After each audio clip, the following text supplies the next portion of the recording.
Góðan daginn. Kæru ráðstefnugestir.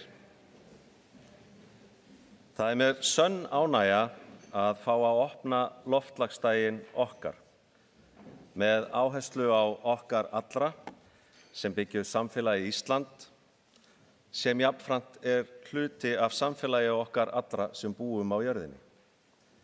Fallega bláa hnettinum okkar. Okkur hefur verið falið verkefni og verkefni snýst að fara í ferðalag inn á landsvæði sem hefur ekki verið kortlagt og ferðalag sem mannkynið hefur aldrei farið í áður. Verkefnið ferðalag sem snýst að koma í veg fyrir loftslagsvána og afleiðingar hennar. Við skulum hafa það alveg á hreinu að loftslagsbreytingar munu hafa neikvæð áhrif á lífsskilyrði á Íslandi eins og við þekkjum þau ef það raungerist að alvarleg röskun verður á hafstraumum í kringum landið okkar. Ferðalagið margþætt og snýst að finna lausnir sem draga úr losun gróðurhúsalofttegunda, auka bindingu gróðurhúsalofttegunda, vernda náttúruna og líffræðilega fjölbreytni, nýta auðlindir náttúrunnar á ábyrgan hátt, skapa sjálfbært samfélag og allt þetta án þess að skerða lífsgæði. Við þessar aðstæður mikilvægt að minna okkur á að framfarir geta gerst með ótrúlegum hraða. Það liðu aðeins 66 ár frá því að Wright-bræður tóku á loft í flugvélinni sinni árið 1903 og þar til Neil Armstrong steig fyrstu sporin á tunglinu árið 1969. Og það voru ekki nema 12 ár á milli þess að fyrsti gervihnötturinn Sputnik 1 fór á sporbaug jörðina og þar til mannkynið steig á tunglið. Þessar staðreyndir sýna okkur að þegar metnaðarfull sýn og stefna eru til staðar að þá raungerast hlutir sem virtust ómögulegir í gær að raunveruleika dagsins í dag. Rannsóknir í stefnumótun og stjórnun hafa ítrekað sýnt að metnaðarfull markmið skil okkur lengra en þegar markmiðin byggja einungis á lágmarkskröfum til okkar sjálfra. Það að segja metnaðarlaus markmið.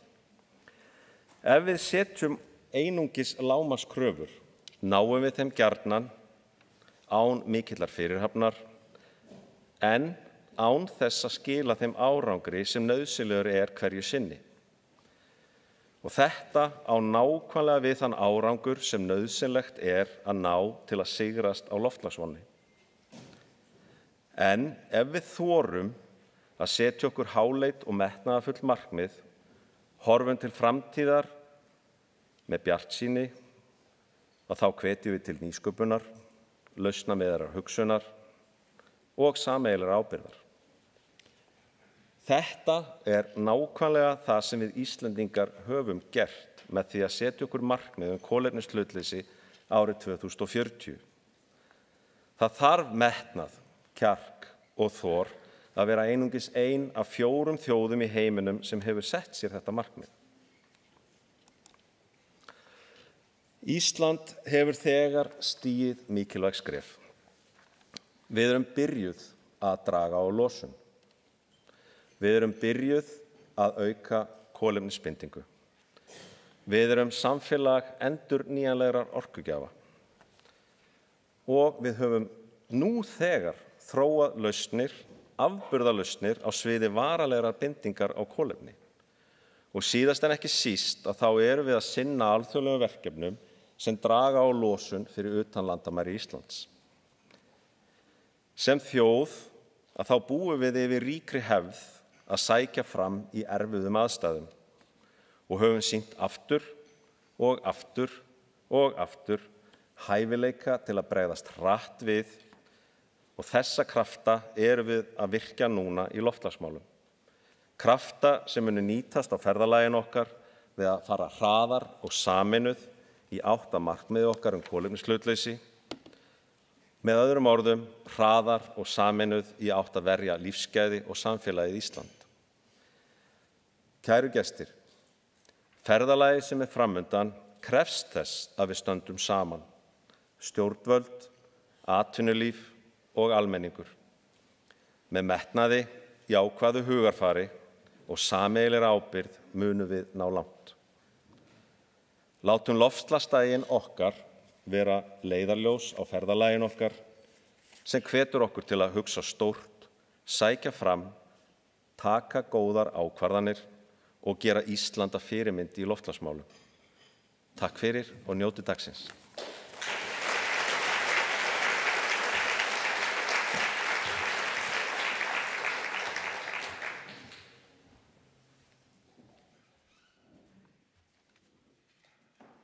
Góðan daginn og verið velkomin hingað í Hörpuna. Ég heiti Jóhannes Bjarki Urbansins Tómasson og ég ætla að vera fundarstjóri hjá okkur í dag. Og ég ætla að reyna að bladra ekki svona milli atriða en ég ætla að byrja á því að fara yfir nokkur praktísk atriði. Nú það er fullur salur í dag, það er vel pakkað þannig að þið takið ekkert illa þá tekur ókunnugur setjast á borði hjá okkur eða hérna aftast endilega búið til pláss. Við erum líka í streymi, við erum í beinni útsendingu bæði fyrir þá sem skráðu sig hérna, við erum líka á vísi.is. Þannig að það er fullt af fólki að fylgjast með, ekki borið í nefið þótt að sé enginn að horfa. Nú, ágætt áður en við förum lengra, setið síma á titring, þannig að það sé ekki símar að hringja henni í miðunni og kannski ágætt líka bara að loka tölvum og setja síman bara í vasan. Þetta er ágættur staður til þess að njóta þess að vera í núinu, sérstaklega í ljósi þess að færri komust að heldur en vildu, þannig að njótið þess bara að vera hérna þið sem hér eruð. Nú talandi síma, það verður einn sími sem verður hátt á lofti. Það er síminn hennar Esterar Öldu sem er hérna einhvers staðar. Já, hún hérna situr hérna, þið þurfa ekkert að vera hrætt við hana. Hún er að taka upp svona myndband þar sem hún tekur viðtöl við fólk. Þetta er ekkert eitthvað voða erfitt. Meira segja ef þau eru mjög athyglisjúk þá getið þið boðið ykkur fram í viðtal. En hún klippir saman eitthvað myndband út úr þessu sem við sýnum hérna á eftir og ratar alveg örugglega á samfélagsmiðla hjá okkur. En ég ætla ekkert að hafa þetta lengra í bili, því miður að þá náði næsti ræðumaður ekki að vera með okkur í persónu. Hann er mjög upptekinn og heitir Jóhann Páll Jóhannsson, hann er umhverfis-, orku- og loftslagsráðherra en hann bað fyrir kveðju í formi ávarps sem við ætlum að kíkja á. Gjörðu svo vel. Góði gestir, til hamingju með loftslagsdaginn. Hann er búinn að festa sig kyrfilega í sessi sem árleg mannamót áhuga fólks og sérfræðinga loftslagsmál. Og það er bráðnauðsynlegt að tala saman þessi mál. Þess vegna héldum við vel heppnað umhverfisþing miðjan september. Hátt í 300 manns komu saman og skiptust á skoðunum það hvernig loftslagsstefna Íslands eigi að líta út, málefni hafsins og líffræðilega fjölbreytni og fjöldi fólks fylgdist með á streymi á netinu.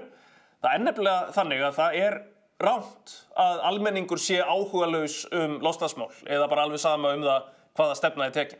Þjóðin gerir kröfu árangur í loftslagsmálum, að við stefnum í rétta átt en ekki ranga átt, að Ísland standi sig í stykkinu og taki virkan þátt í þessu alþjóðlega verkefni, að keyra niður losun gróðurhúsalofttegunda. Viðhorfskannanir allan heim segja sömu sögu. Almenningur bæði í hátekjuríkjum og í fátækari ríkjum hefur verulegar áhyggjur af loftslagsbreytingum og er fylgjandi því að gripið sé til afgerandi aðgerða til þess að vinna gegn hnattrænni hlýnun. En þá er ekki nóg að hittast bara og tala saman, heldur þarf líka að koma hlutunum í verk.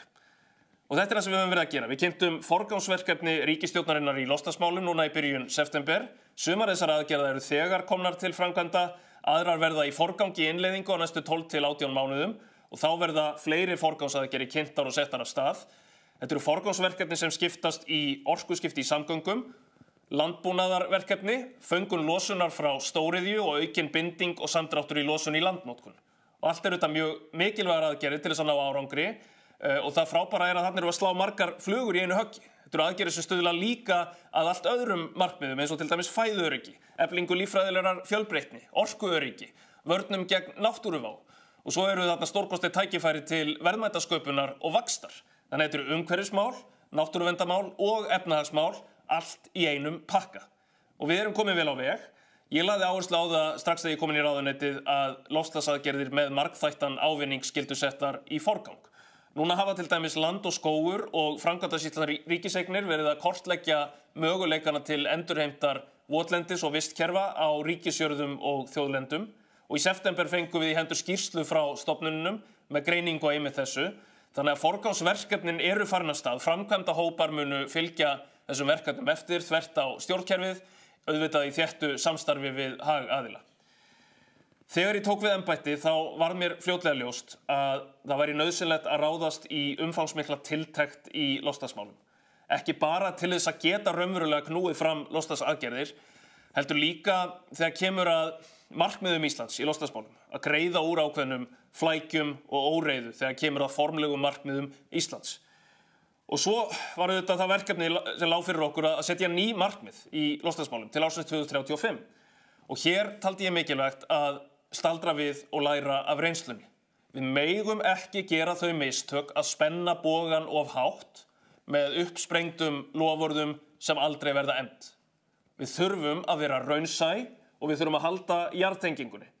En raunsæið má heldur ekki bera fegurðina ofurliði. Við þurfum líka að geta hort framan í börnin okkar og barnabörnin okkar og sagt með sanni við gerðum okkar. Þannig að við höfum lagt upp með markmið sem eru í senn krefjandi og framkvæmanleg. Og þetta hefur verið birt á samráðsgátt, þar höfum við fengið gagnlegar umsagnir. Sumum finnst við vera að ganga allt of skammt, benda á að í raun jafngilda þessi markmið lægra heildarmarkmiði heldur en öll löndin í kringum okkur eru með. En svo eru aðrir sem segja að markmiðin séu allt of metnaðarfull. Þannig kannski hittum við bara akkurat á rétta jafnvægið. Í gær skiluðum við þessu nýja markmiði Íslands til loftslagssamnings Sameinuðu þjóðanna. Við viljum keyra samfélagslosun niður 50–55% fyrir árið 2035. Við ætlum að ná markverðum árangri í að draga úr losun frá landi og draga úr losun innan ETS-kerfisins. Þetta eru sjálfstæð markmið, svo það eru stór verkefni framundan og þetta eru spennandi verkefni. Þau kalla á að við tökum til í kerfinu þannig að loftslagsaðgerðir komist hratt til framkvæmda. Við þurfum að auka skilvirkni í stjórnsýslu loftslagsmála, stytta boðleiðir og þetta meðal annars snúast ný heildarlög í loftslagsmálum sem ég mun mæla fyrir núna á þessu þingi. Og þá skiptir auðvitað máli að við grípum bæði til aðgerða til þess að draga úr losun og til aðgerða til þess að aðlaga samfélagið okkar og aðlaga innviðin okkar að þeim loftslagsbreytingum sem þegar er að verða. Þannig að við erum að reka núna smiðshöggið á fyrstu útgáfu aðlögunaráætlunar í vetur og þá opnum við vefsvæði inn á co2.is fyrir aðlögunaraðgerðir. Aukin flóðahætta, skriðuföll, breytingar sem er að verða á hafstraumum. Þetta eru þættir sem ógna lífsskilyrðum okkar og við verðum að vera einu skrefi á undan náttúruöflunum eftir því sem hægt er. Við þurfum að greina hætturnar, við þurfum að auka viðnámsþol okkar gagnvart þeim. Þetta er algjört grundvallaratriði og þetta er áherslumál hjá okkur í ríkisstjórninni og birtist í fjárlögum og fjármálaáætlun. Þarna er að koma innspýting. Framundan er svo vinna við mótun fyrstu loftslagsstefnu Íslands. Sú stefna mun skilgreina áherslur okkar til þess að ná loftslagsmarkmiðunum og marka brautina í átt að sjálfbæru samfélagi hérna á Íslandi. Kæru gestir, því miður gat ég ekki verið með ykkur í dag. Ég er núna staddur í Finnlandi á fundi með norrænum orkumálaráðherrum en ég óska ykkur góðs gengis og góðrar skemmtunar, njótið dagsins. Takk fyrir.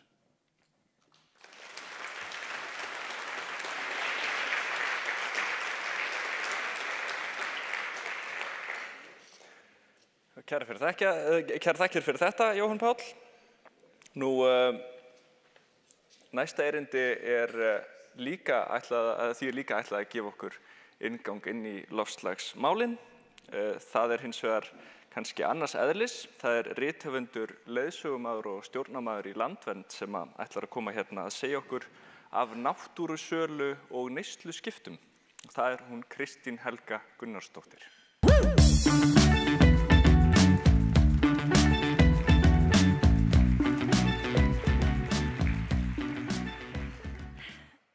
Já, ég er svo stuttstubba að ég kannski sést ekki hérna fyrir aftan þetta borð.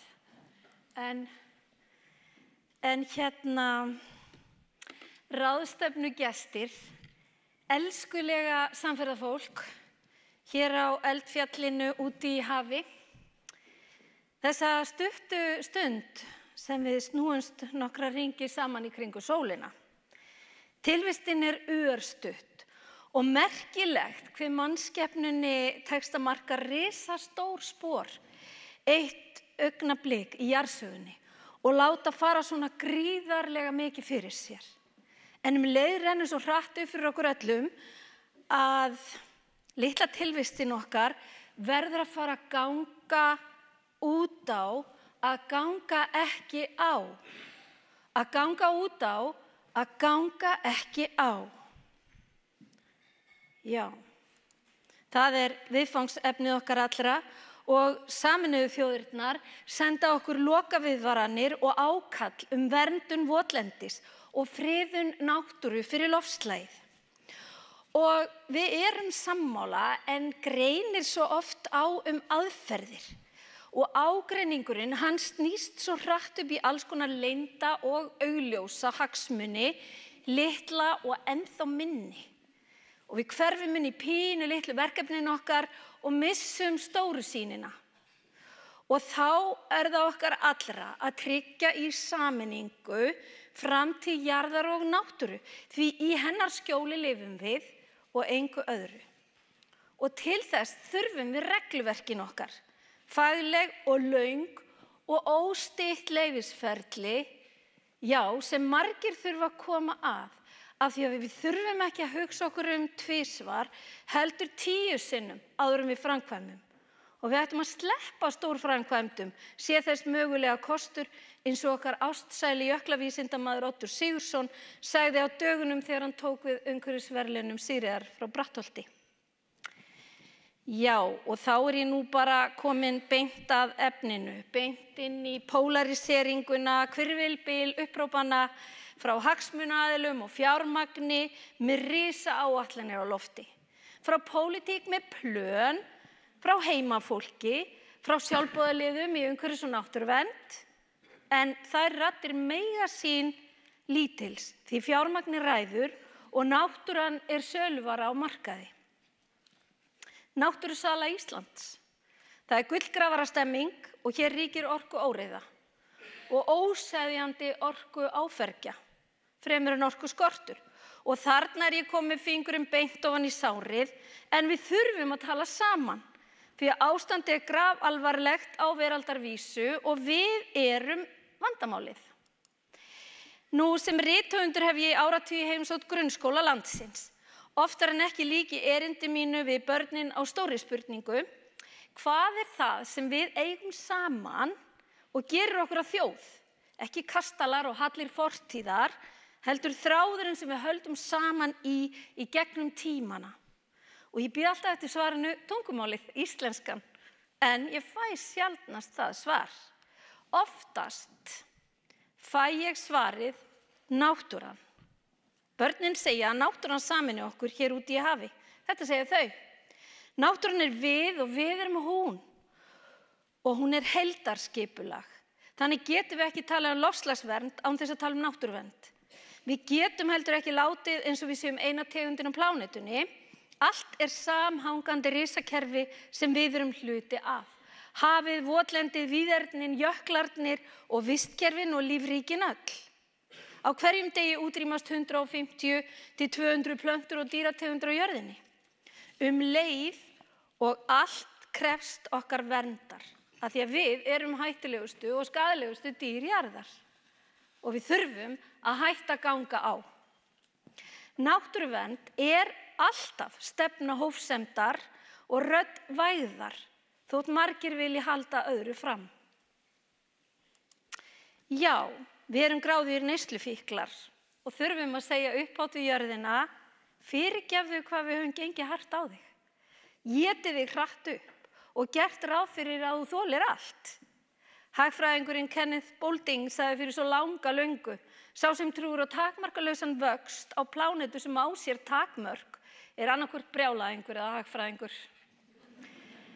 En við getum bætt okkur. Við getum gert ótrúlegar breytingar ef við þorum og viljum. Og þá ég ekki að tala grænar skyndilausnir fyrir litlu hagsmunina og vinsældirnar, heldur alvöru breytingar. Við verðum að fara saman í meðferð og gera áætlun neysluskipti. Við tökum einn dag í einu, sækjum í okkur æðruleysi og alvöru kjark til að breyta því sem við getum breytt. Við þurfum að standa berskjölduð og auðmjúk gagnvart náttúru, á hvítum slopp og lofa að hugsa hlutina upp á nýtt. Og það gengur ekki að mæta í meðferðina á grænum teflongalla og segja, sko, ég ræði alveg við þetta ef ég bara breyti stefnunni smá og gera hana aðeins grænni. Það er svo auðvelt þessar mundir að opna grænþvottahús í trú á að grænar borðskreytingar nægi til að veislan geti haldið áfram. Já. Og við þurfum að kasta gömlum ismum og ræða pólitík því hún býr í öllu. Við höfum kastað alls konar ónýtum hugmyndafræðum fortíðar og líka góðum sem gengur bara úr sér af því að þetta er allt bara ferðalag og stjórnmál verða hættuleg þegar þau breytast í trúarbrögð. Það sjáum við svo sannarlega á þessum viðsjálfverðu tímum sem við lifum. Og við verðum að kasta trúnni á endalausan vöxt. Hún er svo jarðtortímandi og hún gengur alltaf út á að ganga á og kemst aldrei undan því lögmáli. Öll gögn sýna að við stefnum í átt að útrýmingu heimsins, segir Thomas Halliday, fornlíffræðingur og steingervingafræðingur. Hann segir þá sem haldi öðru fram, skorta þekkingu eða ljúga. Vist hagfræði er verkfræðið ef plánetan á að lifa okkur af, svo við lifum af. Að umsvif mannkyns vaxi ekki, heldur finni sér farveg innan þolmarka náttúru. Vistvöxtur snýst að heila náttúruna, græða kerfin okkar og kæla vélarnar. Að skipta neyslumynstur felur í sér orkuskipti og ótal aðra nauðsynlegar umbreytingar á lifnaðarháttum okkar. Við erum smá og getum verið fljót að breyta kerfum og ferlum. Og neysluskipti byggja alltaf á loftslags- og náttúruvernd fyrst og fremst. Á verndun vistkerfa, lífríkja og víðerna, en ekki á ótta við skort og baráttu fyrir endalausum neysluvexti. Að skipta neyslumynstur, já, af því að við getum nefnilega ekki framkvæmt okkur frá vandanum, ekki frekar en við getum flokkað okkur frá ofneyslu og við björgum ekki loftslagið með því að fórna náttúru. Já, þetta er fáránlega stórt verkefni og þess vegna tölum við mjög lítið það sem samfélag. Það verið svo óyfirstíganlegt. En það er það alls ekki. Þið munið, samtal og stórir hagsmunir fram yfir litla. Og til þess að fara í neysluskipti, þá þurfum við að styrkja stjórnkerfið í umhverfis- og loftslagsvernd, því það er mjög veikt. Við þurfum að endurheimta sjálfstætt umhverfis-, loftslags- og náttúruverndarráðuneyti. Slíkt ráðuneyti er mikilvægast allra ráðuneyta og hefur áhrif á allt, heilbrigði, menntun, atvinnu og efnahag. Þegar umhverfisráðuneyti var stofnað árið 1990, þá ræddu stjórnmálaleiðtogar það sérstaklega að sami maðurinn mætti aldrei vera iðnaðar- og orkuráðherra og umhverfisráðherra. Og að auki að best væri að þessir tveir ráðherrar væru alls ekki í sama stjórnmálaflokki. Þetta þótti nauðsynlegt til þess að fara gætilega og hafa samtal með aðhaldi á milli ólíkra sjónarmiða. Samtal með armslengd, en ekki að sama manneskjan tali við sjálfa sig í spegli með 2 hatta. Það er eintal án aðhalds sem endar gjarnan með því að sérfræðiþekking er hunsuð, handahófskenndar ákvarðanir eru teknar, skorið niður fjármagn til loftslagsmála, vaðið í vindorku og náttúruspjöll án regluverks og rammaáætlun verður jafnvel einfaldur verkefnalisti. Skúffa í orkuráðuneyti fyrir loftslags- og umhverfismál er nýlegur gjörningur og það þarf að vinda ofan af vitleysunni. Því nú er lambið í umsjá úlfsins, náttúran er í fangi fjármagns og framkvæmda og þar er ekki samtal, ekkert aðhald. Við skulum rétt í lokin hverfa aftur til árdaga Orkustofnunar. Faðir minn Gunnar Jónsson vann allan sinn starfsferil hjá Orkustofnun við mælingar, rannsóknir og undirbúning línustaða á hálendinu á tímum stórvirkjana og byltinga í orkumálum. Já, þannig ólst ég nú upp við langa leiðangra óbyggðir þegar fáir áttu þangað erindi. Nema kannski fjallarifir og vísindamenn. Og þessar myndir hérna voru teknar í febrúar 1971 inn í Þjórsárverum. Þá þegar var verið að ásælast þetta töfraland fyrir virkjanir og talið rétt að fara í rannsóknir á lífríki svæðisins, stærstu heiðagæsabyggð í heimi. Smíðaður var sleði undir rannsóknastöðina og hún var dregin á snjó með snjóbíl Guðmundar Jónassonar sem sést þarna lengst til vinstri. Já, og þetta var dregið inn í Nauthaga. Náttúrufræðistofnun fór í kjölfarið í umfangsmiklar rannsóknir á gæsavarpinu í Verunum, votlendi á víðáttu svæði sem við erum enn að tala að raska. Og fyrir hvern? Og hver loka niðurstaðan? Þessi gamli starfsmaður Orkustofnunar, hann skrifaði í dagbók sína veturinn 1971 Þjórsárverin. Að vetrinum þar þögn og kyrrð sem einungis rofin af veðurhljóðum túndrunar en með vorinu færist líf yfir verin. Þá flytur gæsastofninn á þetta höfuðból sitt sem hann hefur helgað sér löngu á undan manninum. Grös gróa og lífið kveður dýra, allt yðar þarna af lífi, ungu og gömlu stund. Hlutverk okkar allra á að vera að vernda náttúru og ganga ekki á. Takk fyrir.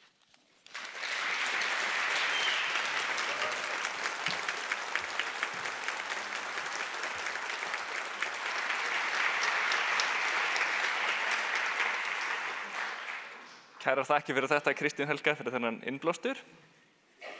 Mér var svolítið hugsað til þess að þetta ekki nema 4. loftslagsdagurinn í sögunni og ég held að það hafi alltaf verið fullt hús. Og ég man þegar loftslagsdagurinn var til. Það var fyrir 4 árum. Það var inn á Umhverfis- og orkustofnun sem ég hét þá Umhverfisstofnun. Og ég veit ekki hvort þið muni eftir þessum tíma. Loftslagsmál voru mikið í umræðunni. Losunarbókhaldið frá Íslandi, að það var alltaf birt eins og núna, en fjölmiðlar áttu mjög erfitt með að fjalla tölunar. Það skildi enginn það sem stóð í bókhaldinu, skiljiði.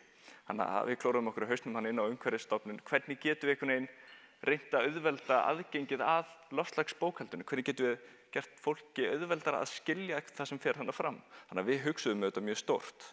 Ef við höldum einhvern svona viðburð þar sem við kynnum bara losunarbókhaldið, bara eins og einhver kynni nýja iPhone-in, skilurðu, þá kannski mun eitthvað fólk nenn að mæta. Það mun örugglega einhver mæta, ég held það. Þannig að við hugsaum stórt og ákveðum að taka frá matsalinn í vinnunni. Já, við getum örugglega komið ykkur fyrir þar án þess að þið vandræðilegt að vera með svona stóran sal. En svo bara einhvern veginn vatt þetta upp á sig á starfsmannafundum og skapaðist einhver múæsingur og endaði við tókum frá hörpuna sem var náttúrulega algjörlega galið á þeim tíma og vola, gekk rosa vel. Og hér erum við í dag. Auðvitað segi ég af mikilli biturð. Við framleiðum ekki bara loftslagstölfræði á Umhverfisstofnun. Ég í teymi hringrásarhagkerfis og við framleiðum úrgangstölfræði. Þannig að ég hef nú alltaf viljað sjá þetta sem úrgangsdaginn. En ef bókhald á sér einhvern höfund, sem ég veit ekki hvernig maður talar bókhald, ef bókhald á sér höfund, þá næstur á svið einn af höfundum bókhaldsins. Hann sannarlega höfundur Landsskýrslu Íslands losun gróðurhúsalofttegunda, sem það sem losunarbókhald okkar heitir í alvörunni. Hann sérfræðingur í teymi losunarbókhalds hjá Umhverfis- og orkustofnun og frændi minn, Birgir Urbanses Ásgeirsson. Gjörðu svo vel.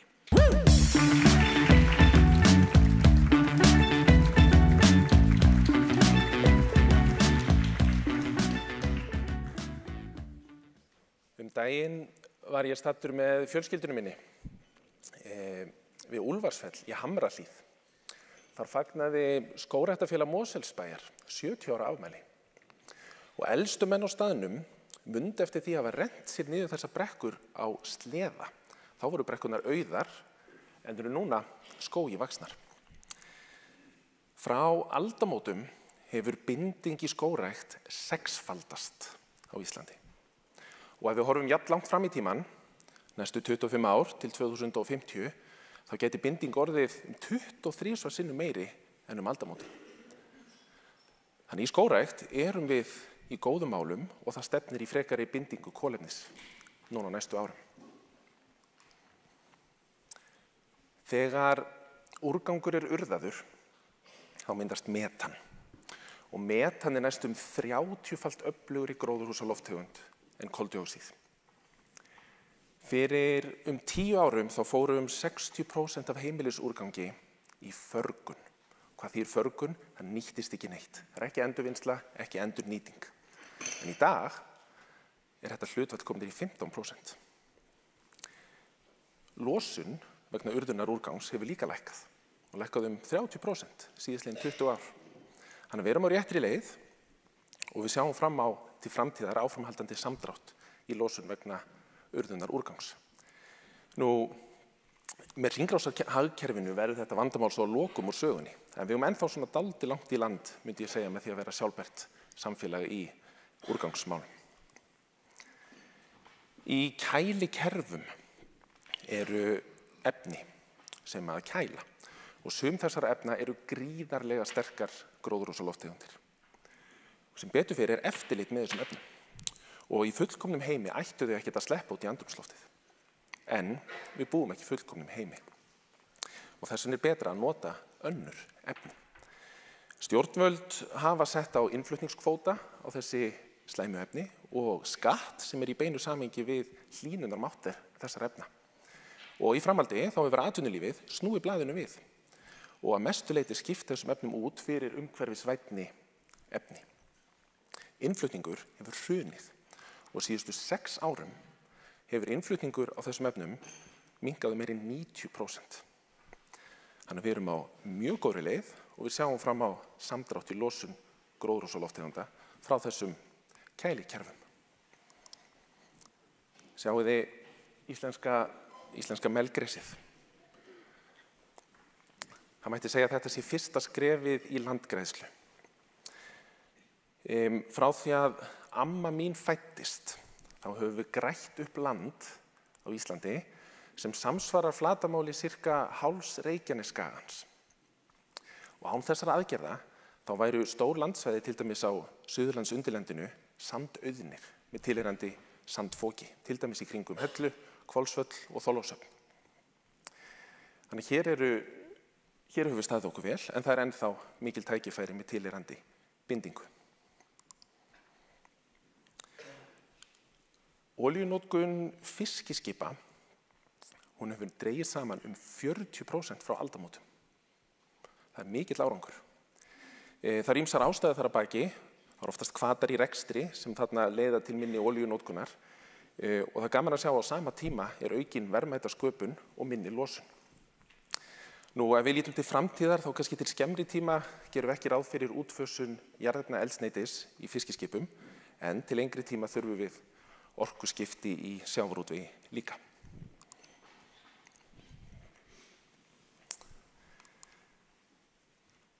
Skógarnir okkar vaxa. Við erum á góðri leið í úrgangsmálum. Innflutningur á kælimiðlum í frjálsu falli. Landið grær og minni olía á skip. Erum við ekki bara í góðum málum?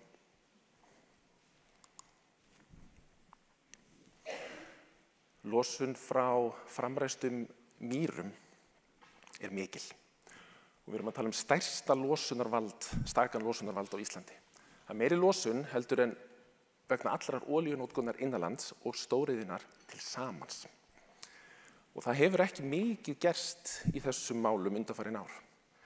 Vitið þið hvað var mikið endurheimt af votlendi í fyrra, árið 2024?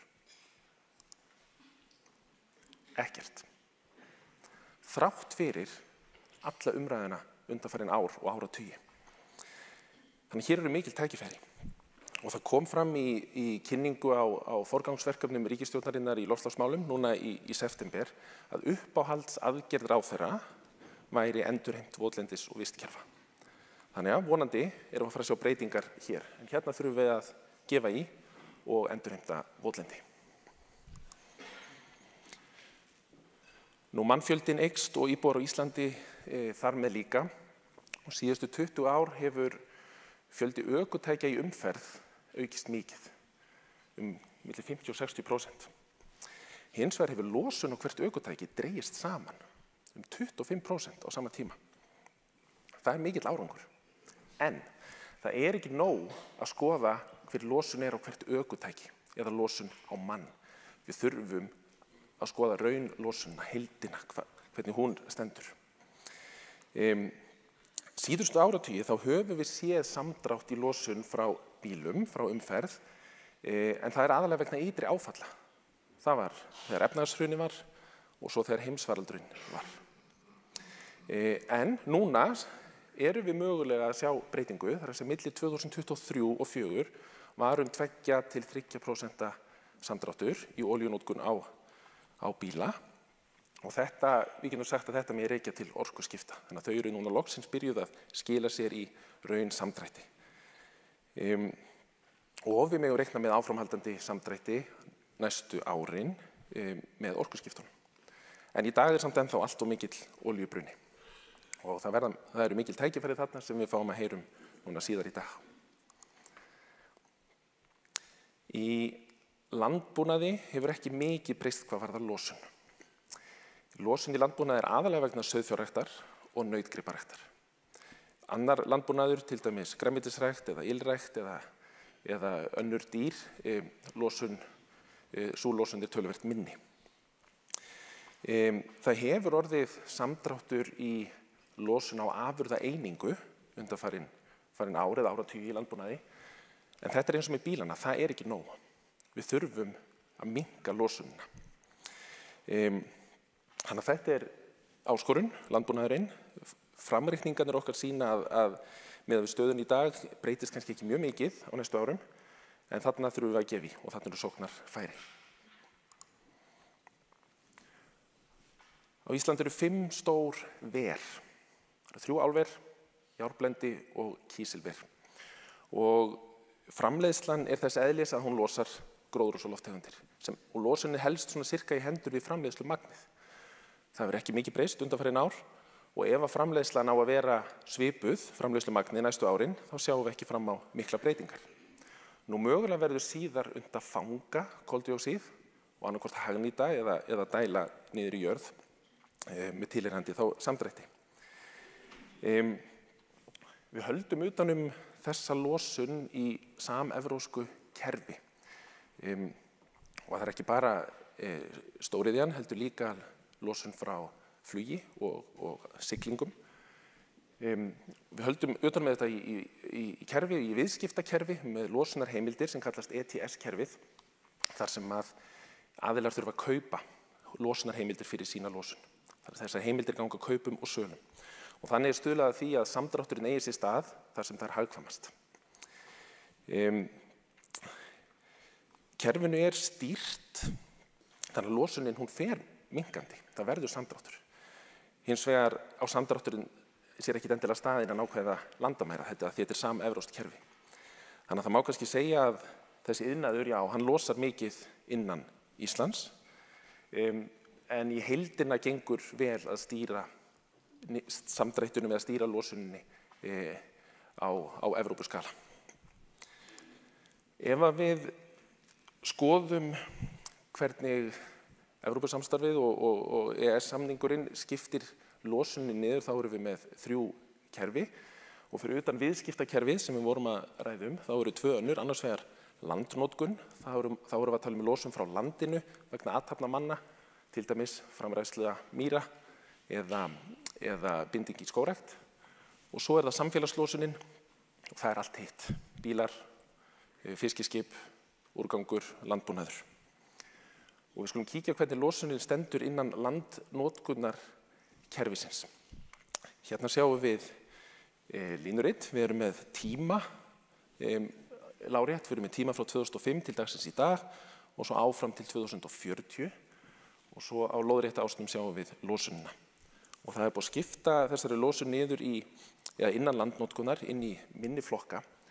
Málið að losun frá landnotkunni að mestu leyti vegna framræsts votlendis.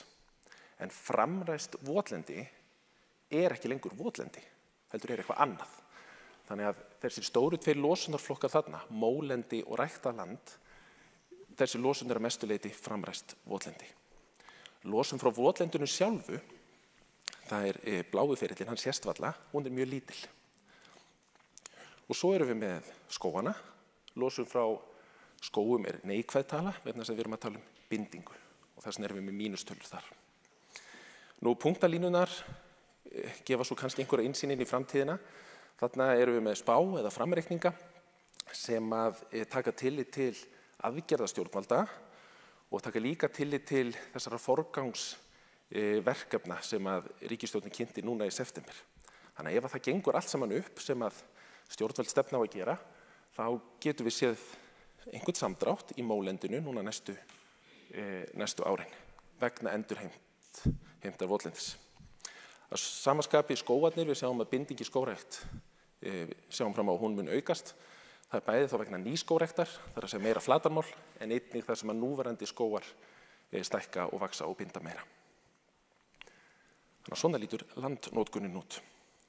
Ef við skoðum svo samfélagslosunina, þá sjáum við fyrst hérna urðun úrgang sem við töluðum áðan. Hann hefur minnkað, losun vegna urðunar hefur minnkað og við sjáum fram á áframhaldandi samdrátt. Kæliefnin, þau eru líka á niðurleið. Fiskiskipin, þau hafa verið á niðurleið og vonandi stefna áfram niður, sérstaklega til lengri tíma. Vegasamgöngunar, þar að segja ökutæki, þar sjáum við fram á orkuskiptin séu farin af stað og sjáum fram á mikinn samdrátt núna á næstu árum, ef allt gengur upp. Og svo landbúnaðurinn, þar hefur orðið örlítill samdráttur undanfarin ár, að mestu vegna fækkunar sauðfjár, en til lengri tíma sjáum við ekki fram á miklar breytingar þar.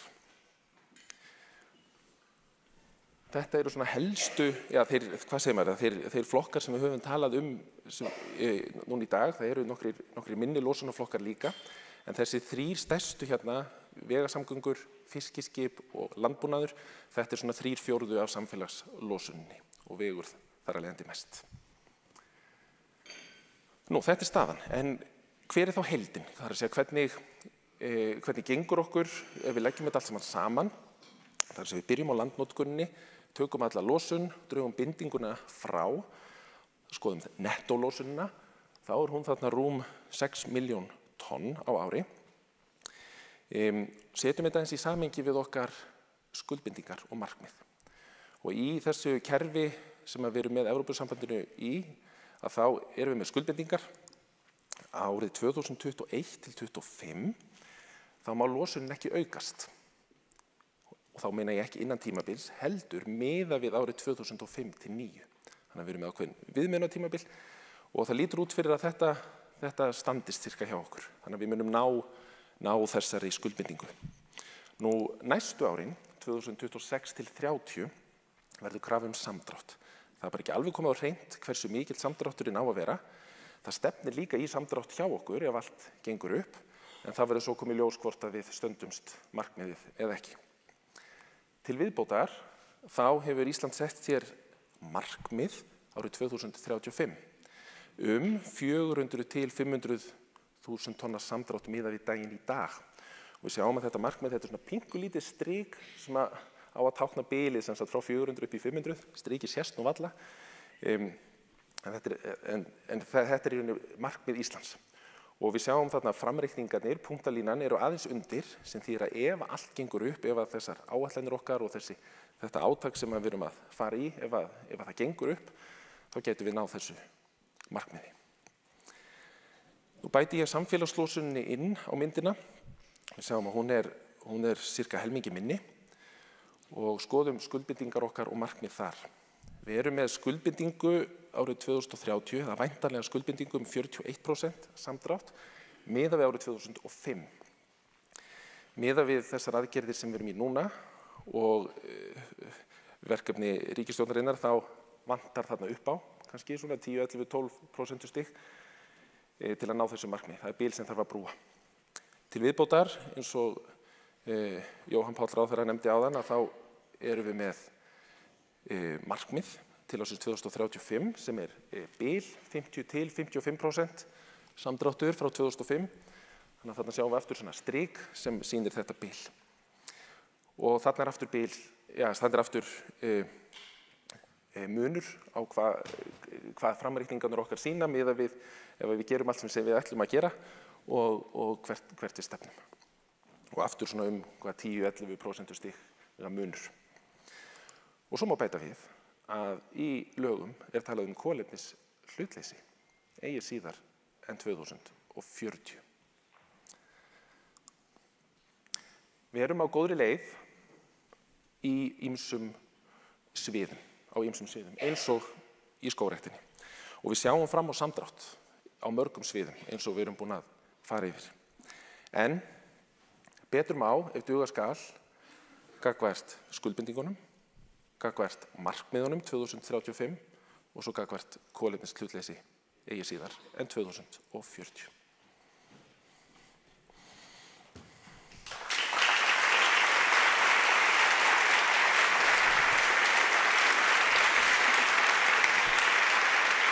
Kæra þakki Birgir.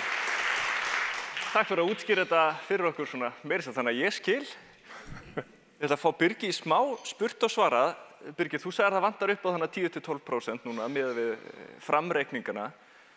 Hvað þurfa að gera til viðbótar við það sem hefur verið kynnt til að ná þessu? Við þurfum að móka hann í fleiri skurði. Við þurfum meiri skóg. Við þurfum að hætta að brenna olíu. Og við þurfum svo að, hvað meira, við þurfum að breyta okkar neysluhegðun eins og Kristín Helga talaði áðan líka. Við þurfum að borða minna kjöt og við þurfum að kaupa minna drasli. Og ef við gerum þetta, heldur að við náum þá markmiðunum? Já, ef við byrjum á þessu núna, þá náum við markmiðunum, já. Já. Það tekur einhvern tíma að byrja á svona. Ég meina, aðgerðir skila ekki árangri strax. Og á meðan við erum að bíða eftir aðgerðir byrja að skila árangri, þá býðst ríkjum eitthvað sem að kaupa einingar. Það að við getum keypt einingar fyrir losun sem við erum ekki búin að ná að draga úr. En ég velti fyrir mér, að hversu miklu leyti er þetta hægt? Getum við bara sleppt í að ráðast í aðgerðir og keypt bara einingar? Má það? Já, þetta er góð spurning.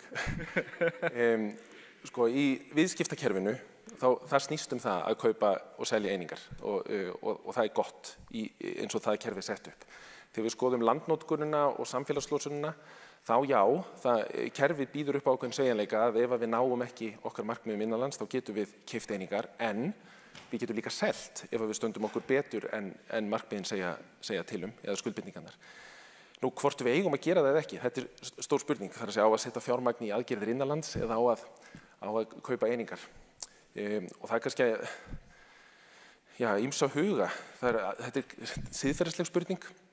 Sumir hafa sagt að þetta sé svona eins og aflátsbréf, þú bara borgar þig frá vandanum og þess vegna hafa svona heimildakaup verið gagnrýnd. Nú, það má hins vegar nefna kannski að gagnvart jörðinni kannski alveg sama innan hvað landamæra losun á sér stað, þannig að við getum náð fram meiri samdrætti kannski einu ríki frekar en öðru, þá gæti það verið vel farið með fjármuni. En varðandi það var í aðgerðir innanlands, stundum er bara horft til skamstíma, það er að segja til næsta uppgjörs, það er að segja núna eftir einhver ár þurfum við að gera upp og kaupa heimildir og þá fór að menna að hugsa að borga sig að fara í aðgerðir eða ekki. En með því að fara í aðgerðir innanlands næst stundum árlegur samdráttur á ári langt inn í framtíðina. Þannig að þá erum við ekki bara að tala næsta uppgjör eða þar næsta heldur til lengri tíma og þá með því að horfa til lengri tíma þá getur oft margborgað sig að fara í innanlandsaðgerðir heldur en að kaupa heimildir. Þannig kannski stuttumáli að kaupa heimildir má kannski ekki vera aðaleiðin út.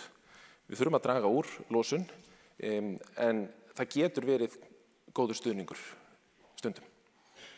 Það er dýrara að kaupa veiðistöng en fisk. Ég ætla kannski örstutt að spyrja þig út í þetta af því að þú segir að jörðin er alveg sama hvar losunin verður og sumir hafa komið fram með þau sjónarmið að við á Íslandi við erum nú þegar búin að taka stóru skrefin í loftslagsmálum, sérstaklega þegar kemur á orkuskiptum.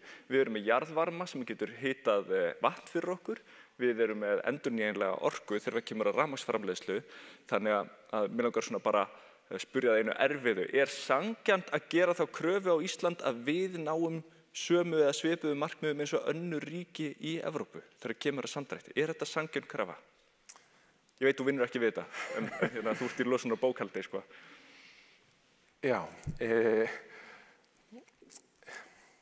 þetta er góð spurning. Nei, þetta er frábært. Sko, þegar það kemur á orkunni, það er alveg rétt að við erum með endurnýjanlega orku í Íslandi að mestu leyti þegar við erum að tala raforkuframleiðslu og upphitun húsa.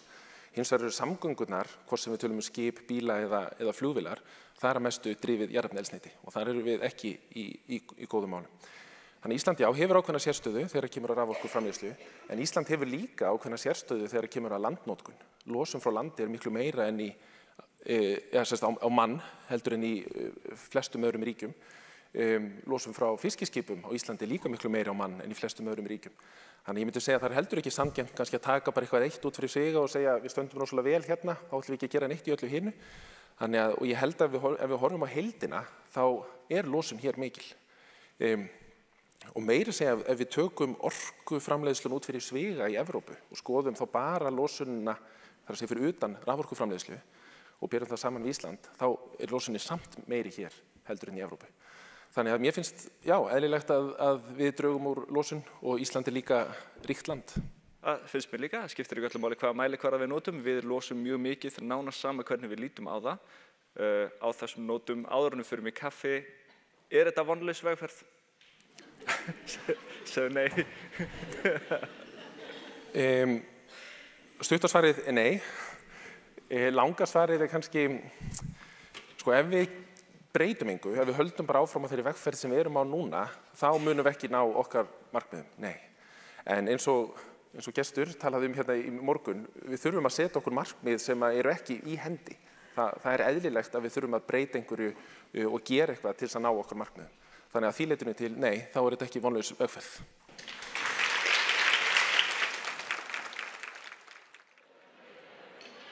Velkomin aftur hingað á Loftslagsdaginn. Kærar þakkir fyrir að vera svona tímanlega. Nú, við erum við það að hefja svona, fyrsta þemað hér í dag. Loftslagsdeginum þetta árið er skipt upp í 3 þemu og það fyrsta heitir Hvernig lítur samstíga vegferð út? Í þessu þema þá fáum við sérfræðinga úr ólíkum áttum til að tala þetta viðfangsefni. Við erum með 5 atriði hér. Eitt af þeim er grínatriði, reynið að spotta hvað er hvað.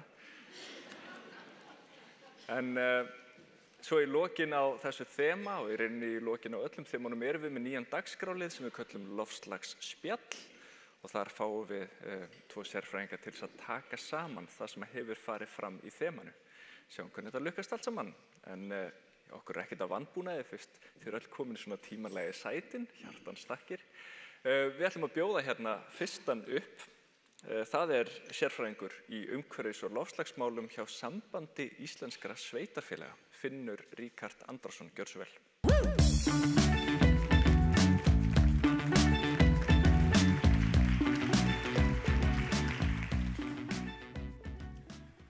Komið sæl, öllsumul. Gaman að sjá okkur. Ég veit ekki með ykkur, en til að vera alveg hreinskilinn, þá fallast mér stundum alveg hendur yfir því hvað þetta er stórt og flókið verkefni. Það að leysa loftslagskrísuna. Stærstu tilvistarógn okkar tíma. Fyrir 2 vikur síðan þá kom ég heim eftir umhverfisþingið sem var haldið hérna í Hörpu og ég fór að gráta. Mér féllust alveg hendur og ég sagði við kærustunum mína að mér finnst þetta allt svo vonlaust. Mér finnst við alltaf vera að hittast og tala í hringi að þess að ná neinum árangri. Og mér finnst að hvað sem ég gerði, að það væri ekki nóg. Og ég þykist vita að ég sé ekki einn þessar tilfinningar. Að þið séu fleiri hérna inni sem að finni fyrir þeim og jafnvel reglulega. En ég og við vöknum samt á hverjum einasta mótni, förum fram úr rúminu og höldum áfram. Og þetta eitt og sér er nóg fyrir mig til að fatta að vonin er óttanum yfir sterkari. Annars stæði ég ekki hérna fyrir framan ykkur í þeirri forréttindastöðu að fá að flytja erindi á loftslagsdeginum 2025. Ég er nefnilega frekar jákvæður einstaklingur að eðlisfari, þrátt fyrir stöku vonleysiskost. Og ég ætla að fá að vera dálítið á jákvæðu og uppbyggilegu nótunum hérna næstu mínúturnar með ykkur.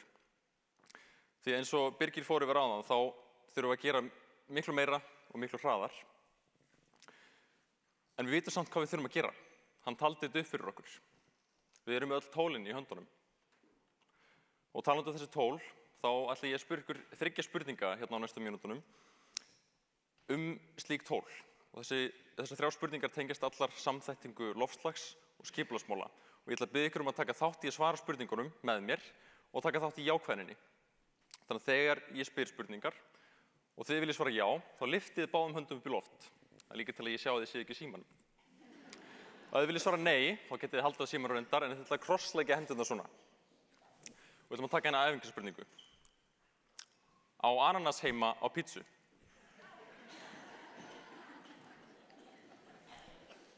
Mjög gott, þið eru alveg með tæknin á hreinu. Jákvæðnin hefði mátt vera meiri en allt í lagi. En þá er það fyrsta alvöru spurningin. Er nauðsynlegt að samþætta loftslags- og skipulagsmál? Vá, eru þið búin að æfa ykkur? Þið eru greinilega á sömu slóðum og ég, því að svarið mitt er eitt stórt já. Þar hvar við setjum veginn okkar, strætóskýli, hjóla- og göngustíga, og þar hvar við staðsetjum þjónustu sem við þurfum á að halda, eins og skóla, heilbrigðisstofnanir, matvöruverslanir. Þetta hefur allt áhrif á ferðavenjur og landnotkun og þar af leiðandi á losun gróðurhúsalofttegunda. Þar hvar við ákveðum að byggja, þar hvar við ákveðum að byggja ekki, vernda vistkerfi eða endurheimta röskuð vistkerfi. Þetta hefur sömuleiðis allt áhrif á losun gróðurhúsalofttegunda. Það hvar við ákveðum hvaða fráveiturlausnir við ákveðum að ráðast í, hvaða efnisval verður þegar við erum að byggja nýja vegi, nýja innviði og svo framvegis hefur allt áhrif á viðkvæmni okkar og okkar samfélaga gagnvart áhrifum loftslagsbreytinga. Þetta er viðkvæmur jafnvægisleikur sem við þurfum að passa okkur að spila rétt. En gott dæmi forystu sveitarfélags í samþættingu loftslags- og skipulagsmála er Reykjanesbær sem vann svæðisáætlun í landgræðslu og skógrækt. Þau áttuðu sig nefnilega á því að það verður þeirra hagsmunir að skipuleggja vel hvaða landsvæði ætti að nota hvernig. Hvar ætti að ráðast í endurheimt vistkerfa, hvar ætti að vernda óröskuð vistkerfi, hvar ætti að stunda skógrækt og hvar ekki. Þannig þar höfum við það, nauðsynlegt að samþætta loftslags- og skipulagsmál. Þá er næsta spurning. Er samvinna þvert á stofnanir og stjórnsýslustig nauðsynleg til að ná árangri í loftslagsmálum? Frábært. Við erum greinilega ennþá sömu slóðum því að svarið er aftur já. Sveitarfélögin gegna lykilhlutverki í því að ná árangri í loftslagsmálum á Íslandi. Þau fara með skipulagsvaldið og þau bera ábyrgð á nærþjónustu íbúa í langflestum tilvikum. En þau sinna líka ótal mörgum öðrum verkefnum og hafa oft ekki bolmagni til að byggja upp sérfræðiþekkingu á sviði loftslagsmála. Ráðgjöf, leiðbeiningar og annars konar stuðningur og samstarf við ríkisaðila, hvort sem það eru fagstofnanir eða löggjafavaldið, er því nauðsynlegt til að sveitarfélögin geti spila sitt hlutverk í því að ná árangri í loftslagsmálum á Íslandi. Samstarf Landgræðslunnar og Reykjanesbæjar gerð svæðisáætlunar í landgræðslu og skógrækt er gott dæmi þetta. Til að skila bestri niðurstöðu í þessari afurð þurfti þetta samstarf. Þessi þekking er ekki til staðar í öllum sveitarfélögum. Þannig að þessi faglegi stuðningur þarf að vera til staðar fyrir sveitarfélög ef þau geta samþætt loftslags- og skipulagsmálin sín á þess að lenda á vegg. Af því oft metnaður til staðar en fagstuðningi skortir. Annað gott dæmi farsælt samstarf þvert á stofnanir og stjórnsýslustig er verkfærakista loftslagsvænni sveitarfélaga. Þetta er rafrænt tól sem styður sveitarfélög við gerð loftslagsstefnu og framkvæmd loftslagsaðgerða. Það inniheldur leiðbeiningar, sniðmátt, losunarreikni, aðgerðabanka og fleira og er unnið í samstarfi Sambands íslenskra sveitarfélaga, Umhverfis- og orkustofnunar, Umhverfis-, orku- og loftslagsráðuneytisins. Vonandi mun Veðurstofa Íslands slást með í hópinn við gerð leiðbeininga aðlögun sveitarfélaga að loftslagsbreytingum. En þetta samstarf hefur skilað sýnilegum faglegum stuðningi og skilvirkri þjónustu við sveitarfélög þegar kemur að gerð loftslagsstefnu og framkvæmd loftslagsaðgerða. En þá er það þriðja spurningin. Er fjárhagslegur stuðningur ríkisins nauðsynlegur til að tækla skyldur sveitarfélaga í loftslagsmálum? Frábært. Þið eru alveg með þetta því að enn og aftur er svarið já. Það er nefnilega ekki nóg að sveitarfélögin stígi skrefið og ákveði nú ætlum við að samþætta loftslags- og skipulagsmálin og stígi svo næsta skref og sæki sér þann faglega stuðning sem að fagstofnanir ríkisins bjóði upp á til þess að ráðast í áætlanir og stefnugerð. Heldur þarf alltaf pening á endalum til að framkvæma þessar aðgerðir. Og eins og mörg vita þá fjárhagur sveitarfélaga oft þröngur vegna margra lögbundinna verkefna og þröngra fjárstrauma, tekjustofna. Mörg þeirra hreinlega að reyna að halda sér á floti. Þau dreymi nefnilega oft að fljóta áreynslulaust eins og jökulbrakk á lygnu lóni. Og þess vegna fjárhagslegur stuðningur ríkisins svo mikilvægur þegar kemur að loftslagsaðgerðum sveitarfélaga til að loftslagsstefnurnar fari í framkvæmd, til að alvöru samdráttur í losun náist. Gott dæmi fjárhagslegan stuðning ríkisins við sveitarfélög í loftslagsmálum eru styrkir til varmadæluvæðingar á köldum svæðum. Þetta algjör ávöxtur í augnhæð og skilar þar að auki fjárhagslegum ávinningi fyrir sveitarfélögin. En það ekki allar loftslagsaðgerðir svona einfaldar í framkvæmd. Það skila ekki allar fjárhagslegum ávinningi til skemmri tíma og stofnkostnaður oft töluvert hærri. Þetta á sérstaklega við aðlögunaraðgerðir sem eru framundan. Þannig að fjárhagslegur stuðningur ríkisins við loftslagsaðgerðir sveitarfélaga nauðsynlegur. Strætóskýli, hjólastígar, blágrænar ofarslausnir byggja sig víst ekki sjálf. En þá til að draga þetta allt saman, þá mætti líka því saman því að sigrast á loftslagskrísunni og því að lenda risastóri farþegaflugvél á þess að það sé einhverjum borð sem hafi nokkuð tímann lent flugvél áður. Við erum komin allt of hátt upp í loftið, súrefnið farið að þynnast, eldsneytisforðinn á þrotum og við þurfum nauðsynlega að komast aftur niður á jörðina og lenda hratt og örugglega. Og ef við viljum gera þetta, lenda vélinni hratt og örugglega, þá nauðsynlegt að fara eftir þessum 3 atriðum sem ég fór yfir hérna í dag. Við þurfum að gera það skipulega, við þurfum að gera það í góðu samstarfi við hvort annað og með öllum þeim stuðningi sem við getum mögulega fundið. Gerum þetta saman, finnum vonina í verkinu og lendum þessari flugvél. Takk fyrir.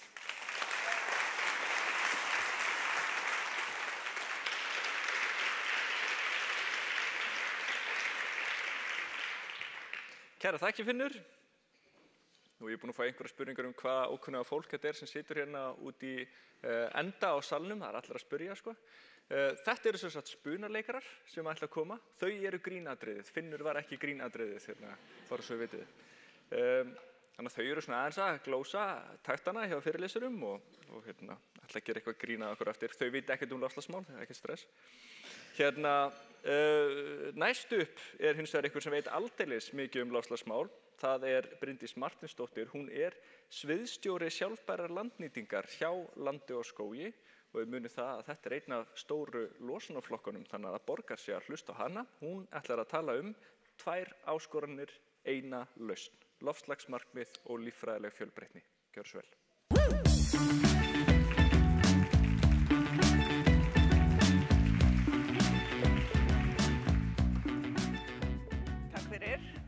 Sæl öll.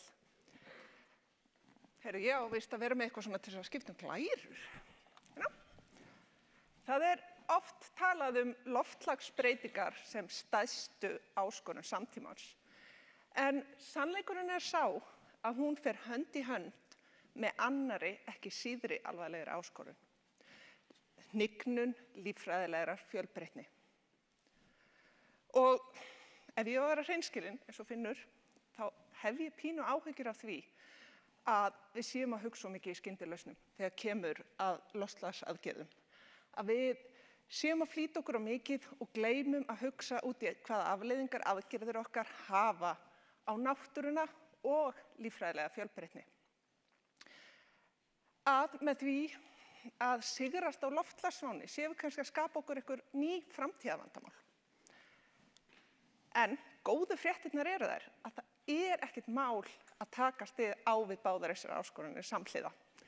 Við þurfum bara að gera það. En hvað eiginlega þessi líffræðilega fjölbreytni sem ég alltaf að tala Mörg okkar eru með það á hreinu, en fyrir öðrum þá þetta svolítið svona eins og EBITDA og reikningsskilareglur. Það veit svona aðeins hvað þetta en ekki alveg. Ég sem skipt endurskoðanda. En líffræðileg fjölbreytni ef við horfum á þessa fallegu mynd hérna í bakgrunninum, í rauninni allir svo fjöldi tegundna, plantna, dýra og annarra lífvera sem finnast á ákveðnu svæði. Það ekki nóg með að það sé það, heldur líffræðileg fjölbreytni líka allur breytileikinn á milli einstaklinga sömu tegundar. Til dæmis engin Sóley á þessari mynd alveg eins, hvorki í útliti né erfðum. Líffræðileg fjölbreytni líka fjölbreytnin í vistkerfunum á svæðinu. Hérna hefur við bara blómlegan árbakka. Við höfum vistkerfi áarinnar og í bakgrunni sjáum við votlendi og mólendi. Allt þetta líffræðileg fjölbreytni og öll þessi fjölbreytni mikilvæg. En hvers vegna hún mikilvæg? Líffræðileg fjölbreytni mikilvæg vegna þess að hún sér okkur fyrir matvælum, lyfjum, hreinsun vatns og lofts. Allt þetta nauðsynjar, bara nokkur dæmi nauðsynjar, sem byggðar í grunninn á líffræðilegri fjölbreytni. Og það sem meira ef líffræðileg fjölbreytni hnignar, þá hnignar geta náttúrunnar til að takast á við umhverfisbreytingar og ógnir. Þannig að hnignun líffræðilegrar fjölbreytni dregur úr getu okkar til að takast á við loftslagsbreytingar og loftslagsbreytingar hraða hnignun líffræðilegrar fjölbreytni. Þannig að þetta svona algjör hringjavitleysa. Þannig að það mjög mikilvægt að við tökum á báðum þessum áskorunum samhliða. Og við getum það. Rammaáætlun sem verður talað hérna eftir gott dæmi það hvernig hægt að gera það. Og það mörg önnur dæmi. Mér þykir rosa vænt þessa mynd. Þarna ég í doktorsnámi mínu í Svíþjóð að skoða líffræðilega fjölbreytni í sænskum graslöndum. Og ég man rosa vel eftir þessum degi. Ekki bara vegna þess að ég náttúrulega með krúttlegasta aðstoðarrannsakanda í heimi. Maður þarf að ná börnunum snemma inn í fagið sitt. Þetta Hrafnhildur. Heldur líka vegna þess að þennan dag hitti ég sérfræðing frá sænsku landbúnaðarstofnuninni. Sérfræðing sem gekk nálægt graslendi og var að telja tré. Mér fannst þetta stórundarlega háttsemi og spurði hvað í ósköpunum hún væri að gera. Þá sagði mér það að bóndinn sem byggi þarna fengi sérstakan styrk frá sænska ríkinu til að viðhalda þessu beitilandi trjálausu. Því að það væri grunnurinn að því að viðhalda líffræðilegri fjölbreytni svæðisins. Þannig að þarna fyrir 14 árum síðan, Hrafnhildur komið bleikt hár núna, og aðeins stærri, þá voru Svíarnir farnir að tengja styrktarkerfi í landbúnaði við eflingu og vernd líffræðilegra fjölbreytni. Og þó að aðstæður séu náttúrulega allt öðruvísi hérna á trjálitla Íslandi, þá á þetta alveg við í sumum tilvikum. Aukning skóga frábær loftslagsaðgerð, bara eins og Birgir talaði hérna áðan. En það eru samt ákveðin svæði sem við viljum halda skólausum til þess að vernda líffræðilega fjölbreytni. Sérstaklega þá ég að hugsa að vernda búsvæði ákveðna málfuglategunda. Og það ekkert mál að samþætta þetta tvennt. Við getum alveg aukið skóga og vernda þessa mikilvæga fjölbreytni. Það eru við sem ráðum því hvað skógar eru ræktaðir. Og ef við hugsum út í náttúrulega útbreiðslu birkisins, þá auðvelt að stýra því með beitastýringu. Af hverju beitum við ekki bara þessi svæði þar sem við viljum halda opnu mólendi fyrir fuglana og friðum öðru svæði þar sem birki getur vaxið upp. Þetta ekkert rosalega flókið. Og í grunninn, hvort sem við erum að tala beit, skógrækt, orkuvinnslu eða eitthvað annað, þá snýst þetta bara allt sjálfbæra landnýtingu og gott skipulag. Eða, eins og Finnur sagði, við ráðum því hvað gert hvar. Það við sem stýrum flugvélinni. Og það eitt sem ég langar að við ákveðum að gera meira af. Það að endurheimta votlendi. Eins og ráðherra talaði hérna áðan, þá endurheimt votlendis ein af mikilvægustu loftslagsaðgerðunum. Hún hagkvæm, svo eflir hún líka líffræðilega fjölbreytni og hjálpar okkur að aðlagast að loftslagsbreytingum. Votlendi nefnilega frábær í því að koma í veg fyrir flóð og draga úr þurrkum. Þannig að þetta í rauninni aðgerð sem klikkar í öll boxin. Og þar á ekki, þá eigum við bara rosa mikið af framræstu mýrum hérna á Íslandi. Framræstu votlendi sem enginn að nýta og Út af við erum ekki að tala ræktarlöndin eða túnin hjá bændunum. Heldur bara framræst votlendi sem enginn að nýta, sem eru tilvalin til endurheimtar. Ég vildi stundum að ég hefði svona post-it miða sem ég geti sett þessu í gamla dag, tilvalin til stækkunar, tilvalin til endurheimtar. Og þetta í rauninni, þó að við þurfum náttúrulega, þetta eitthvað líka sem við kunnum. Það þarf að vanda vel til verks. Þú veist, þetta aðeins flóknara en að fara bara út í með gröfu og fylla hún í skurði, eins og ég heyri stundum. En við kunnum þetta og við þurfum ekki að þróa neitt nýtt. Við kunnum verklagið. Þetta sannkallaður ávöxtur í augnhæð. Þannig að lausnin frekar einföld. Vitum lausnina, en ég hef sitið, ég veit ekki hvað marga fundi og verið á hvað mörgum ráðstefnum eins og hérna í dag þar sem við erum að tala þetta. Við verið á mörgum fundum með Finni. Og mér finnst þetta svolítið, við vitum vandann, við vitum lausnina og nú vill ég bara fara að sjá árangur. Ég vil að í næsta skipti, þegar ég stend hérna fyrir framan ykkur og held fyrirlestur, þá verður það ekki enn eitt fyrirlestur lausnina, heldur fyrirlestur þann frábæra árangur sem við höfum náð í loftslagsaðgerðum, samhliða því að vernda og efla líffræðilega fjölbreytni. Takk fyrir, þangað til þá.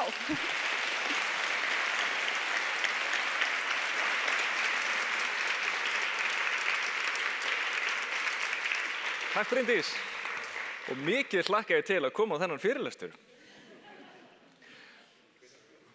Næsta svið eru 3 gestir sem vita ekkert loftslagsmál, bara ekki taka mark á því sem ég segja, þetta svona smáaletrið allt saman. En ég myndi segja ykkur hvað þau ætla að segja, ég ekki einu sinni viss að þau viti það sjálf, af því þau eru spunaleikarar. Þetta eru Guðmundur Einar, Steiney Skúladóttir og Pálmi Freyr Hauksson. Gjörðu svo vel.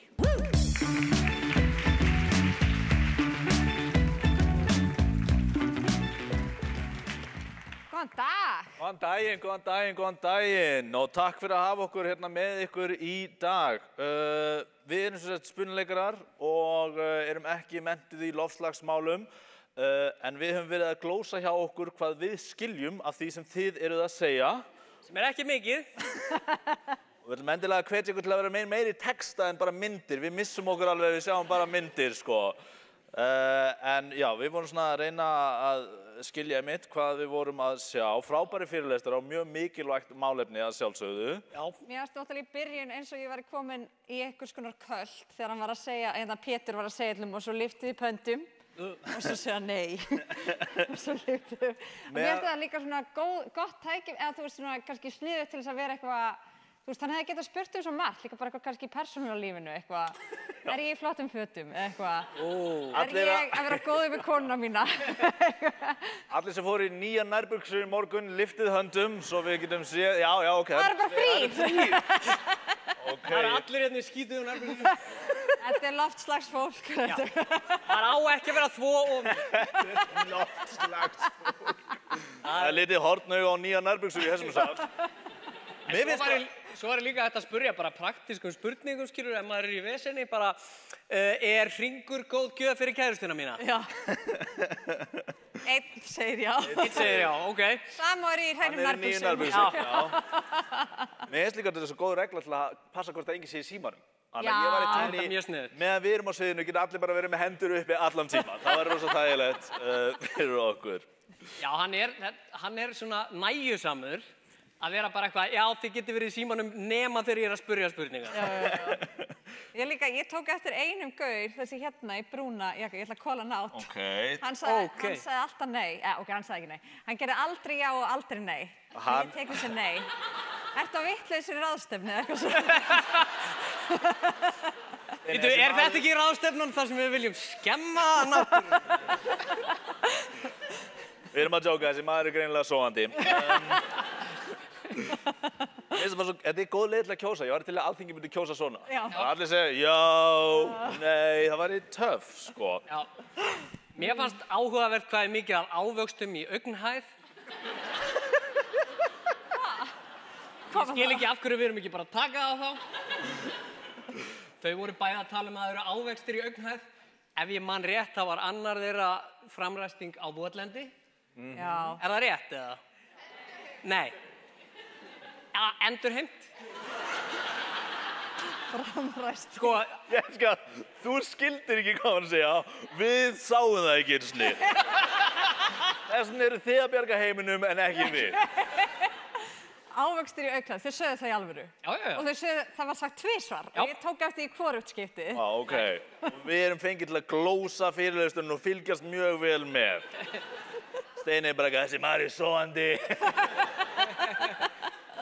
En síðan, ég hugsa, þið eru mjög gáðað fólk og mjög flottar háskólagráður, en ég greinilegt að Bryndís fekk aðstóð í náminu sínu, þarna hjá litlum, mest ótrúlega getur tekið, ég á 7 ára son, séns í helvíti að ég getur tekið hann 7 mánaða son.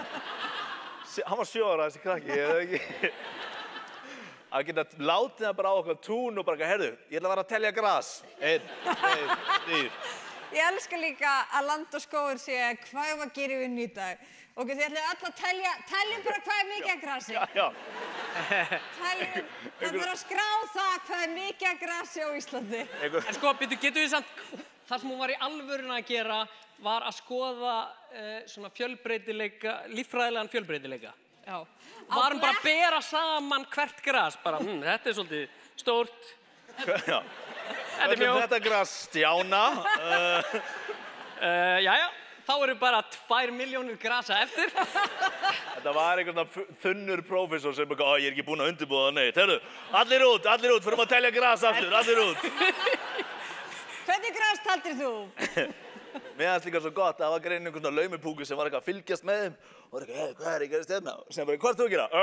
Ég er að telja 3, 5, 7, 9, 12. Það er líka óslega. Og þegar hún fór að tala við mann sem er að telja 3, pælið að vera einhverjum skói bara 5.891, 5.891, sem byrja einhver að tala. Hvað hérna? 5.891! Ég er að telja 3! Takk. 1, 2, 3. Hvað er símanúmerið þitt? Mér finnst líka svo gott þegar hún sagði sko að hún sýndi myndin á undan sem var eitthvað eins og ég sjá það er engin Sóley sem er eins á þessari mynd og ég er eitthvað, þær eru allar eins. Steini, þetta er racist. Ég ætlum ekki að vera racist gegn blómum eða neinum Við stöndum ekki fyrir það sem Steini var að segja. Bara lagalega berum við enga ábyrgð á. Enga ábyrgð. Ég alveg satt, ég sá ekki mun, ég sá ekki mun. Ok. Það segja þér allir. Mér finnst, en þú veist, það er örugglega ógeðslega erfitt að vera að gera það sem þið eru að gera og maður kannski finnur ekki fyrir miklum breytingum svona degi til dags, en það eru mjög mikla breytingar í gangi. Mér langar bara að segja hann sögu af okkur að við erum í grínhóp og við erum í spunahóp með fólki og við vorum með svona heima hjá manni. Ekki með dýrum. Með dýrum, við erum með Sóley aðalega, en við vorum heima hjá manni og ég þarf ekki að segja hvað hann heitir, en köllum hann Máni Arnarsson og hann er heima í Samtúni 7. Og við vorum að undirbúa eitthvað og við komumst að því að hann flokkar ekki. Og það var bara drepið fyrir framan okkur. Og við vorum bara, hvað meinaru að þú flokkir ekki? Og hann eitthvað, ég skil þetta ekki alltaf einhvern veginn. Og hann flokkaði ekki og við vorum svo leiðileg við hann alla kvöldstundina. Og ef það er ekki barátta, þá veit ég ekki hvað er barátta. Og það En engar áhugjum, við drápum hann og letum hann í lífræni tunnuna.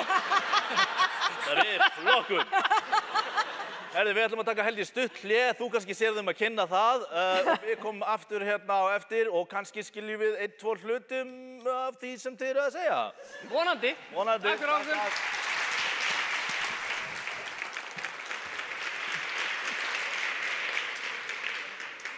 Já, kæra þakkir. Takk fyrir að skemmta okkur á meðan við björgum heiminum. Mjög nægilegt. Við ætlum ekki að taka stutt hlé, bara svo það sé sagt. Þau ætla að taka stutt hlé. Þau ætla bara að setjast aftur í sæti sín eins og... Við ætlum að halda áfram. Við erum með dagskrá. Hérna, stórskemmtilegt allt saman. Býtum við. Næst er hérna hún Katrín Karlsdóttir. Og hún Já, ég veit ekki alveg, ég ætla heldur ekkert að leggja henni í orði munn hvað hann ætlar að tala um að því að erindið hennar heitir Þarfellesi klósett, ferðamennska og forgangsröðun aðgerða í náttúruvernd. Ferðamenn vilja auðvitað sjá ósnortna náttúru en því fleiri ferðamenn því meiri innviði þarf. Þannig að hér erum við að dansa á þessu dílemma. Katrín tilbúin hérna og ég ætla bara að bjóða hana velkomna. Gjörðu svo vel, Katrín.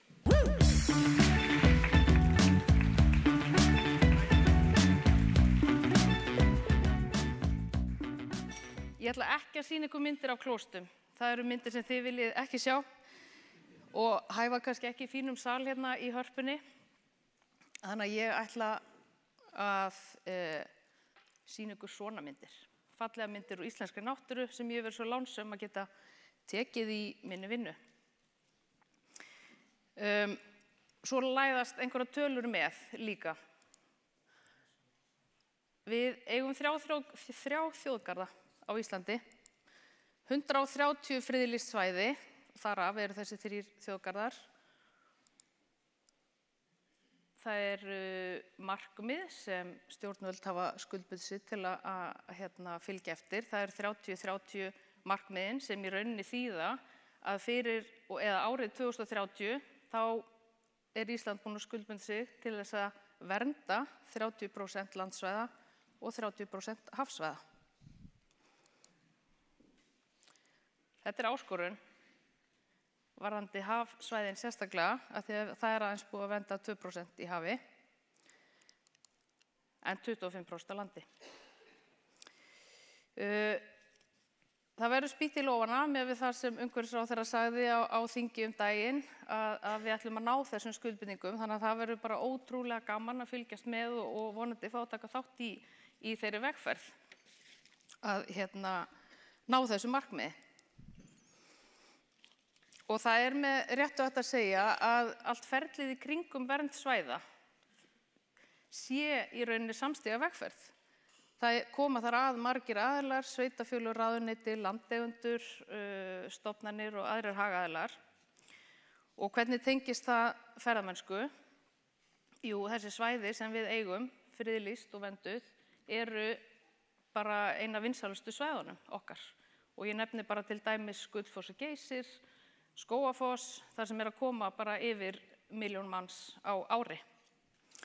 Og þið getur rétt ímyndað ykkur að þetta fólk þarf klósett. Þannig að ég spyr bara, þarf þetta klósett? Og núna segi ég bara auðvitað.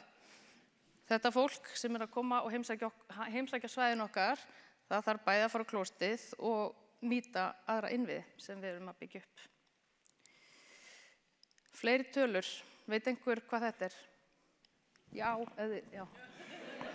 Nei, það er ekki allir sem vita. Þetta er sem sagt spá yfir fjölda ferðamanna sem mun heimsækja Ísland árið 2026 og þetta er yfir 2,5 milljónir manna sem munu heimsækja landið heim. Og þetta er eina af þessum stóru áskorunum sem við í náttúruvernd erum að vinna með og þetta er tala sem við enga stjórn á. Ekki neina.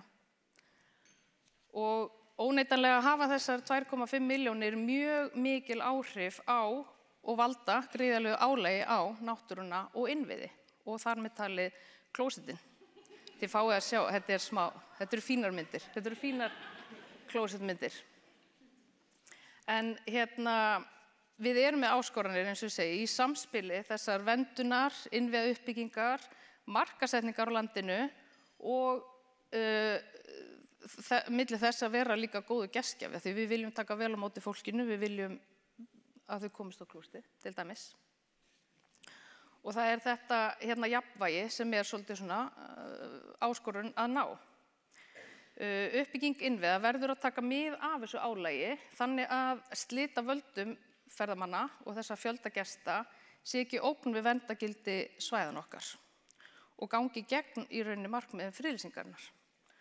Og það var nú bara í umfjöllun á RÚV í síðustu viku eina vinsælustu gönguleið landsins Laugaveginn sem er að hluta til innan Friðlands af Fjallabaki þar sem innviðir bara standa algjörlega á tæpasta vaði gagnvart fjölda. Og þar eru við til dæmis, og þá sérstaklega kannski klósettin, þar sem eru áskoranir eins og vasskortur, erfitt aðgengi, við getum ekki sett upp vassklósett, það kemst enginn til að tæma þau, til að tæma rotþrær. Þú veist, það eru þessi fráveitu mál sem eru alveg svakalega krefjandi. En góðu fréttirnar eru þær að við eigum alveg tæki og tól til að takast á þessar áskoranir eins og við búið að vera að fara yfir í erindunum á undan. En erum við að nýta þau sem skildi? Þetta er svona sama stef eins og þið heyrið svolítið í gegnum þessi erindi. Nei, sí. Á hverju kemur ekki textinn sem ég hef búin að skrifa þarna inn á? Já, þá fáum við bara myndina. Við erum með tæki eins og til dæmis ástandsmat svæða, þar sem árlega er farið yfir slit og álag af völdum ferðamanna og það er að bera saman ár frá ári hvernig ástand svæðan okkar er. Við vinnum með áherslur í innviðauppbyggingu sem ráðuneyti gaf út fyrir nokkur síðan, þar sem er mikil áhersla lögð á varfærna innviðauppbyggingu og það sé bara byggt upp þar sem þarf en ekki að óþörfu og fari varlega í efnisval sem gefur þá efni sem er þá skoðað út frá kolefnisspori og svo framvegis. Það er stjórnunar- og verndaráætlanir sem eiga að vera gerðar samkvæmt náttúruverndarlögum fyrir hvert einasta friðlýst svæði og þær áætlanir eru mjög góður samráðsvettvangur þar sem margir aðilar koma að til að setja svona ákveðnar línur og markmið fyrir svæðin. Þarna eru mjög mikil tækifæri af því að við eigum ekki stjórnunar- og verndaráætlanir fyrir nógu mörg svæði. Þannig að þarna má líka spýta í og bæta úr. Það finnur nefndi nú verkfærakistuna sem sveitarfélög og mögulega aðrir aðilar geta nýtt sér til þess að eiga samráð og byggja upp sín markmið. Og svo eru ákveðnar tæknilausnir líka í boði sem við fáum að heyra meira um á eftir. Eins og þið heyrið þá eru tækin til staðar og tækifærin líka. En hvernig eigum við þá að forgangsraða út frá þessu? Við þurfum að setja náttúruna í fyrsta sæti. Ég get ekki sagt annað, ég er að vinna hjá Náttúruverndarstofnun og ég líka finn það sjálf mjög mikið hjá mér. Náttúran þarf að vera í fyrsta sæti, hún er besta kolefnisgeymslan. Við þurfum að vernda og aðgerðirnar sem gætu fylgt þeirri forgangsröðun er náttúrulega bara verndun svæða og vistkerfa og að því að verndun svæða er náttúrulega loftslagsaðgerð í sjálfu sér. Það er hægt að bara út frá ástandi og þolmörkum svæða stýra álagi gesta, velja staði sem eru betur til svarnir að taka á móti stórum hópum og fylgja þá áfram þessum áherslum í innviðauppbyggingu frá ráðuneyti varfærna og ábyrga uppbyggingu innviða og velja, eins og ég sagði staðina sem fjármagni nýtist sem best fyrir fjöldan. Svo getum við líka forgangsraða út frá kolefnisspori ferðamanna. Það getur verið ákveðin forgangsröðun. Hérna er mynd frá dynjanda á góðum degi þar sem kolefnissporið er næstu í áþreifanlegt. Þetta er ekkert eitthvað ógeðslega margir en þetta er samt, maður sér bara 20 rútur, fullt af fólki og hérna væri hægt að kannski stýra álagi aðeins betur. Út frá kolefnisspori ferðamanna þá er líka hægt að skoða flokkun úrgangs frá ferðamönnum. Þar er bara stóra áskorun og líka mjög mikil tækifæri af því það er erfitt að flokka úrgang frá ferðamönnum. Og var ekki verið að nefna hérna flokkun áðan, það var einhver sem flokkaði ekki, stranglega bannað, en við leyfum 2,5 milljónum að slæta. Þannig að þar eru mjög mikil tækifæri. Og svo þessi fræðsla, að ferðamennirnir sem heimsækja landið geti kannski fengið eitthvað aðeins með sér, fundið til ábyrgðar í stóra samhenginu áhrif sín í þessum málum og farið kannski heim með þetta svona lítið fræ með sér. Og markaðssetning. Væri ekki ógeðslega kúl að setja Ísland bara á korti sem sjálfbæran áfangastað. Það er hægt að gera miklu betur í þeim efnum. og svo bara aftur á klóstunum. Þetta sami dagur á Dynjanda, þar sem eru svona 100 manns að bíða eftir klóstum.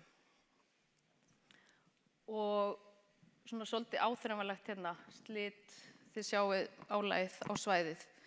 En það fer kannski ekki alveg saman hljóð og mynd hjá mér þegar ég segi og spyr aftur spurningarna, þurfum við öll sér klósett með við þetta? Ég myndi segja svona, nei, kannski ekki. Þurfum það ekki endilega. Öll, það þarf vissulega einhver klósett og innviði. En við höfum alla möguleikana til samráðs, við höfum tæki og tól til að passa upp á álagið. Við þurfum að nýta það vel, þannig að verndin sé í fyrirrúmi, af því að náttúruvernd er líka loftslagsaðgerð. Takk fyrir mig.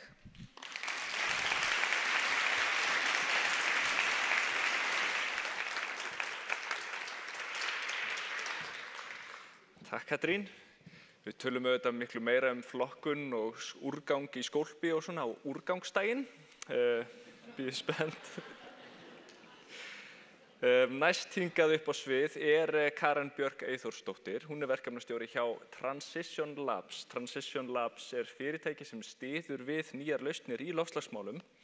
Erindi hennar Karenar heitir Samstíga í loftslagsaðgerðir, nýjar lausnir í nýjum heimi. Gjörðu svo vel, Karen.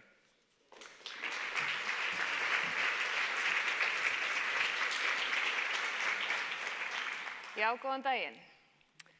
Mér langar að byrja á því að bjóða okkur að setjast aðeins upp í sætin okkar. Rúlla aðeins aftur öxlunum og loka augunum fyrir mig. Svo drögum við djúpt inn andann, við höldum og við tökum inn alla þessa þekkingu sem við fengið að fá inn í morgun og við öndum frá. Svo opnum við augun. Ég heiti Karen Björk og vinn hjá íslenska fyrirtækinu Transition Labs. Við hjálpum hugmyndum að loftslagstæknilausnum verða að veruleika. Og það eru þá lausnir sem að hjálpa okkur að halda okkur innan þolmarka jarðar. Ég ætla að segja ykkur frá einni loftslagslausn sem við vinnum reyndar ekki beint með en er góð dæmisaga. Ég ætla að taka ykkur með mér á Norðurstrandir, þar sem ég var að hefja nokkra daga göngu síðasta sumar. Ímyndið ykkur að stíga út úr báti inn í fallegan fjörð og sólin skín og það þarna nokkur lítil sumarhús. Við erum komin langt frá raforkudreifikerfinu en í einu af þessum húsum fékk ég samt svo kærkominn rjúkandi heitan kaffibolla með hárabjörnum mínum. Það var æði. Og ekki nóg með það, heldur var þessi kaffibolli lagaður með rafmagni sem kom frá sólarselunum á þakinu. Og það kannski eitthvað sem okkur hérna á Íslandi hefði kannski þótt svolítið ómögulegt fyrir ekki svo löngu síðan, en í dag þetta okkur ekki það framandi. Og ég held að við séum flest hér sammála að sólarsellur séu jú af hinu góða því að þær geta hjálpað okkur að færa okkur frá jarðefna eldsneytinu. En sólarsellur, eins og önnur ný tækni sem okkur finnst sjálfsagðar í dag, átti dálítið erfiða fæðingu. Fyrstu sellurnar voru taldar mjög dýrar, voru gagnrýndar fyrir að vera með lága nýtni og frekar óáreiðanlegar. En í dag er raunin önnur og ef við setjum þróun þeirra á nokkurs konar tímalínu að það var fyrsta sólarsellan fundin upp fyrir 140 árum. En svo tók heil 70 ár fyrir okkur að byrja í raun og veru að nota fyrstu sólarselluna. Og við höfum bara ekki 70 ár til viðbótar á þessum hraða ef við ætlum að takmarka hlýnun jarðar við 1,5 gráðu þegar við stöndum andspænis hruni líffræðilegs fjölbreytileika og hamfara hlýnunar. Tíminn er alveg ótrúlega fljótur að líða. Og eftir 15 ár ætlar Ísland að vera orðið kolefnishlutlaust, en það er jafn langur tími og frá því að við byrjum að nota snjallsíma, sem er ekki það langur tími. Og loftslagsráð og alþjóðastofnanir hafa lengi talað það að kolefnishlutlausa hagkerfið sé raun og veru eina mögulega hagkerfi framtíðarinnar. Og þá skiptir miklu máli að draga úr neyslu og að nýta náttúrumiðaðar lausnir, en við verðum líka að þróa tæknilausnir. Og sólarsellur eru á þessum stað sem þær eru í dag að því að við sem samfélag ákváðum að þetta væri ein af lausnunum, ein af þeim mörgu lausnum sem við viljum beita í loftslagsvánni. Ef ég fæ að taka ykkur eftir að þessum góða sólarkaffibolla mínum, að þá held ég að við séum flest hér sammála um það að við viljum ekki að á stöðum eins og á norðurströndum sé bara allt krökkt af mannvirkjum og það séu sólarsælur frá fjöru til fjalls. Alls ekki. Við eigum einstakan og stórkostlegan líffræðilegan fjölbreytileika sem að okkur ber að hlúa að, bæði á landi og í sjó. En umfang vandans í dag bara orðið þannig að það mun óhjákvæmilega kalla á einhver mannvirki í dag til þess að við getum komið í veg fyrir margföld neikvæð áhrif á lífríki og náttúru seinna meir. Og við þurfum alltaf að stíga varlega til jarðar og við þurfum alltaf að gæta hófs þegar kemur að því að innleiða einhvers konar nýja tækni og komin í almenna notkun. En til þess að gera hana örugga, áreiðanlega og hagkvæma, að þá þarf það þróunarferli mikla seiglu, það þarf endalausar ítranir, það þarf rannsóknir og það þarf að lokum uppbyggingu. Og ekki bara þar, heldur þar líka aðkomu vísindafólks, atvinnulífsins, lánastofnana, opinbera geirans, vaxtafjármagns, fjölmiðla og félagasamtaka, bara svo eitthvað sé nefnt. Við hjá Transition Labs vinnum með innlendum og erlendum sérfræðingum, til dæmis í loftslagsvísindum og í grænni tækniþróun, við einmitt að brúa þetta bil og taka hugmyndir að loftslagstæknilausnum frá frumgerðarstigi yfir á framkvæmdarstig. Þannig að við erum nokkurs konar svona millistykki á milli aðila sem þarf að vinna með, tengja og styðja við til þess að leysa sumt af því flóknasta sem þarf að leysa svo að nýjum lausnum sé hægt að koma á koppinn í allra fyrsta sinn. Og við sáum losunartölurnar Birgis áðan, við vitum að við erum á góðri leið með sumt en það er langt í land með annað og við þurfum margar lausnir til þess að aðlaga okkur að breyttum heimi. Þannig að okkar markmið hjá Transition Labs að koma þessum lausnum út í heiminn þannig að það geti byrjað að hafa jákvæð áhrif á umhverfi og samfélag hratt en örugglega. Og ég persónulega hef fengið að vera alveg ótrúlega heppin og ég hef fengið að vinna í þessum geira í sjálfbærni og loftslagsmálum frá alls konar sjónarhornum.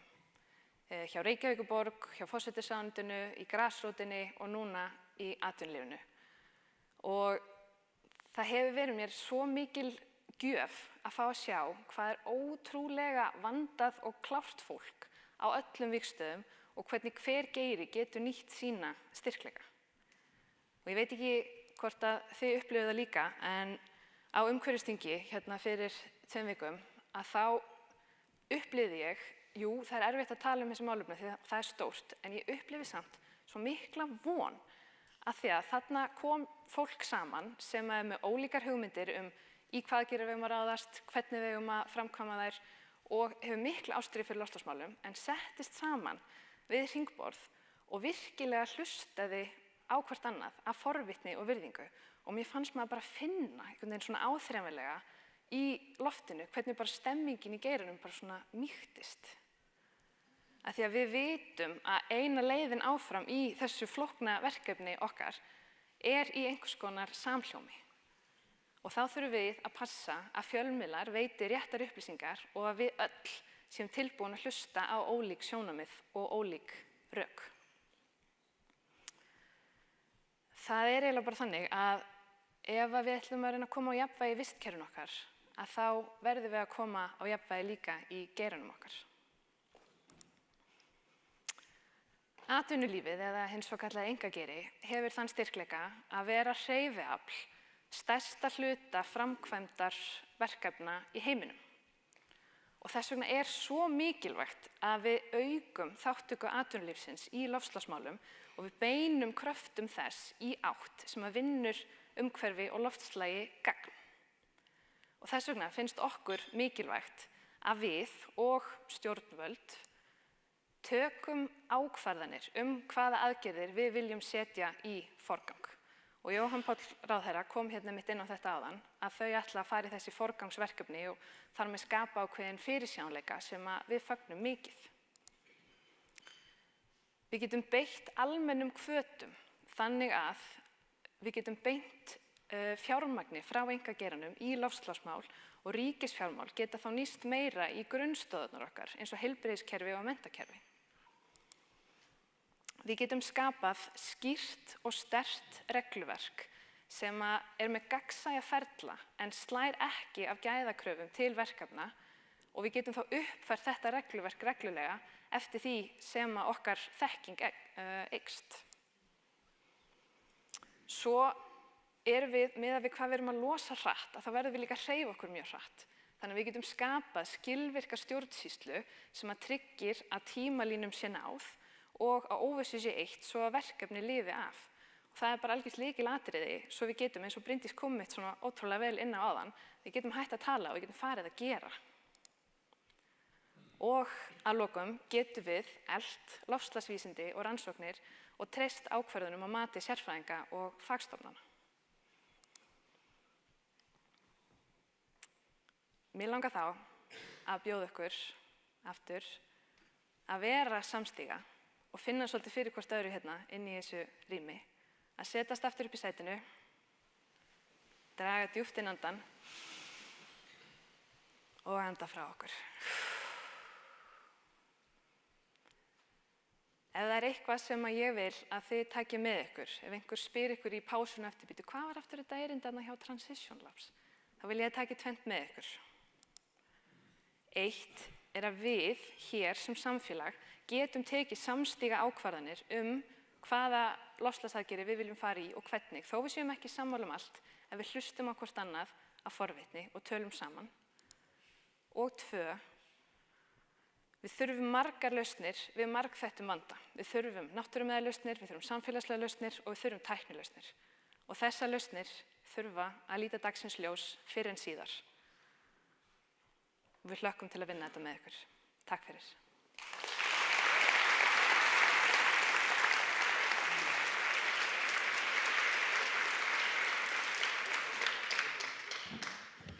Kærar þakkir, Karen. Þetta var síðasta erindið í þessu þema. Nú komið að nýjung sem loftslagsspjall. Við fáum sérfræðinga úr mismunandi áttum til að koma og reyna að draga saman hvað hefur farið fram í þessu þema og veita okkur sína innsýn. Þetta fólk með mikla reynslu af loftslagsmálum og af náttúruvernd. Þannig við hlýðum á þau hér fyrst. Það Elva Rakel Jónsdóttir sem framkvæmdastjóri Festu miðstöðvar sjálfbærni og Hörður Arnarsson, forstjóri Landsvirkjunar. Ég gef þeim orðið, gjörðu svo vel.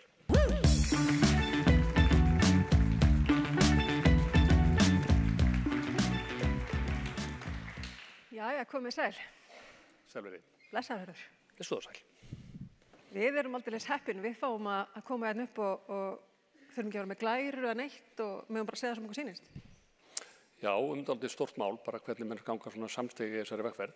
Heldur betur. Hvað þýðir það? Samstiga fyrir hvern og hvaða verkefni? Já, það var náttúrulega margar lausnir kynntar, en svo voru enn fleiri lausnir sem voru ekki kynntar, en það þetta alveg hafsjór af tæknum og sjálfbærnileiðum og þess sem í boði fyrir rekstraraðila. Hvernig eiga fyrirtæki og rekstraraðilar að velja úr þessu? Einmitt. Það nefnilega svolítið stóra spurningin. Mér langar til að fá ykkar hjálp við að setja því smá samhengi.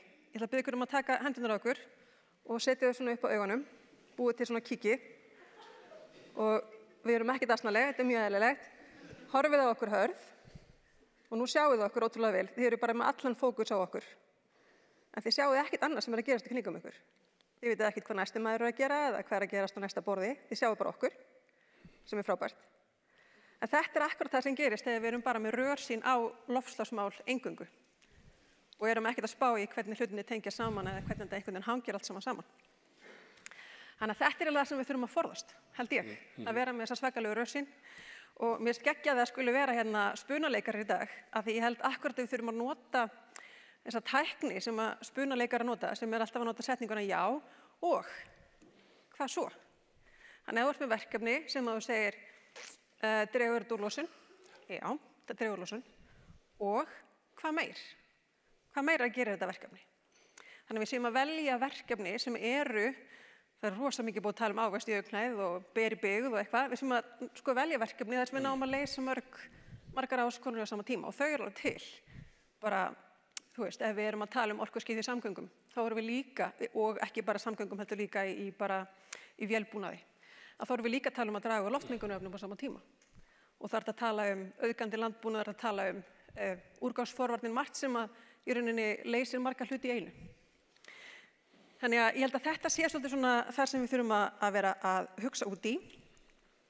Og svo held ég að sé mjög mikilvægt að huga að samvinnunni. Hún sé svolítið lykillinn. Hún eiginlega svolítið svona skrifuð inn í titilinn á þessu þema. Ég var að koma af Climate Week, heitir þetta, í New York, þar sem að þetta var algjört þema á eiginlega öllum panelum sem ég hlustaði á, að það var að vera að tala ekki bara samvinnu, heldur samfjármögnun.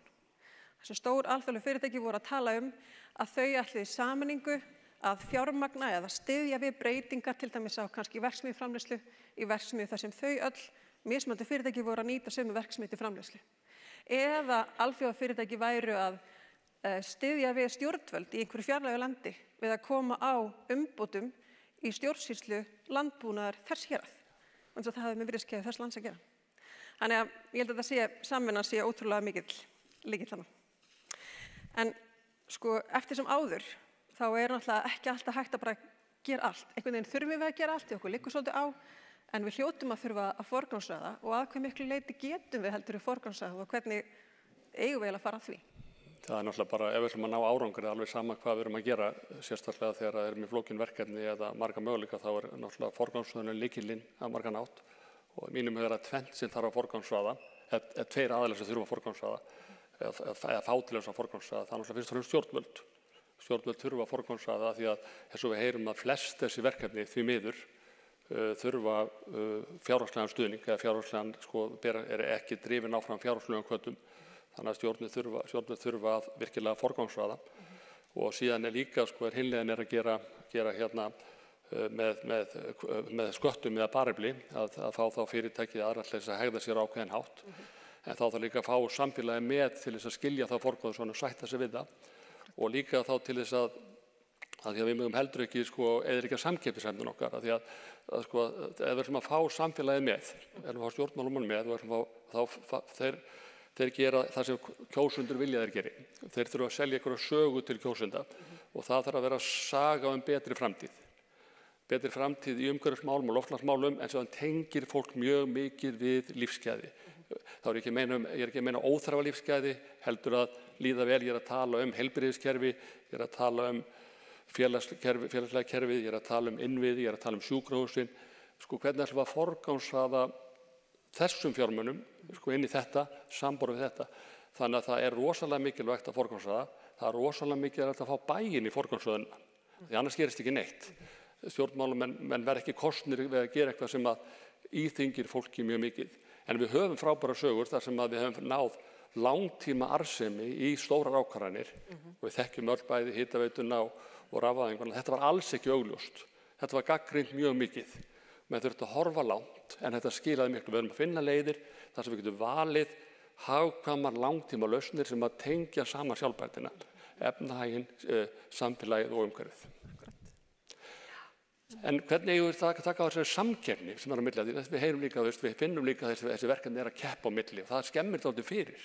Já, akkurat. Er það ekki?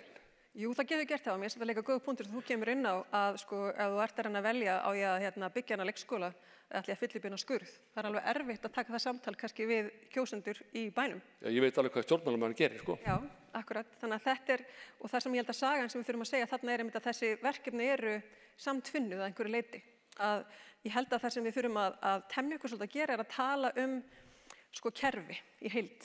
Þannig við séum að horfa á áhættugreiningu út frá einhvers konar kerfismati sem við gerum á hlutunum. Þetta er allt samhangandi.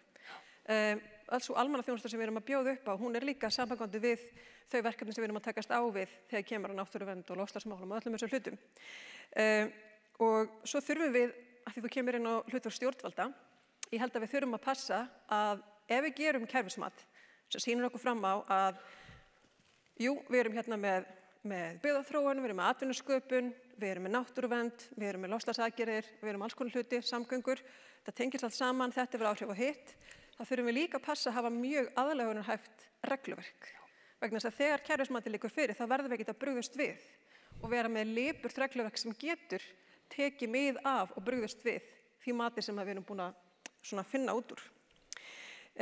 Og svo held ég að þessi einn punktur sem er svolítið mikilvægur og ég held að við, þetta er svona smá gryfja sem við föllum stundum svolítið í, að það er að ef að við erum með verkefni þar sem er núningur, hreinlega, sem er alveg til staðar sumstaðar, að þá séum við ekki að selja það sem einhvers konar win-win, þar sem allir græða, ef að það er ekki staðan. Vera frekar bara hreinskilu með að hérna erum við með verkefni sem dregur úr losun, það er geggjað, en verkefnið getur dregið úr líffræðileg fjölbreytni á sama tíma. Við kynnum það bara og segjum það bara, ok, það þýðir að við þurfum að fara einhverjum mótvægisaðgerðir til þess að styrkja vistkerfi á sama tíma, ef við veljum að fara í þessa aðgerð. Þannig að ég held að þetta með að reyna ekki einhvern veginn að hilma yfir og fela, sé rosalega mikilvægt. En nú heyrðum við hérna Karin áðan og við erum alltaf að finna lausnir. Hún talaði svolítið mikið um nýsköpun. Hvað heldur þú? Er nýsköpun einhvern veginn töfralausnin? Getum við notað hann til að komast út úr þeim klípum sem við erum í? Nei, en nýsköpun er rosalega mikilvæg og ég hef nú stærsta hluta af starfsæminu vann ég í nýsköpun og gerir mig mjög fyrir hvað hún er, mikið langhlaup hún er og hvað þarf að vera þolinmóður og hvað þarf að hafa öflugt og duglugt fólk sem drífur áfram gegnum dalinn og vandræðin sem fólk er að gera nýsköpun. En nýsköpun er rosalega mikilvæg, við þurfum að sinna henni og virkilega veita fjármunum í hana og styðja þau verkefni, en við þurfum að gera okkur grein fyrir því að það sem við gerum næstu 5-10 árin í einhverju skala er tækni sem er til í dag. Bara því það er svo dýrt að fara að skala upp og áhættusamt að skala upp tækni sem er ekki komin að það er bara nánaskali, þá fara fyrirtæki á hausinn, en við þurfum að nýta núverandi tækni til að takast á við verkefni sem við erum búin að lofa að leysa. Þessi 10-15 ára svona, hann er langmestu leyti gerð með þekkti tækni og þetta var ekkert flókið þegar maður horfði á hvað verkefni var. Þetta var basically tvennt. Þetta eru orkuskipti, endurheimt votlendis sem ræður rosalega miklu og þar er tæknin að miklu leyti þekkt og við þurfum að fara á stað með henni. Við þurfum líka að horfast augu við að við erum stundum kannski flækjut á hlutina fyrir okkur. Að við förum af stað með atvinnugreinar, kannski eins og síðustu 10-15 árum, sem að nýta rosalega mikið jarðefnaeldsneyti. Og ég er ekki á móti þessar atvinnugreinar við ferðaþjónustu, þetta er bara fín atvinnugrein, en við förum í hana, en núna stöndum við fram við risavöxnu verkefni í orkuskiptum í þeirri grein. Það er líka hægt að fara aðra leið við horfum fram á við, sem ég held að sé miklu betra því þetta er mjög kostnaðarsöm orkuskipti sem samfélagið þarf að greiða. Það er að velja atvinnugrein til framtíðar sem að nýta endurnýjanlega orku. Og maður er oft mjög hugsi yfir því að aðhaldið sem við fáum að orkuvinnslu, endurnýjanlega orkuvinnslu sem við fögnum og er svoleiðis, en það er ekkert aðhald að innflutningi olíu. Það er enginn sem gerir athugasemdir við það að starta fyrirtækjum sem nota nánast eingöngu olíu. Það er enginn sem kvartar yfir því að við flytjum inn 20% meira olíu eitt árið. Ég heldur þurfum að staldra þess við, ef við ætlum að leysa þetta, þá eigum við að satsa á atvinnugreinar sem nota endurnýjanlega orku. Akkurat. Og með nýsköpunina þá hljótum við að þurfa að fjárfesta í henni til framtíðar en að bara grípa og bara byrja núna. Grípa bara tækifærin sem við eigum nú þegar að virka. Já, og einfalda okkur verkefni til framtíðar og nota lausnirnar sem eru til og fara á stað. Hörðu, takk fyrir spjalli. Sömuleiðis.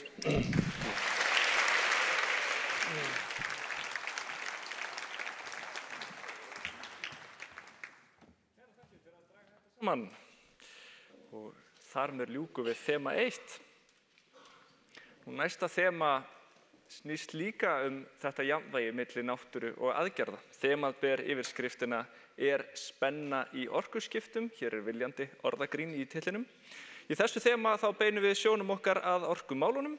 Og við lítum í baksýnisspegilinn, við tökum stöðuna eins og hún núna og meira segja gerast við svo djörf að spá í framtíðina. Ekki nóg með það, heldur tökum við þetta í öfugri tímaröð. Við byrjum á framtíðinni. Það Jón Ásgeir Haukdal Þorvaldsson, hann einn af mjög mörgum hér í dag sem ber 4 nöfn, ég einn af þeim. Jón Ásgeir teymistjóri í teymi orkuskipta og orkunýtni hjá Umhverfis- og Orkustofnun, erindi hans heitir Spáð í orkuspilin. hvar stöndum við og hvert stefnum við gagnvart markmiðunum 2030. Gjörðu svo vel, Jón Ásgeir.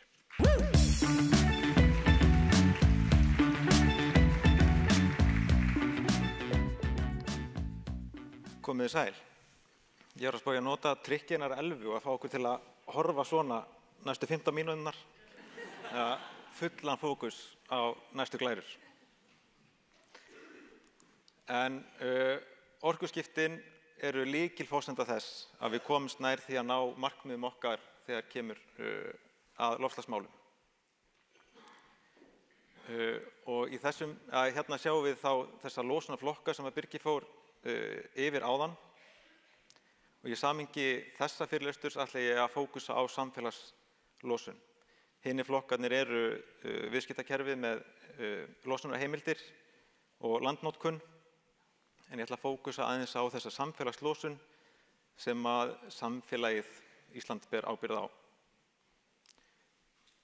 En förum aðeins yfir hvernig þessi losun hefur þróast frá viðmiðunar árinu 2005, sem grundvöllur þessara markmiðasetningar allra, að þá var losun 3,1 milljón tonna CO2 ígilda. Samkvæmt bráðabirgðatölum fyrir árið í fyrra var losun 8% minni árið 2024. Og samkvæmt spám, framreikningum, áætlun er sem sagt markmiðið. Það er 41% samdráttur. Þannig að það er smá stökk frá því að fara úr 8% samdrætti yfir 41% samdrátt á ekki fleiri árum en eru til ársins 2030. Og þá viljum við lenda árið 2030 þar sem samfélagslosun er ekki meiri en 1,8 milljón tonna CO2 ígilda. En við förum aðeins nánar ofan í hvað er samfélagslosun. Árið 2024 var jarðefnaeldsneyti valdurinn af 58%,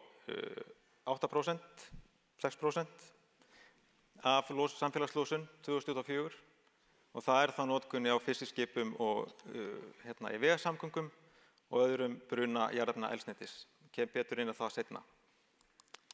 24% má rekja til losunar frá landbúnaði og undir því er ekki notkun á tæki eða traktora.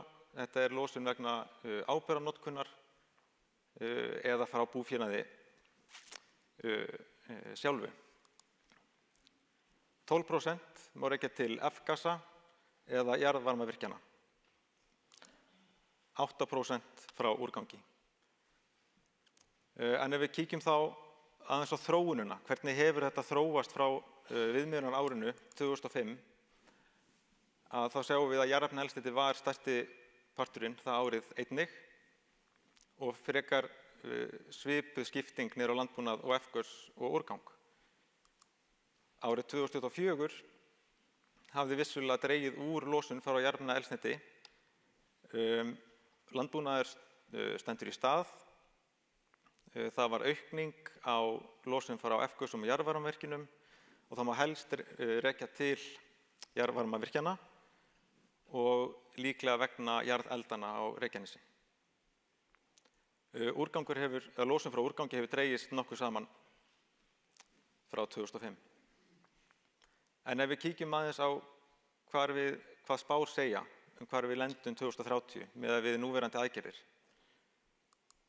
þá erum við að gera ráð fyrir að losun vegna notkunar á jarðefnaeldsneyti muni draga saman 30% frá 2005. Landbúnaður 1% samdráttur, F-gas og jarðvarmavirkjanir 24% samdráttur og úrgangur tæplega helming. Þannig að ef við lítum á þessar tölur, þetta er svona ágætt þróun í flestum flokkum, en þetta er að skila okkur 23% samdrætti 2030 miðað við árið 2005 og því hvergi nærri markmiðum okkar 41% samdrátt. Nú í september þá kynnti ráðherra nokkra viðbótar aðgerðir til innleiðingar núna á næstu árum og misserum, vonandi fyrr en seinna, og þær snúa einna helst að ökutækjaleigum, að flýta orkuskiptum hjá ökutækjaleigum. En þær hafa gríðarleg áhrif á samsetningu bílaflotans á Íslandi og kaupa allt að helming allra nýskráðra fólksbíla á landinu á hverju ári. Það var einnig kynnt aðgerð aukna íblöndun lífeldsneytis sem er ágætt aðgerð til þess að brúa bil. Þetta ekki langtíma verkfæri, eða hugsa sem langtíma verkfæri til þess að ná slíkum markmiðum, en ágætt til þess að brúa ákveðið bil milli markmiða og rauntala. Það var einnig kynnt aðgerð tengd landbúnaði og var þá tengd að draga úr áburðarnotkun og draga því úr losun frá áburðarnotkun.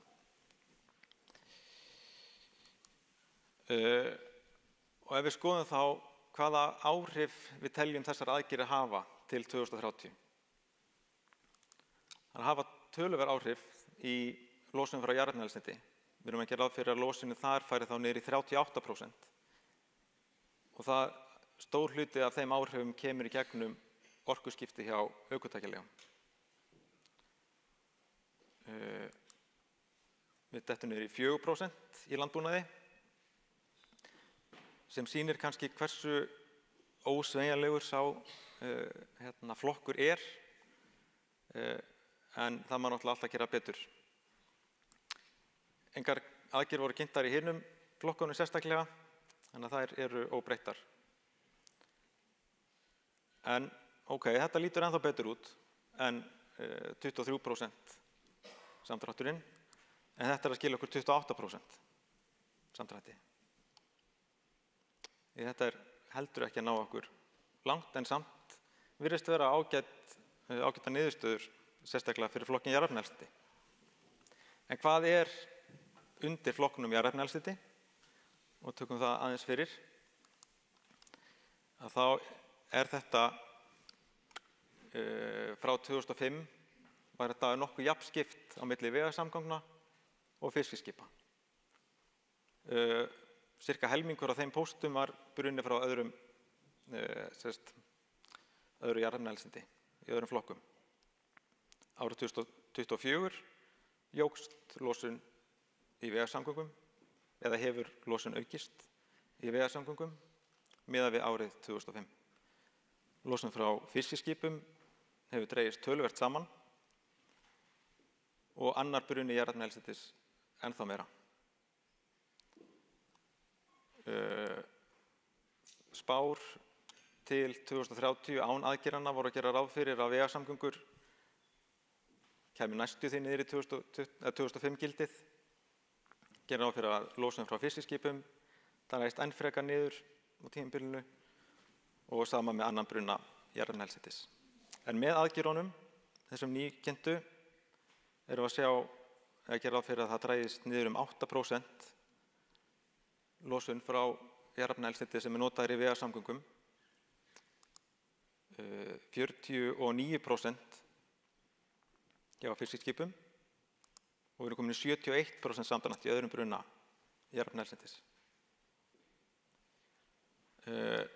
Og þá getum við hugsað, við þá bara ekkert að gerast í vegasamgöngukaflanum? Þetta dautt mál að tala og gleymum því bara aðeins? En ef við lítum aðeins á aðra mælikvarða, hvernig við sjáum stöðuna vera árið 2030 ef að þessar nýju aðgerðir verða að fullu innleiddar og okkar áætlanir stemma, að það verður 40% af heildarflota, bílaflota í landinu verður hægt að stinga í samband, ganga fyrir metan eða vetni. Og þetta þá ekki bara af fólksbílum, heldur af sendibílum, rútum, vöruflutningabílum, öllum. 40% af bílaflotanum með aðra getur gengið fyrir öðrum orkugjöfum en jarðefnaeldsneyti. Við erum þá áætla að orkunotkun í þessum geirum verði 40% endurnýjanlegir. Sé þá annaðhvort raforka, lífeldsneyti, metan, vetni, það sem uppfyllir sjálfbærni viðmið. Þá erum við að gera ráð fyrir að aukin raforku þörf vegna þessar orkuskipta séu 500 gigawattstundir árið 2030, þá aukning frá árinu 2024. Það er 2,5% af heildarraforkuvinnslu í fyrra. Ef við skoðum fleiri mælikvarða og setjum þetta í samhengi við losun á mann vegna notkunar á jarðefnaeldsneyti, þá erum við að draga saman losun 57% frá árinu 2005 til 2030 með losun á hvern íbúa. Og við tökum þetta líka í samhengi við ferðamenn eins og búið að vera að ræða í dag, að þeir eru stór hluti af íbúum á svæðinu tímabundið og gera ráð fyrir að hver ferðamaður sé sirka í vikudvöl á landinu. Þá er samdrátturinn tæp 70% á mann á þessu tímabili vegna losunar frá jarðefnaeldsneyti. Þó að samdrátturinn sé 8% í rauntölum, í tonnum. Tökum þetta aðeins lengra og blöndum fiskiskipum í máli. Þeir hafa, eins og ég nefndi áðan, dregið saman losun 49% frá 2005, sem er bara frábæra niðurstöður. Getum líka horft á það að þeir hafa það bil tvöfaldað aflaverðmæti úr sjó. Verðmæti þess afla sem þeir koma með að landi per tonn losun er tvöfalt meiri. Þannig að við erum að koma með tvöfalt meiri verðmæti úr sjó fyrir hvert losað tonn CO2.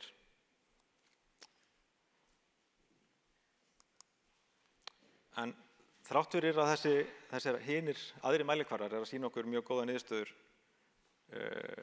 mætti segja, og þá er 28% ekki það sama og 41%. Og þar munar 400.000 tonnum á ári sem þarf að brúa til þess að ná þessu markmiði 41% samdrátt. Og til að setja það í samhengi við þá losun sem við áætlum að verði í samfélagslosun 2030, að það er þriðjungur sem þyrfti að hverfa til þess að ná markmiðum. En eru frekari tækifæri. Tíminn er vissulega skammur. Hann er ekki alveg að vinna með okkur. Og það tekur tíma að útbúa aðgerðir, innleiða þær og fá þær til að virka. Og sérílagi í gegnum útskipti á bílaflota. Þau gerast ekki hraðar en nýskráningar í gegnum á hverju ári. Það er ekki hægt að taka út allan bílaflotan og klára orkuskiptin í vegasamgöngum. Þannig að því fyrr sem að eftir að innleiða aðgerðir, því fyrr fáum við áhrif af þeim og það náttúrulega dugar okkur inn í fleiri markmið en 2030. Það eru frekari tækifæri í þungaflutningum.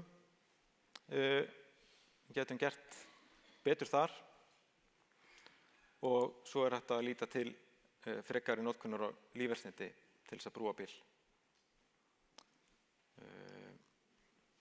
Og ég ætla svona í framhjálpi að nefna að það eru opnir styrkir inn á orkusjóður.is. Loftslags- og orkusjóður styrkir kaup á rafbílum eða hreinorku ökutækjum, hvort sem það er fólksbíll, sendibíll, vörubíll, rúta, hvað sem er.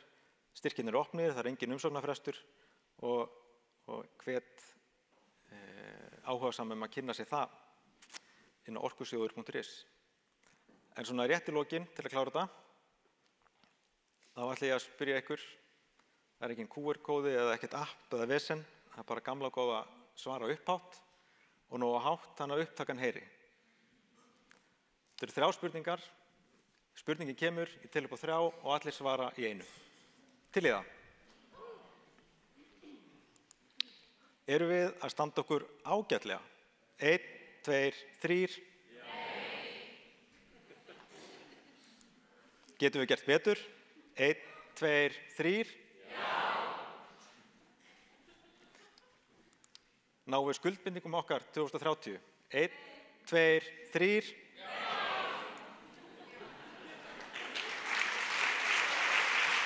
Sorry.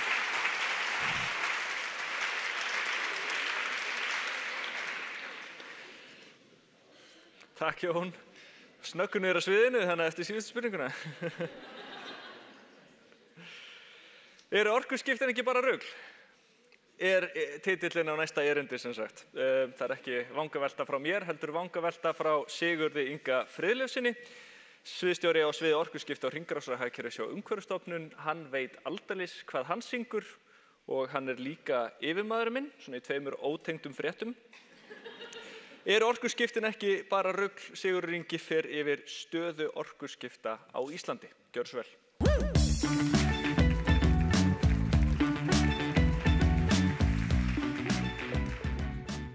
Já, heyrist ekki rugl í mér?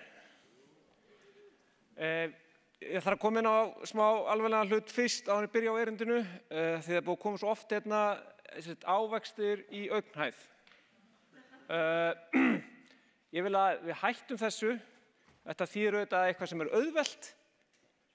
En við búum á Íslandi. Hver hefur lent í ávöxt í augnhæð hér bara einhvers staðar nema rambaðan á gróðurhús í Hveragerði?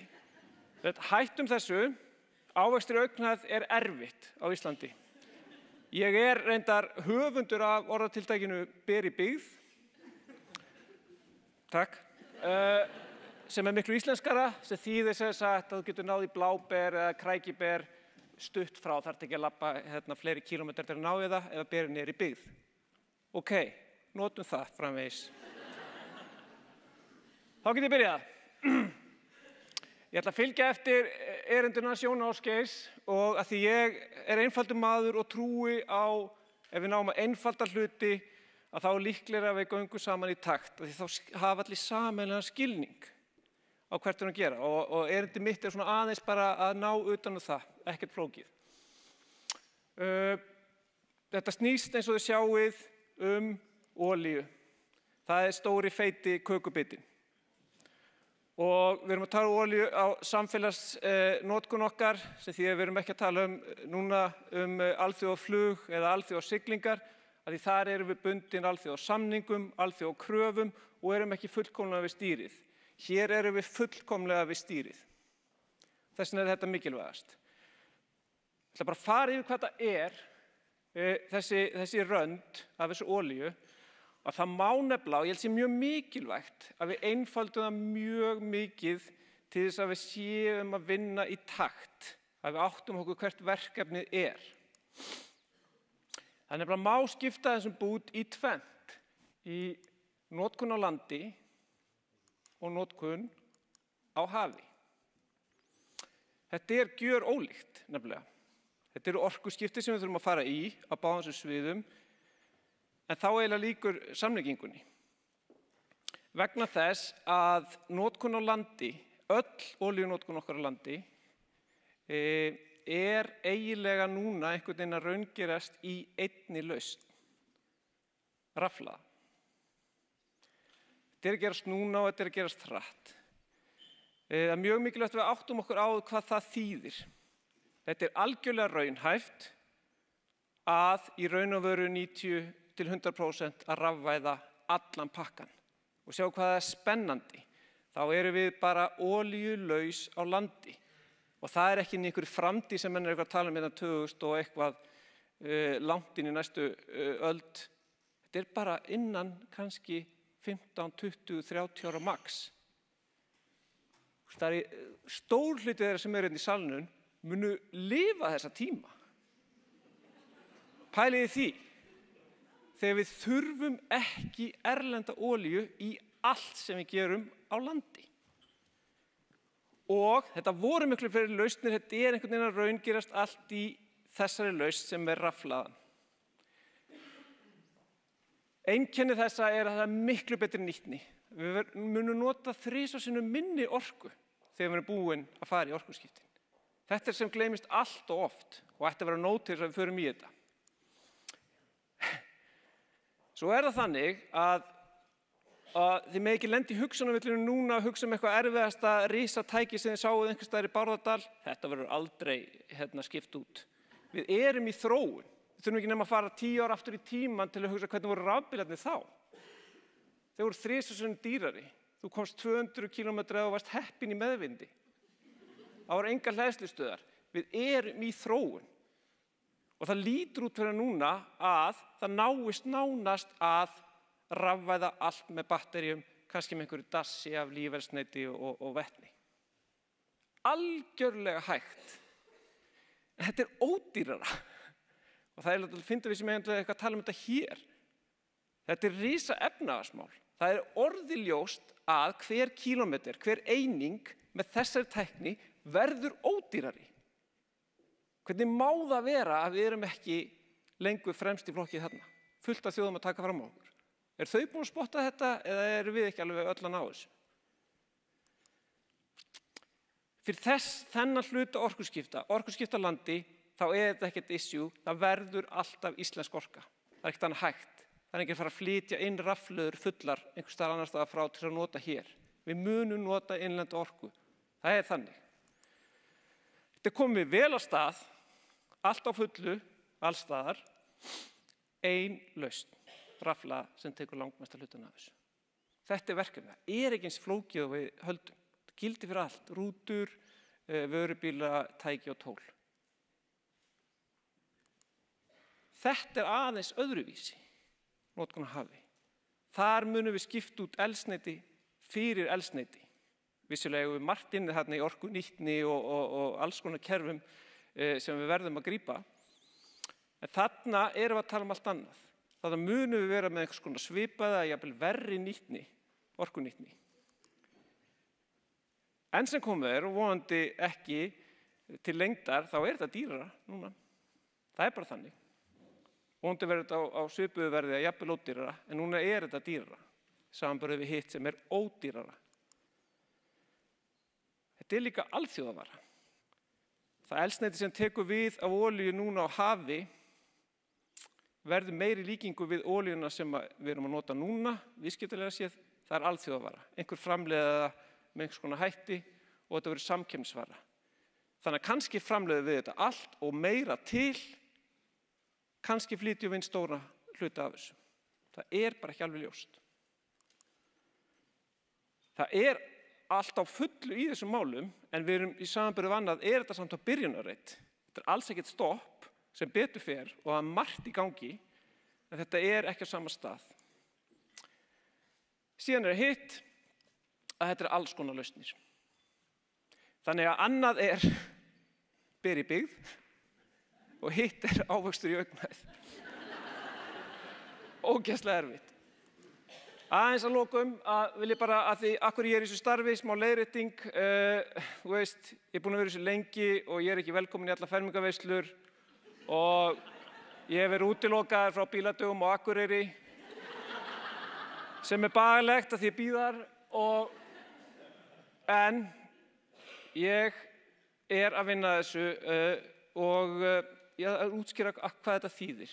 Hérna erum við með 3 einstaklinga sem er að fara að velja sér samgöngumáta. Og einn velur að kaupa úr nýskrá glænýjan bensínbíl, annar rafbíl og þriðji breytta ferðavenjur og hjól. Frábært.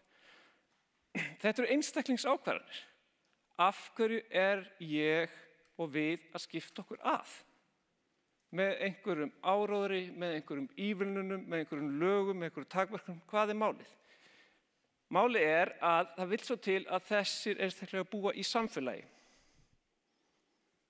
Það er bara þannig. Það sem áhrifin geta flætt á milli einstaklinga. Og ég vinna að almannahagsmunum og þess vegna er ég að vinna að skoða almannahagsmuni innan þessa mengis. Og þegar við skoðum hverja ákvörðun fyrir sig, þá er þetta aldrei merkilegt að fyrir rafbílinn að þá er alls konar auka hluti sem gerast. Þeir munu stuðla að hagkvæmara raforkukerfi, sem ég get ekki farið út í að útskýra. Það er fyrir alla, líka þann sem kaupir bensínbíl, hann notar rafmagn. Bara sem dæmi á næsta ári munu rafbílar leggja 150 milljónir inn í jöfnunarsjóð til þess að niðurgreiða raforku í dreifbýli. Þannig að bensínbílaeigandinn býr, ef að nota aftur Bárðardal, þá er hann allt í einu að græða því að einhver annar er að nota raforku í Reykjavík. Almannahagsmunir. Betri viðskiptajöfnuður, klárlega. Þetta er hagsmunamál og efnahagsmál sem að rafbíllinn mun skila fyrir alla. Við búum í sama efnahægin. Heilnæmara loft, minni hávaði í menginu öllu. Já, þetta er loftslagsdagur. Minni CO2 kostnaður. Af því það er uppselt sem sagt fyrir nýskráða bensín- og dísilbíla. Þannig að allir sem komið núna eru kostnaður sem lendir á öllum. Við erum með sameiginlega greiðslu á þessu, ekki bara bensínbílaeigandinn. Sama gildir auðvitað fyrir hjólið, það er auðvitað minni heilbrigðiskostnaður. Við erum með sameiginlegan heilbrigðiskostnað. Skiptir ekki máli hver hérna verður veikur, við borgum það saman. Þetta má líka nefna þessi stuðlar minni umferð, af því ég var klukkutíma hérna á leiðinu Mosfellsbæ og hérna hrópaði húrra fyrir öllum sem voru í hjóli, vandræðalegt. Og svo bara gildir það sama. Þannig að þetta eru jákvæðir hlutir af einstaklingsákvörðun sem smitast yfir í alla hina. Við verðum að vinna eftir þessu. Og jákvæð áhrifin af bensínbílaskráningunni eru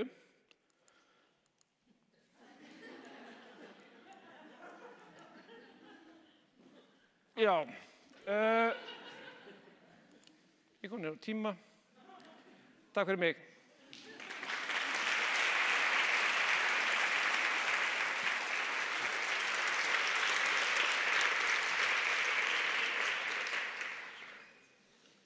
Takk fyrir þetta, Sigurður Ingi. Næst ætlum við að fá hérna okkar ágætu spunameistara og fáum að heyra hverju þau hafa komist að hérna síðasta klukkutíman eða svo. Gjörðu svo vel.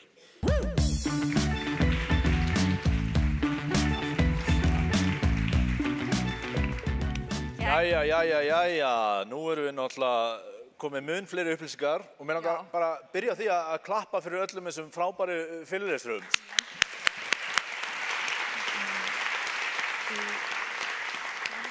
Og mér langar að biðja salinn afsökunar á að hafa sagt nú verður gert hlé eftir síðasta fyrirlestur eða síðasta uppbrot hérna hjá okkur. Svolítið böggandi allir svona stóðu upp og segja eitthvað, nei, við erum ekki að fara í hlé, við erum að fara í fleiri fyrirlestra. Steiney er horfin eins og þið sjáið. Mér langar svo, já, það er ákveðin glæra sem mér langar svo að fá upp. Já, ok. Ég veit ekki hvort hún kemur næst, þannig að haldið þið bara áfram. Hún kemur næst, já, ok. Mér fannst fyrsti fyrirlesturinn mjög áhugaverður. Þessu spennt voru við þegar hann byrjaði á, ég ætla nú ekki bara að sýna ykkur myndir af klósettum. Mér langar samt að vita bara hvaða orðspor ertu með ef þú þarft að byrja bara öll samtöl á því bara ég er ekki að fara að sýna ykkur myndir af klósettum. Bara ekki eins og í partíinu síðast. Þetta er glæran. Já, Steini. Sorry. Já, mér langar svo að fá þessa glæru upp. Rjúkandi heitur kaffibolli. Sko, ég held að ég viti hvað þú var að segja. Ekki segja. Ég ætla aftur að taka það bara fram. Skoðanir og hugmyndir Steiney að Skúladóttir endurspegla okkur þrjú ekki. Og ég ætla bara aftur að mæla með því að segja ekki það sem þú að hugsa. En þú mátt segja það. Að bara að þetta lítið dálítið eitthvað að það var svo, rjúkandi heitur kaffibolli með, ég sagði hafragraut, þetta er klálega lítur út eins og smokk.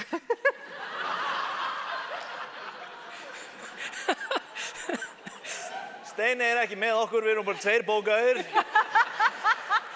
Hún alpaðist inn upp á svið með okkur og við erum kurteisir. Ég elska hún hafi líka farið til tæknimannsins, gert geðveikt vesen til að fara að segja ég verð að segja notaða smokkabrandara. Þau verða að sjá þetta. En ég er líka með, þú veist, það er svo ótrúlega mikið af, sorry, viltu tala meira sem mér? Sorry. Nei. Ok, það er bara svo mikið af túristum á landinu, en ég bara, þú veist, við erum hérna með já og lausnina. Er kannski einhver hugmynd að byrja og kannski ekki að fara á klóstið á meðan þeir eru á Íslandi? Og er það einhver lausn, kannski? Mér fannst líka svo geggja við þetta, það var bara, einmitt, og hérna er 100 manns í röð. Og hver er lausnin? Er það að setja fleiri klósett? Nei, alls ekki fleiri klósett. Gott að enda þar, já. Ég elskaði líka hún var eitthvað. Ekki, hver er þá lausnin? Halda í sér. Halda í sér. Kúkið heima hjá okkur. Það var skilt út allt Ísland. Kúkaði heima hjá þér. bjóða ferðir, ekki koma í viku, komdu bara í nokkra klukkutíma. Uppáhaldsmómenti í þeim fyrirlestri var þegar hún sagði, þið getið ímyndað ykkur að allt þetta fólk þarf klósett. Allir bara eitthvað, takk fyrir að lega okkur að ímynda okkur. Mér langar að hugsa í dag. Bara hvernig fólk við erum með fólk að telja gras, við erum með fólk sem að ferðast landið og taka myndir af klósettum, þetta ótrúlegt, sko. Mér finnst líka svo gaman fyrir hana, eða þú veist að ímynda mér hana, já, hvað gerir þú? Já, ég er sérfræðingur í klósettum. Tjekka þessari mynd af klósettinni á Glimi. Ég var að vinna síðan það í dag. Ég tók þessa mynd í gær. Og síðan, þú veist, þegar við vorum búin að sjá klósett, þetta var frábær fyrirlestur, en við vorum mikið að hugsa klósett. Það var, þú veist, við vorum búin að sjá bara myndir, þú veist, klósettum og hlis. Og síðan sagði hún, já, nú, hér næst fer ekki alveg saman hljóð og mynd. Og ég var eitthvað, hvað ertu að fara að sýna okkur næst? Hljóðið á þessu klósetti finn nú ekki alveg saman við myndina sem ég er að sýna ykkur, en ég er með hljóðupptöku af Glimi. Ég vorkenni líka bara þessum frábæra hópi af bara svona mjög gáfuðu fólki að vera með einhverja hálfvita hérna í vatninu sem voru að flissa allan tíman yfir klósettunum. Já, í hvert skipti sem hún sagði klósett, þá erum bara... Hvað? Mér finnst það frábær fyrirlestur, ég væri til að sjá hana aftur, af því ég hló mjög mikið. Síðan var líka mjög skemmtilegt, það kannski tók ekki allir eftir því, en maðurinn sem Steini tók hérna fyrir áðan, var sem sagt komið við seinna að forstjóri Landsvirkjunar. Og eins og hann er farinn. Hann fór heim að gráta. Já. Eins og sást líka, hann vissi ekkert hvað hann var að tala Hann stóð hérna og bara, hann var að giska, því hann var ennþá á vitlausum fyrirlestri. Þannig að bara ef Steini tekur okkur fyrir, þá er reglan að þið verða að halda einhvers konar fyrirlestur eftir það. En þau voru líka með mjög gott spjall, Elva og Hörður. Já. Þau voru mikið að tala svona samþætta lausnir. Ekki eitthvað bara annarkvort eða. Komið gott dæmi. Stjórnmálamenn þurfa ofta að velja annarkvort leikskóla eða fylla upp í skurð. Sem er náttúrulega ógeðslega fyndið dæmi. Heyrðu, ok, við þurfum að... Leikskólamálin, það er bara einn leikskóli og einn skurður sem er reglun hverju sinni. En ég reyndar var með... Ég ætla að segja að þeir velja alltaf skurðinn, virðist vera. Já. Nei, hún sagði, ég veit hvað stjórnmálamaður myndi velja. Hvað var það? Líklega sem er... Eitthvað annað. Það var líklega leikskólinn. En ég er líka með lausn á þessum vanda. Ég líka? Ok, já. Vilt þú segja lausn? Nei, segðu þú fyrst. Nei, minna, augljóslega er mjög auðvelt að samþætta þetta. Þú reisir leikskólan við hliðin á skurðinum og lætur börnin moka út skurðin. Takk fyrir. Við erum með börn að telja grös, við erum með börn að fylla upp í skurða. Ekkert að þakka, þetta var ekki ávöxtur í augnahæð, heldur ber í byggð. Í mínu boði. Mér finnst líka mjög skemmtilegt hvað þeir eru að nýta salinn, að þú veist, ykkur lyftar hendur og okkur svoleiðis og gera þarna sjónaukan. Þannig að mér langar að biðja alla að fara úr buxunum núna. Síðan voru með fleira, já. Getum við aðeins talað bara hjá Sigurðinga, bara hvaða stóra tæki sá hann í Bárðardal? Hann er bara, þið þurfið ekki að ímynda ykkur stóra tæki sem þið sáuð í Bárðardal. Bara, hann sá eitthvað traumatizing tæki. Hvað varst að gera í Bárðardal? Hann var líka, það var mjög brútal moment fannst mér. Hann svona, þetta gerist kannski, þú veist, 25-30 ár. Og ég meina, við munum flest sjá þá tíma. Þarfst ekki vera svona nákvæmur, Sigurður Ingi. Segðu bara allir, ok? Hann reiknaði bara nákvæmlega hverju. Þú munt sjá það, þú munt sjá það. Ekki þú. Þú munt sjá það. Sleppum hann að borðinu einhvers staðar aftast hana. Mér finnst líka svo gott þetta hann sé útilokaður á bíladögum á Akureyri. Já. Please, má ég koma sjá bílana? Ég segi að við sem hópur kjósum Sigurð Inga á bíladögum á Akureyri. Já. Ég elska líka bara dæmi sem hann tók, það var svo ógeðslega gott. Olía, það er stóri, feiti kökubitir. Ég er ekki með neitt meira, mér var þetta bara að fyndið orðið hjá hann. Mér finnst líka svo gott sem þegar Jón Ásgeir var að, hann hélt það sem átti að vera 15 mínútna fyrirlestur, það var 20 mínútur, ég er með ADHD þannig að ég tók eftir því og hann var að tala um að lækka 41% og mér langaði bara að summera það að það nei, það er ekki hægt. Bara allt sem þú sagðir, ég var eitthvað, já, einmitt, já og svo er það ekki hægt, já, ok, og það er ekki hægt, já, einmitt, ok. Þannig að bara, ef þú vilt einhvern tímann að ég geri þennan fyrirlestur fyrir þig, þá getur bara komið og sagt, okkur langar ekki að 41%, það er ekki hægt, takk fyrir. Já.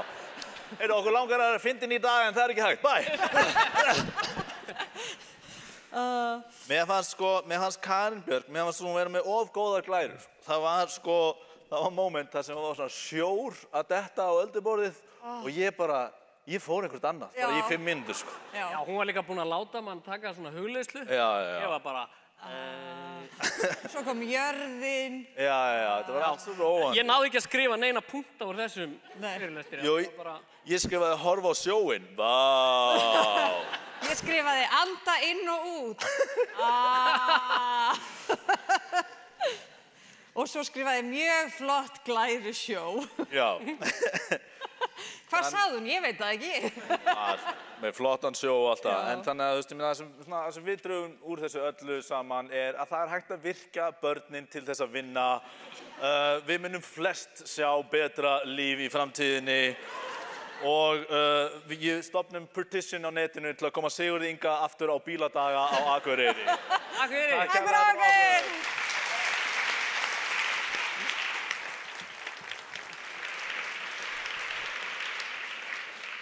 Takk fyrir þetta, margar frjóar hugmyndir sem við tökum misalvarlega.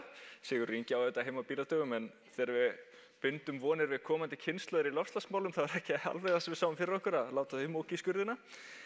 Og þó, eitthvað verður að gerast, erfiðar spurningar, svo næsta sem kemur hingað upp vinnur við að svara þeim, hvort er mikilvægara blóm eða foss, spurningar af þessu tagi. Það er formaður 7. áfanga rammaáætlunar sem ætlar að segja okkur frá rammaáætlun, hvað er það? Áætlun orkunýtingu og náttúruvernd, Svanfríður Jónasdóttir. Gjörðu svo vel.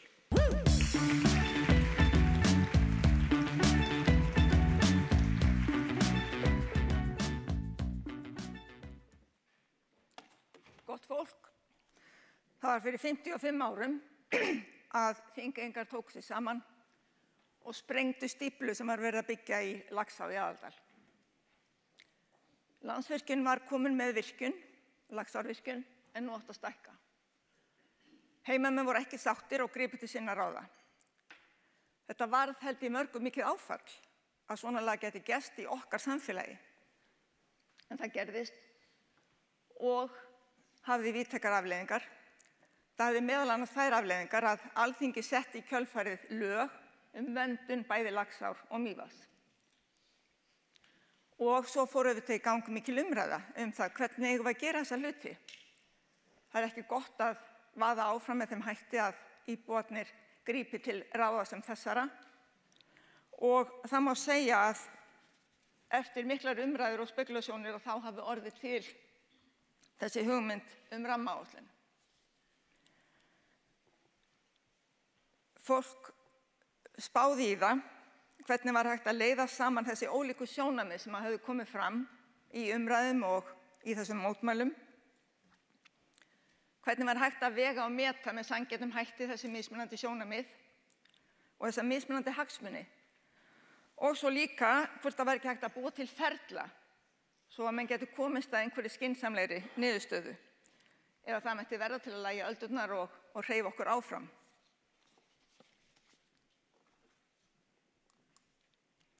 Og niðurstaðan var svo að smíða rammaáætlun, tæki sem að byggði að hluta til á reynslu Norðmanna. Það var byrjað að vinna í þessu síðustu aldamót, en það er ekki fyrir árið 2011 sem að lögin vernd og orkunýtingaráætlun eru sett á Alþingi. Og þau taka ekki að fullu gildi fyrir árið 2013. Við setja það ártal á korti hjá okkur. En þá var fyrsta reglugerðin með flokkun virkjanahugmynda í verndarflokk, biðflokk og orkunýtingarflokk samþykkt frá Alþingi. Aðeins meirum þessa flokka, verndarflokkur þýðir það að viðkomandi svæði er þá verndað gagnvart orkunýtingu, það má ekki fara með virkjanir inn á þetta svæði, önnur nýting möguleg. Biðflokkur þýðir að allt sett á bið, það má ekkert gera nema einfaldar rannsóknir, engar rannsóknir sem krefjast umhverfismats. Og orkunýtingarflokkur heimilar það að það megi fara að huga að nýtingu til raforkuframleiðslu. En það auðvitað bara eitt skref í mjög löngu ferli, eins og menn þekkja, það eru ýmsar leyfisveitingar sem menn bíða. Já, síðan að þessi þingsályktun var afgreidd frá Alþingi eru liðin 12 ár. Og á þessum tíma hafa rúmlega 170 virkjanahugmyndir farið í gegnum vinnuferla rammaáætlunar.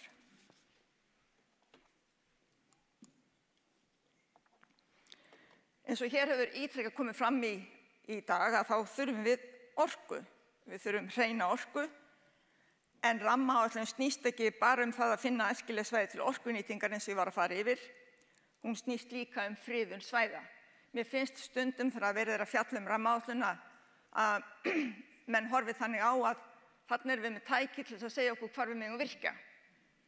En það ekki bara þannig. Þetta líka tæki til að hjálpa okkur til þess að fá friðun á viðkvæmum svæðum. Og friðun líka loftslagsmál. Og svo líka aðrir hagsmunir.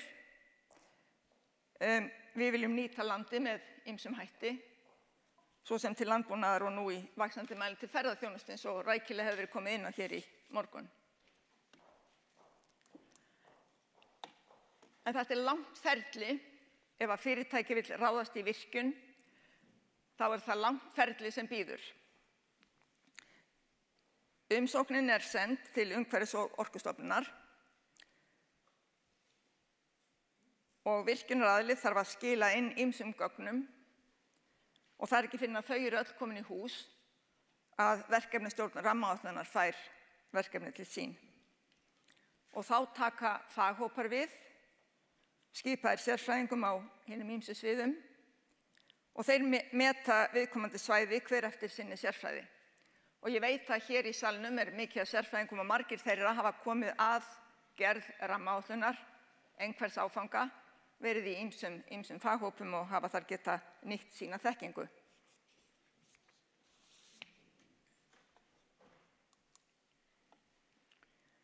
Nú þegar þessi faghópar, skipaðir sérfræðingum, hafa lokið sinni vinnu, þá koma niðurstöðurnar til verkefnisstjórnar sem að metur þessar niðurstöður og raðar.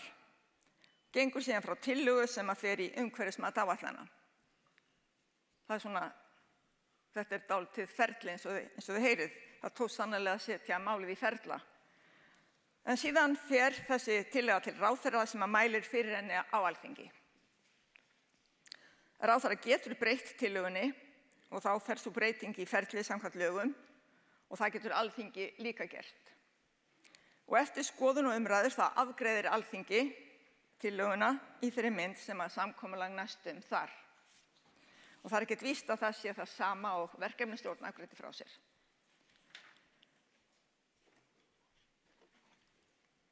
Og þá nú aldeilis búið að vera ferli í gangi og virkjunaraðilinn sem fór af stað á sínum tíma með beiðnina til Umhverfis- og Orkustofnunar, hann þetta harla glaður og fer að fletta í símaskránu og leita númeri hjá verktakanum. En það alls ekki svo. Þó að þarna sé komið sögu, þá ekkert leyfi komið. Það má eingöngu horfa á þetta svæði sem svæði til þess að nýta til orkuvinnslu og það ýmislegt eftir. Vegna þess að nú koma sveitarfélögin og skipulagsvaldi til skjalanna. Sveitarfélögin þurfa að breyta sínu aðalskipulagi og skipulagsvald sveitarfélaganna hefur verið talið heilagt. Skipulag í sveitarfélögum afskaplega stórt og erfitt úrlausnarefni. Mörg sveitarfélög það fámenn að þau eiga í ákveðnum erfiðleikum með því að sinna þessu verkefni almennilega en reyna þá að leysa því í samvinnu við aðra. En björnin var ekki unnin þó að viðkomandi virkjanahugmynd hefði farið í orkunýtingarflokk vegna þess að það eru þessar ýmsu ákvarðanir sem eftir eins og aðalskipulagið. En það þannig að í lögunum verndar- og orkunýtingaráætlun skipulagsvaldið tekið af sveitarfélögunum. Og þetta var ekkert smá mál þegar þetta var gert þegar lögin voru sett 2011. Sveitarfélögin andmæltu að sjálfsögðu og það er kannski þess vegna sem að það gerist að það eru gefnir afskaplega langir frestir til þess að breyta skipulaginu. En þeim ber að breyta skipulaginu sínu í þá veru sem Alþingi ákveður að loknu þessu langa ferli. Ég hef alltaf sagt að það sýni alvöru þessa máls og sýni að fólki var alvara, ekki síst með friðlýsingu ákveðinna svæða, með því að skikka sveitarfélögin yfir trompa skipulagsvaldið með rammaáætlun, með þessum ákvörðunum. En eins og ég sagði, frestirnir voru langir og samkvæmt lögunum þá geta sveitarfélögin haft alltaf 14 ár til að breyta skipulaginu. Og eins og glöggir hér í salnum hafa líklega reiknað út að þá hefur það bara eitt í för með sér, það eru 12 ár síðan að lögin voru samþykkt, eða endanlega samþykkt, að það hefur lítið gerst. En eru þessi hlutir að malla í kerfinu, sveitarfélögin fengu svona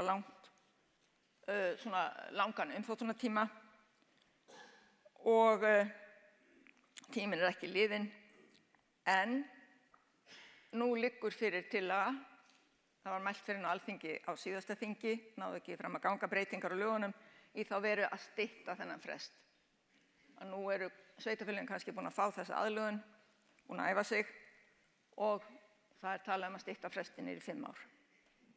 Þá kannski þurfum við að sjá hvað gerast, bæði hvað varðar heimildir til þess að virkja en ekki síður til þess að friðlýsa. Það er kannski vegna þessa sem að mjög margir hafa talað það að rammaáætlun sé ónýtt tæki. Við þurfum ekki að tæki það er ónýtt. Ég held að það sé ekki rétt og ég styð þá skoðun mína meðal annars við skýrslu sem kom út í lok síðasta árs. Það sem að farið yfir þessa gagnrýni sem rammaáætlun hefur fengið. Niðurstaða þeirra sem að tóku þetta verkefni að sér var svo að það mætti bæta en rammaáætlun væri samt það tæki sem að myndi reynast okkur best.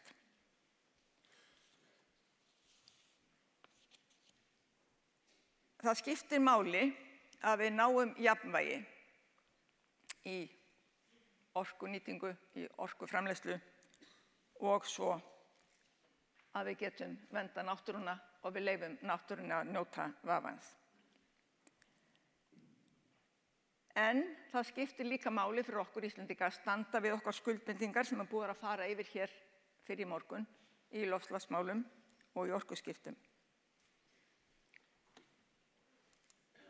Loftslagsmál eru jú mál málanna og hrein orka er jú loftslagsmál. En það eru friðuð og ósnortin svæði líka og við erum sannarlega enn að læra og að þróa aðferðafræðina. Takk fyrir.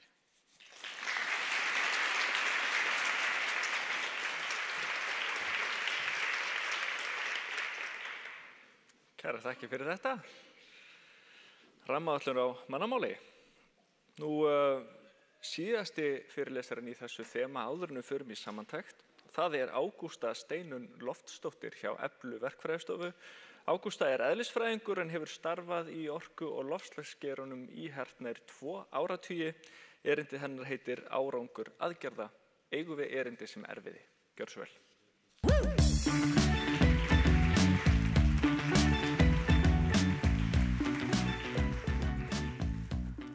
Ég man eftir því þegar að aðgerðaáætlun var ekki til.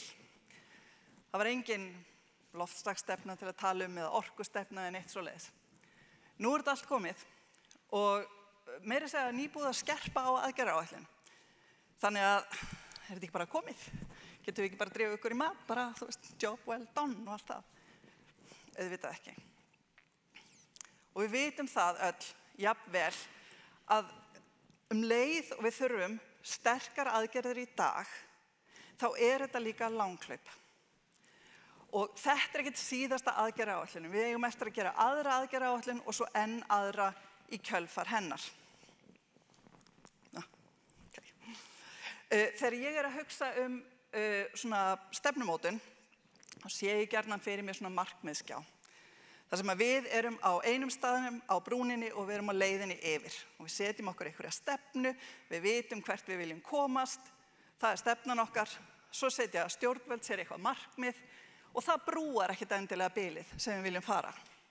Svo förum við í einhverja aðgerðir og eins og Jón Ásgeir útskýrði svo vel fyrir okkur áðan, þá eru þessar aðgerðir ekki endilega skil okkur í þá átt, jafnvel að markmiðunum. Þannig enn skemur yfir markmiðskjána.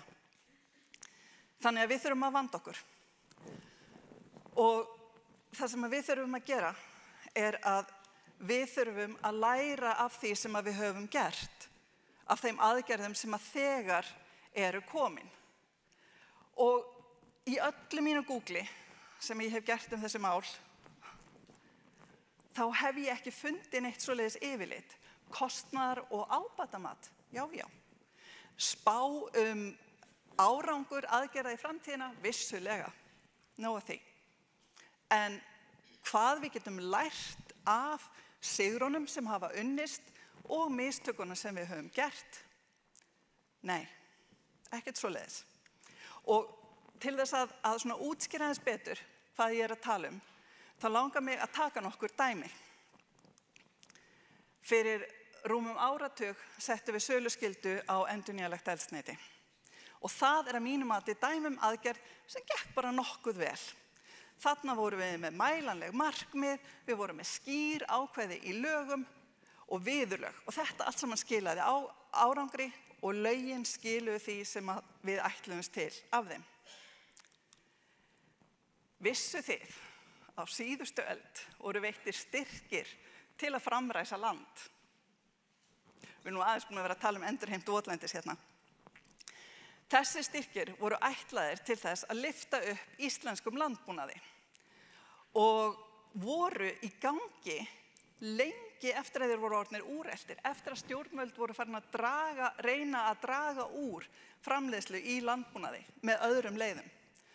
Og þetta er eitt af ótrúlega mörgum dæmum það sem að aðgerðir eru svona svolítið að stangast á ykkur aðra. Og þetta þurfum við að læra af. Eitt dæmi enn sem ég langar til að minnast á. Það voru settir á fyrir ekki löngu síðan styrkir til kaupa á hreinorku vörubílum. Og þeir voru settir fram með allt og litlum fyrirvara þegar þeir komu fyrst fram. Þannig að þau fyrirtæki sem ætla að reyna að nýta sér það og eru að gera innkaup til langs tíma gátu ekki nýtt sér styrkina. Þannig að lærdómurinn hér eru þetta sá að þó að aðgerðin sem slík sé kannski frábær, þá verður framkvæmdin líka að vera góð. Það er gaman að segja frá því að lærdómurinn hér var dreginn og eins og hefur komið fram, þá eru núna styrkir í boði allt árið umkring. En hvernig er það? Verðum við að leggjast í einhverja naflaskoðun? Er það sem ég er að segja? Að við þurfum að skoða hvað við höfum verið að gera? Getum við ekki bara lært af öðrum? Getum við ekki skoða það sem aðrir hafa verið að gera og sagt, já, heyrðu, þetta er að virka hérna rosalega vel í Danmörku eða Bretlandi eða Kína eða eitthvað og fært það bara yfir á okkur. Er það ekki? Og nú ætla ég að langa mig að segja ykkur frá, og þetta tengist, ég lofa, en ég ætla að segja ykkur frá rosalega skemmtilegri grein sem ég var að lesa, birtist nýlega í Nature og hérna er QR-kóði fyrir ykkur ef ykkur langar til þess að lesa hana. Hún er mjög skemmtileg, alveg þessi virði, ég mæli með. Líka smá tækifæri til að taka upp síman, ef þið viljið. Hérna, þessi grein er svona samanburðargrein, þar sem að teknar eru margar rannsóknir, þar sem að verið er að setja verð á kolefni. Og ég get ekki sagt ykkur frá greininni, ég get talað hana í allan dag, en ég hef skamman tíma. Þannig ég ætla bara að segja ykkur punchline-in úr þessari grein. Voru ekki allir búin að skamma kóðan? Þarna voru tvær niðurstöður, það voru tvær rannsóknarspurningar. Virkar að setja verð á kolefnið? Já, það virkar, ekkert svona groundbreaking þar. En hvernig er það, hvað virkar best? Hvaða útfærsla virkar best? Og það kom í ljós að það skiptir ekki máli hvort þú ert að leggja á skatt eða hvort þú ert að setja kolefnismarkað eða hvort þetta eru eitthvað sérstök gjöld eða nákvæm útfærsla aðgerðarinnar skipti ekki eins miklu máli og umhverfið sem aðgerðin var í. Þannig að kolefnisverð verður ekki til í tómarúmi, það í einhverju lagalegu umhverfi, það í einhverju menningu, einhverju fyrirtækjamenningu og svo framvegis og það allt skiptir meira máli en nákvæm útfærsla. Finnst ykkur þetta ekki merkilegt? Ég fannst það mjög merkilegt og satt að segja, afsakið mig, þá var þetta eins og blaut tuska í andliti fyrir mig, persónulega. Fyrir að hérna ég búin að vera að hlæja því í eitthvað 2 áratugi, sér íslenskt ákvæði hér, sér íslenskar aðstæður þar, þið vitið, kemur í ljós að þetta bara skiptir máli. Okkar umhverfi skiptir máli. Hvernig okkar lagaumhverfi hvernig okkar menning skiptir máli. Bara beinharðar vísindalegar sannanir þar á. Þannig að ef við heimfærum svo þessa leksíu yfir á markmiðsskjána okkar, þá sjáum við að þegar við ætlum að halda áfram að gera næstu aðgerðaáætlun og næstu aðgerðir, þá verðum við að fylgjast sjálf með okkar eigin markmiðum og finna út hvað virkar, af hverju virkar það ekki, þegar við erum að halda áfram með næstu aðgerðir, þegar við erum að semja það til þess að skila okkur yfir markmiðsskjána. Takk fyrir.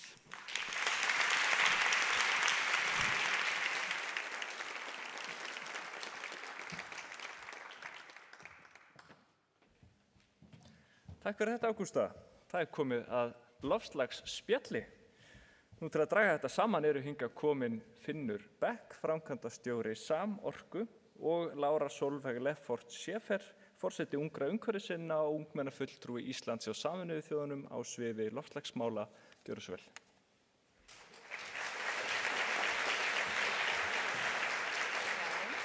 Við erum sett í sófann.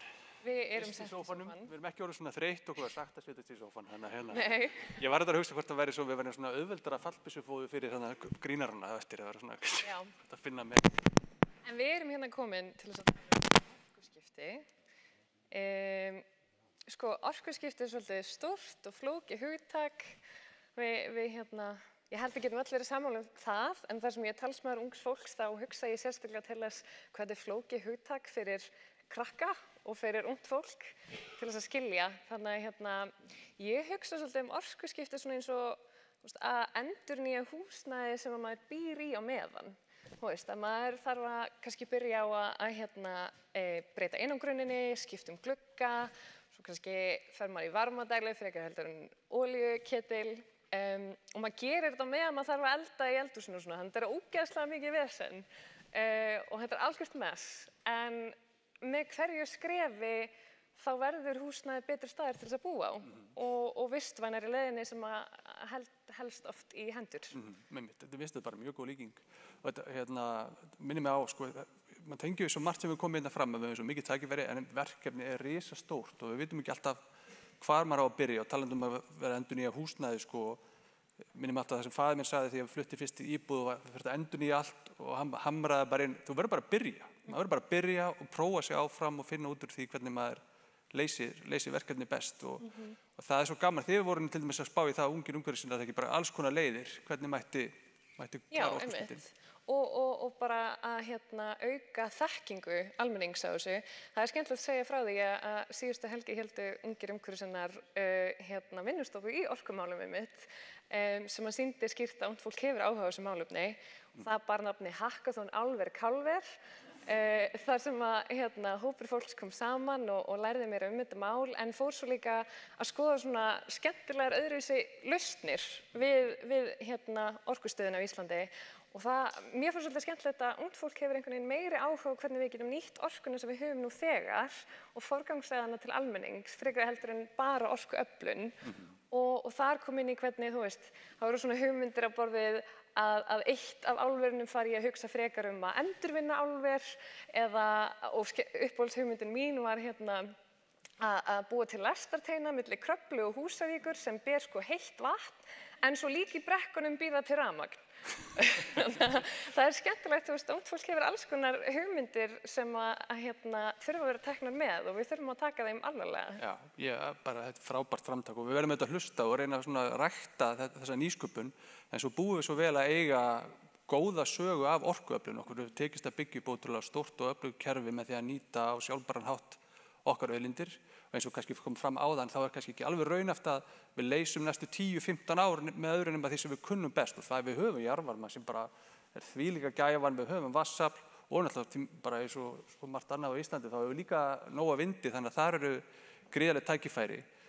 Og ég tengdi svolítið við það sem að Finnur var að tala áðan, nafni minn hérna, að fólkið í orku- og veitugeirunum gerir sér vel grein fyrir því hvað mikilvægt að við gerum eitthvað. Við gerum eitthvað hratt, höfum eitthvað plan, en rétt eins og sko loftslagsváin getur haldið vöku fyrir fólki, þá eru líka oft miklar áhyggjur af fólki sem hefur innsýn inn í orku- og veitustarfsemi, hvernig það að vera tilbúin með þessu orku, eiginlega út frá þessum tímalínum sem eru í orkuöflun sem að Svanfríður lýsti svo ágætlega áðan. Við ætlum að vera að koma með x marga bíla, nýja rafmagnsbíla, kannski búin að rafvæða einhverja stórar atvinnugreinar 2030, verður orkan tilbúin, verður orkan á stað, hún þarf að vera komin þá, ekki bara græna orkan framleidd, heldur líka endurnýju flutnings- og dreifikerfi til þess að skila þessu á rétta stað. Og það sem við þurfum að hafa, það er eiginlega ekki hægt að fjalla um þetta án þess að tala um þetta í samhengi, og að því maður finnur hérna mikinn hug og mikla trú á því að við getum náð þessu, að þá er líka að hugsa hvað verður trún almennings á þessu ef við verum ekki tilbúin með orkuna. Hvað ef að kerfið er ekki til staðar árið 2030? Þannig að því þetta tekur svo langa tíma að hanna, fá leyfi, fara ekki til stjórnsýsluna og svo framkvæma, þá verðum við að hugsa tímalega. Já, mér finnst líka skemmtilegt sko að því að við sérst ræddum saman í gær og þar kom í ljós að þú vinnur líka mjög mikið í alþjóðmálunum og svona hvernig við getum í staðinn fyrir að fara í gegnum all sömu mistökin, þú veist, hvernig við getum lært af hvor öðru. Og mér fannst það líka svolítið áhugaverður punktur að því við tölum alltaf að Ísland er svo mikill leiðtogi í þessum málum, en Evrópa er að taka fram úr, eða þú veist. Já, það er alveg mjög athyglisvert að fara til Evrópu og kynna sér það, sko, skrifræðisbákn í Brussel sem svo oft er talað um. Það er fyrir nokkrum árum búið að greina alla ferla varðandi orkuöflun og hvernig við getum náð loftslagsmarkmiðunum og byrja að einfalda og skera niður. Og í stað þess að sko bæta við ferli fleiri víddum, þá er búið að setja fram viðmið það að leyfisveitingar fyrir nýju orkuverkefni eigi ekki að taka lengri tíma en 2 ár. Þau eru búin að taka svæði þar sem eru sérstök hröðunarsvæði, þar sem er búið að skima þau og sagt þetta er bara kjörið land fyrir einhvers konar orkuöflun, hvort sem er sól eða vindur. Jafnvel búin að gera það kröfu að sveitarfélögin tali við ríkisvaldið og segi, þið þurfum að koma með svæðið það hvernig þið ætla að leggja ykkur að mörkum í að afla grænnar orku svo við getum farið í orkuskiptina full. Já, en að lokum þá finnst mér líka mikilvægt að koma inn á þetta með rammaáætlun og svoleiðis, hvað er mikilvægt að standa vörð náttúruna og mér finnst sérstaklega að þú veist eins og verndaflokkurinn, því meira sem við röskum land, því meira verðmæti verða í því fáa landi sem við höfum ekki raskað og því mikilvægara, bara ennþá mikilvægara er að rammaáætlunin haldi betur utan um það og passa upp á þá verðmæti og þá líka að bara að passa upp á þetta jafnvægi milli þessara beggja og mér finnst það að vera svolítið svona málefni sem að við oft sem hagaðilar í mismunandi átt eigum til að stinga saman nefjum á, en mér finnst vera mikil tækifæri í því og þegar við tölum saman bara í gær, það er ýmislegt sem við erum alveg sammála þú veist, þegar kemur að rammaáætlun og þú veist, það sem að mætti betur fara og svoleiðis, ég líkti þessu við að rammaáætlun væri svolítið svona eins og slæm sambandsslit þú veist, að það er mikilvægt og það er besta tólið sem við höfum í þeim málum, en að það er svolítið svona, þarf að skýra ferlana og það þarf svolítið að svona átt og gráði, við getum ekki farið einu yfir annað og ég veit ekki, þú veist, er ég tilbúin í closure, eitthvað svona, þetta er svolítið messy allt saman. Þetta eru fín lokaorð, ég held að við séum búin að synda upp á tíman, bara gaman að spjalla við þig og sömuleiðis. Takk við hér.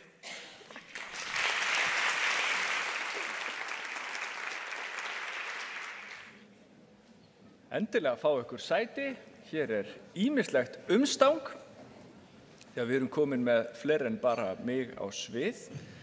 Hingað eru komin félagar úr kór Aldins umhverfissamtaka Það eru fulltrúar fleiri kynslóða hérna. Hér FIH-kórinn, félagar úr Ljótakór og söngfuglar úr 4. bekk Mýrahúsaskóla ásamt hljómsveit úr FIH. Ég ætla að biðja kannski hann Stefán Jón Hafstein hjá Aldin að segja okkur aðeins betur frá þessu atriði áður en að þið getið farið að njóta. Gjörðu svo vel, Stefán. Takk.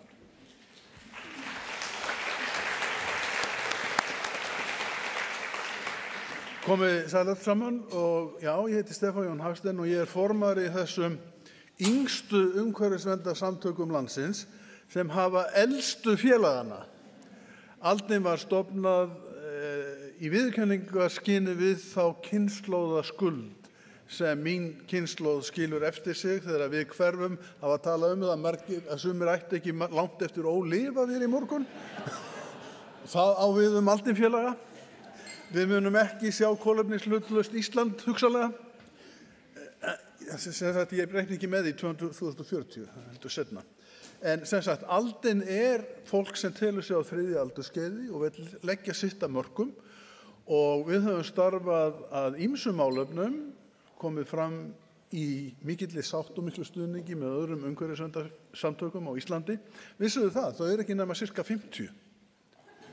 Umhverfisverndarsamtök á Íslandi eru 50 og þó við gerum ekki annað gamla fólki en að stilla saman strengi þá full þörf á því með fólki eins og ykkur. Takk kærlega fyrir frábær erindi í morgun. Þetta alltaf að batna. Umhverfisþingið daginn var frábært. Þessi dagur búið stórkostlegur og verður það áfram og við viljum leggja okkur á mörkum því að innan Aldins skemmtinefnd sem hófaði saman kór og það alveg rétt. Þeim fannst viðeigandi að hafa 4 kynslóðir til að fremja hér tónlistargjörning fyrir ykkur. Það kór Aldins, það kór FIH, kór Mýrahúsaskóla, það eru yngstu og meðlimir í Ljótakór sem af öllum sortum og gerðum. Og kórstjórarnir Nanna Hlíf Ingvadóttir og Una Stefánsdóttir. Það sem þarf þó að koma fram það að hér alveg brilljant útgáfa af laginu Jörðin sem ég ann eftir Magnús Þór Sigmundsson við texta Hafliða Vilhelmssonar og Magnús hérna inni. Viltu klöra svo að standa upp hérna, Maggi minn?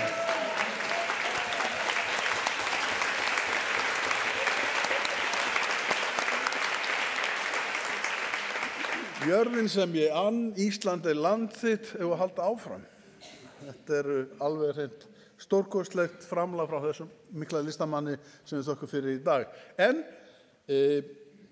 ég geti haldið áfram í allan dag, mér liggur svo margt á hjarta en mér skilst að kórinn vilji komast af og kórarnir allir, svo ég gef þeim bara tónin, gjörðu svo vel. Takk ykkur kærlega fyrir.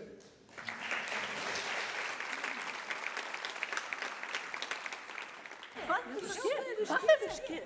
Hvað hefur skeð?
Kærar þakkir fyrir þetta frábæra atriði.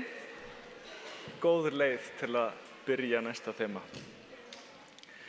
Nú í næsta þema ætlum við að spyrja okkur spurningar sem við erum kannski ekkert endilega vön að spyrja okkur. Ég er sjálfur með bakgrunn í vísindum og ég veit ekki sjálfur hvort við séum að fara dýpra ofan í efnið eða taka skref í áttina frá efninu í næsta þema.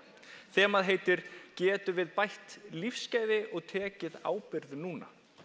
Í þessu þema beinum við sjónum okkar að velferð okkar, velferð umhverfisins og lífsháttum í ljósi loftslagsvárinnar.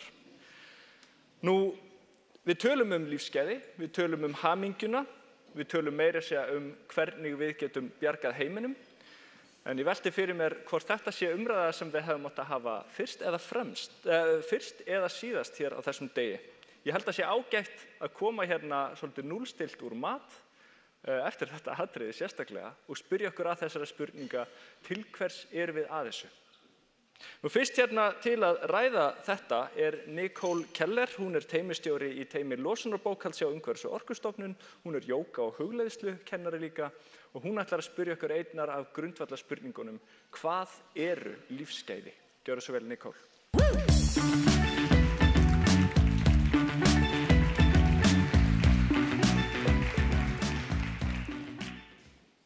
Ég hér til að halda erindi en ég ætla samt að spyrja ykkur fyrst. Hvað eru lífsgæði? Við erum ekki að tala þetta nauðsynlega sem þarf til þess að halda okkur á lífi, svona, líkamslega og praktist.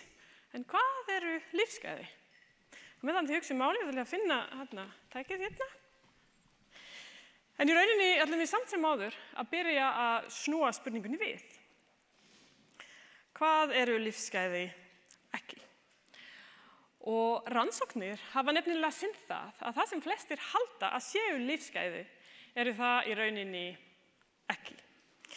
Skilaboð sem heilinn okkar fær út frá auglýsingum, frá fréttum, samfélagsmiðlum, bíómyndum og svo framvegis eru þær að ef við kaupum hitt og þetta, það eru föt, nýjasta heimilistækið, við erum búin að kaupa okkur stærra hús, nýrri bíl, nýjasta snjalltæki, þá verðum við loksins orðin hamingjusöm.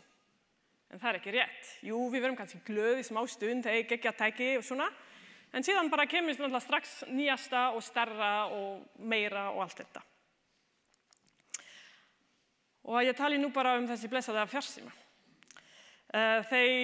Þau virðast vera einhvers konar non-negotiable hluti af lífinu okkar þessa daga, en svo kemur í ljós og margar rannsóknir sýna það að svona óhófleg skjánótkun, og við erum nú öll á einhverju leyti þar, líði til meira kvíða, minni vellíðan, truflun svefni og minni lífsánægi.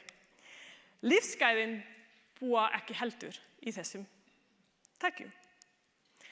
Og náttúrulega margar af þessum lífsvenjum eru ekki hafa ekki einungis neikvætt áhrif á okkur, en náttúrulega líka á umhverfið. Neyslan leiðir til losunar gróðurhúsalofttegunda, loftmengunar, mengun í jarðvegi, í vötnum, í höfum. Og ég tala nú ekki allar afleiðingar sem það hefur á samfélög, á fólki sem að framleiða þetta alls saman og svo það að farga þessu öllu. En hvað eru lífsgæði þá? Og lífsgæði felast nefnilega ekki í hlutum, ekki dóti sem við eigum. Þetta meira snýst náttúrulega það hvernig við lifum lífið okkar frá degi til dags. Það að rækta það sem styrkir okkur, gefur lífinu okkar merkingu og halda taugakerfinu okkur í einhvers konar ró. Og hvernig gerum við það?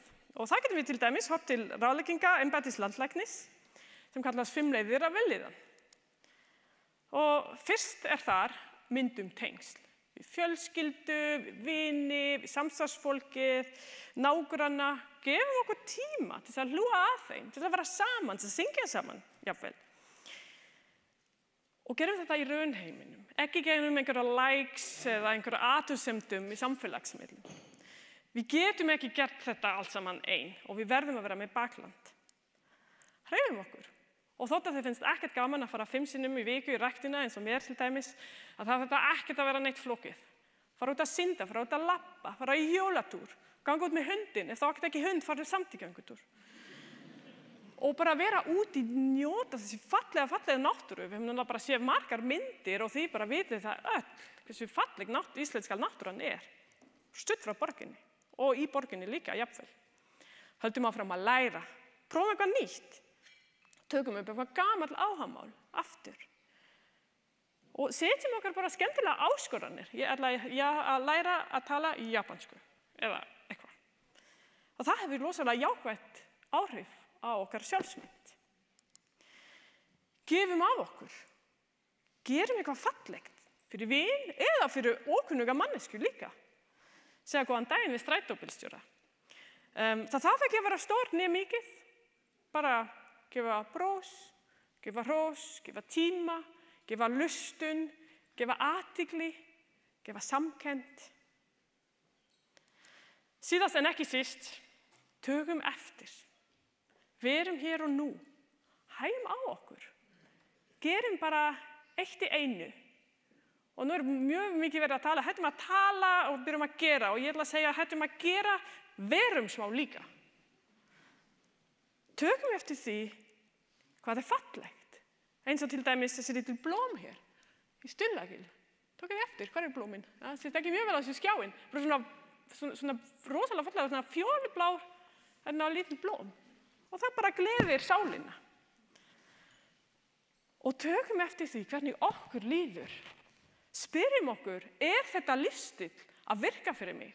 Og ef að svarið nei, þá verðum við að gera eitthvað í því. Það þurfum við kannski að búa til einhvers konar aðgerðaáætlun í innri loftslagsmálum. Og hún þarf alveg að vera að setja í forgangi. Og allar þessi leiðir hjálpa okkur, að slaka á, leyfa taugakerfinu að slaka á og fá pásu frá því að framleiða endalaust einhverjum streituhormónum. Og góða fréttirnar sjálfsögðu að þessi 5 leiðir, auk þess að hafa jákvætt áhrif á okkur, bæði andlega og líkamslega, hafa náttúrulega líka rosalega jákvætt áhrif á náttúru. Það þarf ekki að kaupa endalausa dóti, það þarf ekki að auka umhverfisfótsporið okkar með því að gera þetta. Og svo eru fleiri góða fréttir. Rannsóknir vellíðan sýna það að fólk sem upplifir svona alvöru lífsgæði, ekki það sem auglýsingar að reyna að selja okkur, svona alvöru lífsgæði, þetta fólk tekur skynsamlegar ákvarðanir fyrir samfélagið, fyrir náttúruna og fyrir sig sjálft.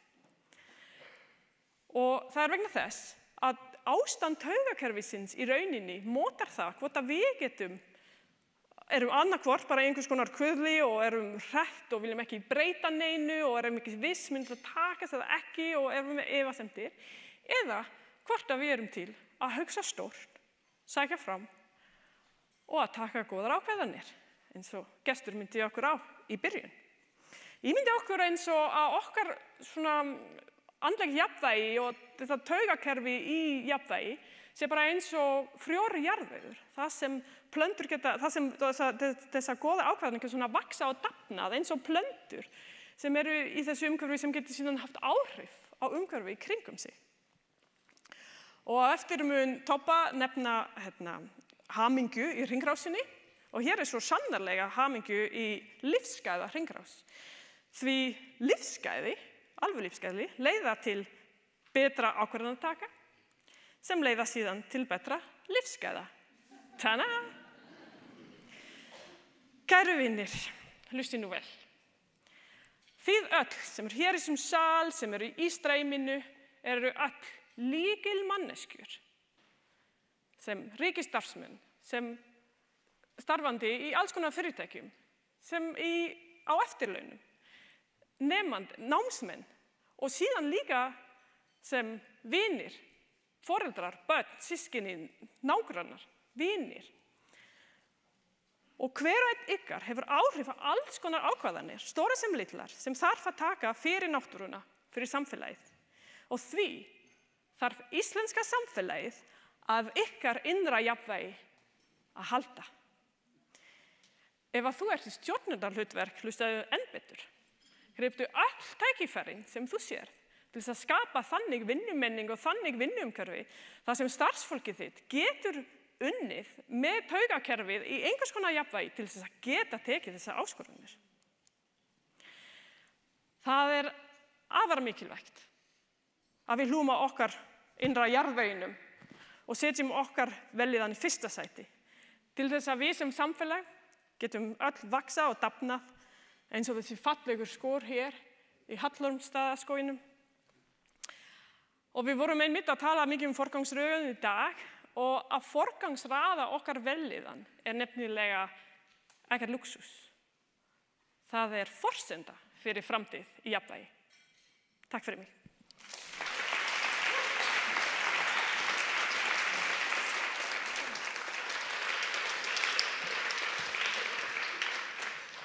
Takk fyrir þetta, Nicole. Næstur hingað upp á svið Bjarki Grönfeldt. Hann aðjúnkt við Háskóla Íslands og sérfræðingur í samfélagsmálum hjá Landsvirkjun. Hann ætlar að tala sálfræði loftslagsbreytinga. Getur sálfræði bjargað heiminum? Félagssálfræði loftslagsbreytinga. Gjörðu svo vel, Bjarki.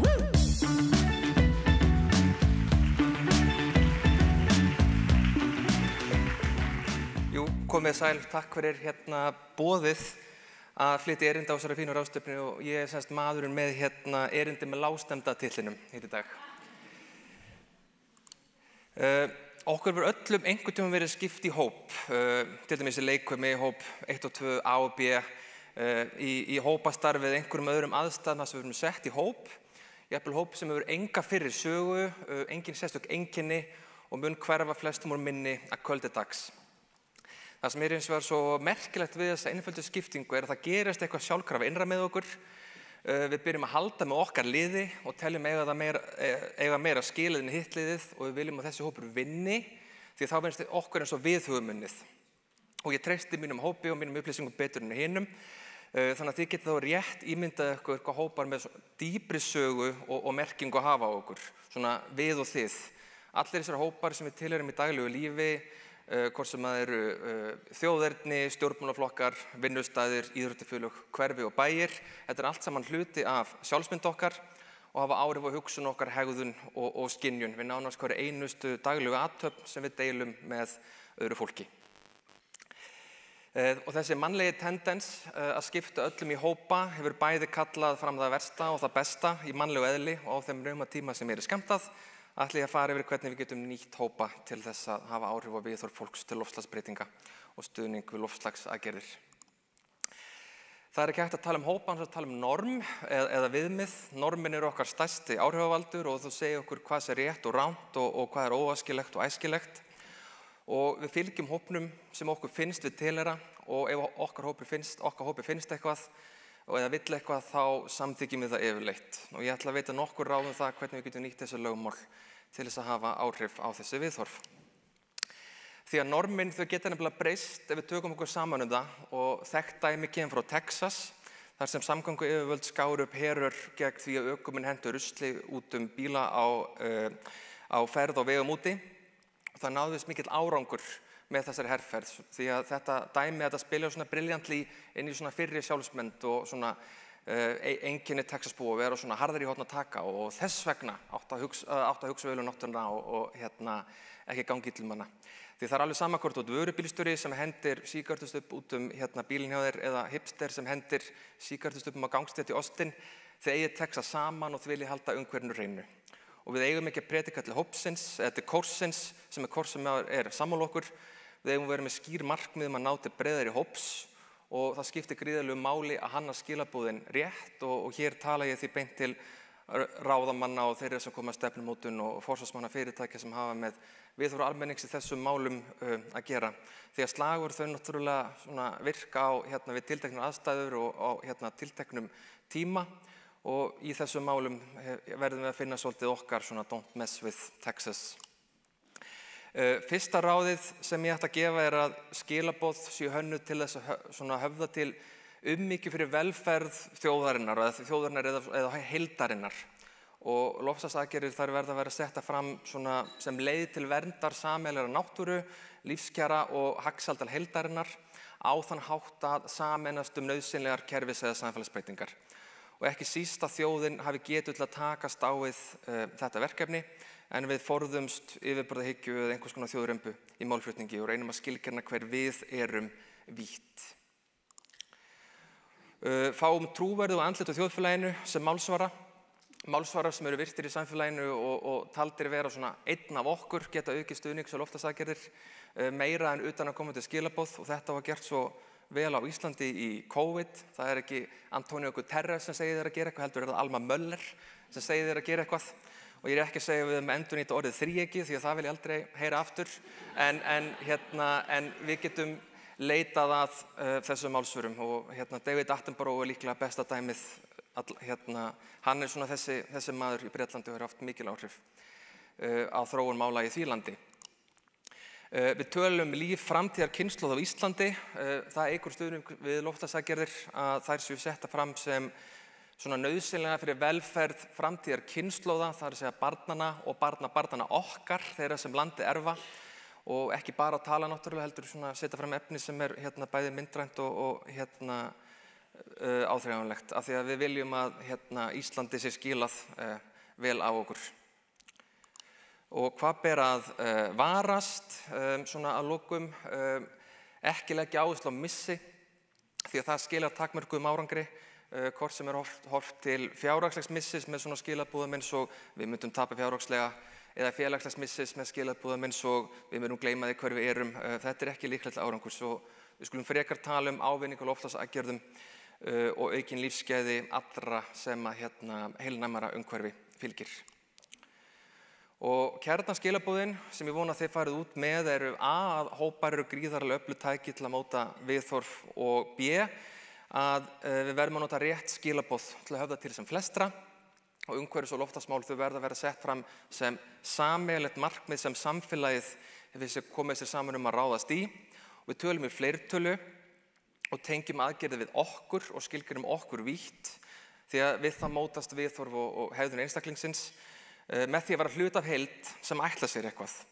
Og svarið við spurningunni í upphafi er já, en það er vegna þess að það er fólki sjálft sem hefur áhrif og sálfræðin er bara tæki. Takk fyrir mig.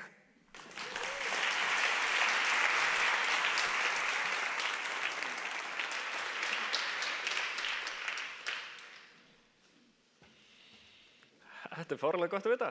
Sálfræði getur bjargað heiminum. Næst hingað er Tobba. Ég kalla hann alltaf bara Tobba. Hún er svona svo Tolli eða Shakira eða eitthvað. Maður bara kallar hana það. En hún heitir Þorbjörg Sandra Bakke og er teymistjóri í teymi hringrásarhagkerfis hjá Umhverfis- og orkustofnun. Sama teymi og ég er í. Tobba ætlar að tala um hamingjuna í hringrásinni.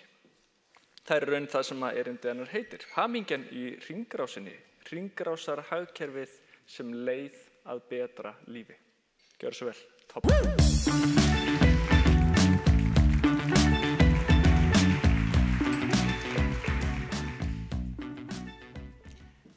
Hæ, gott að sjá okkur öll hér og við öll saman. Ég ætla að byrja að lýsa mynd. Á þessari mynd er gömul sæt kona. Finnst ykkur það ekki? Hún horfir yfir á skógræktina og fuglafriðlandið sem hún og samfélagið hennar tóku þátt í að byggja upp. Á myndinni má líka sjá mjólkurbrúsa úr gamla fjósinu hennar. Þetta er fjós sem hafði farið í gegnum fyrstu orkuskiptin og alls konar tækni framfarir. Þetta er amma mín. Hún er algjör fyrirmynd. Einu sinni spurði ég ömmu, hvaða tækniframfarir veittu þér mesta hamingjuauknina? Og auðvitað svaraði amma, það voru engar tækniframfarir. Þær bara komu og veittu okkur ákveðinn vinnusparnað, en við vorum alveg jafn hamingjusöm fyrir og eftir þær. Núna veit ég að það er jákvætt viðhorf hennar, þá hún hefur verið dugleg að gefa sér tíma til að taka eftir fallegu samskiptin hennar og hvað hún gefur mikið til samfélagsins sem er lykillinn að hennar hamingju, eins og Nicole kom svolítið inn á áðan. Við þurfum 1000 lausnir til að takast á við loftslagsmálin. Á lífsleiðinni hefur amma tekið þátt í fjölmörgum þeirra. Orkuskiptin, hinn fyrri, endurheimt, kolefnisjöfnun, tækniframfarir og þetta hefur allt verið bráðnauðsynlegt. En þetta dugar ekki til að takast á við loftslagsbreytingarnar ef við höldum áfram í veldisvexti ofneyslu. Veldisvöxtur sem að línulega hagkerfið hefur haft upp á að bjóða. Það sem við tökum auðlindir, notum þar í allt of stuttan tíma og hendum þeim svo bara. Við höfum reyndar verið að færa okkur rólega undanfarin ári yfir í eitthvað sem við köllum núna endurvinnsluhagkerfið, þar sem við tökum auðlindir, þær fara í aðeins fleiri hringi, en við erum ennþá að henda allt of miklu. Við þurfum miklu lengra, við þurfum að komast í hringrásarhagkerfið. Þar eru hlutir hannaðir til að endast, það er hægt að gera við þá, við samnýtum mikið meira og endurnýtum. Og þá er líka nánast engin úrgangur. En hvernig tengist þetta loftslagsmálum? Við sáum jú að úrgangskakan í losuninni, hún er ekki droslega stór, en það hefur klárlega áhrif að minnka úrgang. Hins vegar er það ekki stóra málið. Stóra málið er að með því að draga úr losun og draga úr sóun, þá getum við dregið úr losun í öllum geirum. Hérna er mjög gróf mynd af losun mismunandi geira á heimsvísu. Ef við horfum aðeins þarna á græna liðinn, þarna undir meðal annars matvælaframleiðsla, við erum í dag að henda þriðjungi matvæla í virðiskeðju þeirra. Ef við myndum bara hætta því, þá myndum við sjá þennan lið minnka verulega. Horfum svo á byggingageirann. Ef við gætum bara byggt vanda til að byrja með, verið mun betri í viðhaldi og miðað hönnun við breytilegar þarfir, þá sæjum við þessa losun minnka líka.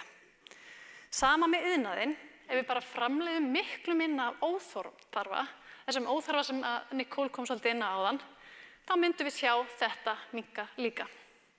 Og með samgöngurnar, eins og við lærðum áðan, þá eru orkuskiptin gríðarlega mikilvæg, en þau hafa lítið að segja ef að allir fara að bæta við þessi bílum og við ferðumst bara endalaust með óþarfan varning í mun meira mæli en áður. Við þurfum bara að draga úr sóun alls staðar og þá sjáum við allt þetta minnka töluvert. En er þá ekki bara málið að hefjast handa? Hvað þarf til? Jú, atvinnulífið, það getur í raun byrjað bara strax.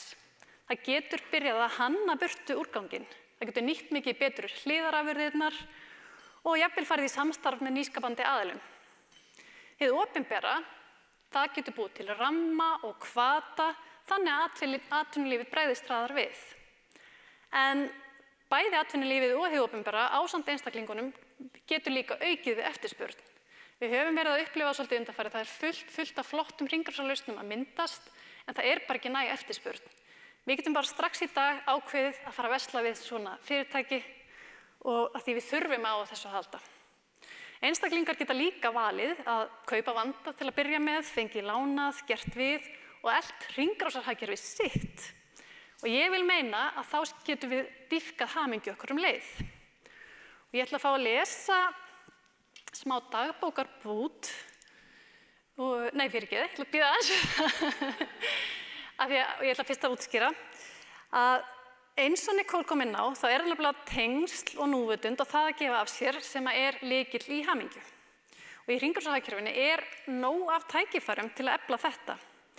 Í heimi þar sem einmanaleiki eykst og einmanaleika ráðuneyti eru meira að spretta upp í ýmsum ríkjum, er augljóst að við þurfum að bregðast við. Því að einmanaleiki býr til mjög slæman vítahring. Okkur líður verr, við leitum enn frekar í innan skjá sem við erum búin að heyra talað í dag. Sjálfsmyndin verður brotin og við í skjánum þar haldið okkur alls konar vitleysu gerfið þarfir og þá bara líður okkur enn verr og vítahringurinn heldur áfram. En eins og ég segi, þá held ég að hringrásarhagkerfið sé byrjað að myndast meira en við tökum eftir og nú kemur dagbókin. Ég vakna, fæ mér morgunmat í borðið sem ég fékk á bland, drekk te úr bollanum sem maðurinn minn fékk í góða hirðinum. Klæði mig í fötin sem ég fékk á fataskiptimarkaði í vinnunni og nota svansvottuðu hreinlætisvörurnar. Klæði mig í kápuna af ömmu sem mér þykir svo undurvæntum. Næli mér í hopp rafhlaupahjól og rík á fundnir í bæ þar sem mér boðið upp á kaffi í fjölnóttabolla og afganga úr barnaafmæli sem fundarhaldarinn stóð fyrir. Þegar ég mætti mína eigin vinnu tekur á móti mér síðasti eigandi kjólsinn sem ég er í. Það gleður hana að sjá mig í honum og þá verð ég líka glöð. Þegar ég er komin heim bankar nágranninn. Hann vantar krukkur til að gera blábærasultu. Það safnast allt of mikið af þeim hjá mér, enda er sælgera krukkumatur minn Akkilesar hæll. Sumar krukkurnar hafa þó nýst mér, til dæmis til að geyma afganga en ein hefur meira segja nýst til að geyma blóm sem dóttir mín týndi handa mér í sumar.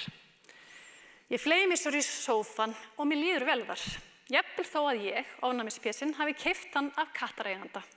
Ég leigði mér nefnilega tepparinnsvél til að þvo hann. Maður minn notaði svo verkfærin sín til að laga hann.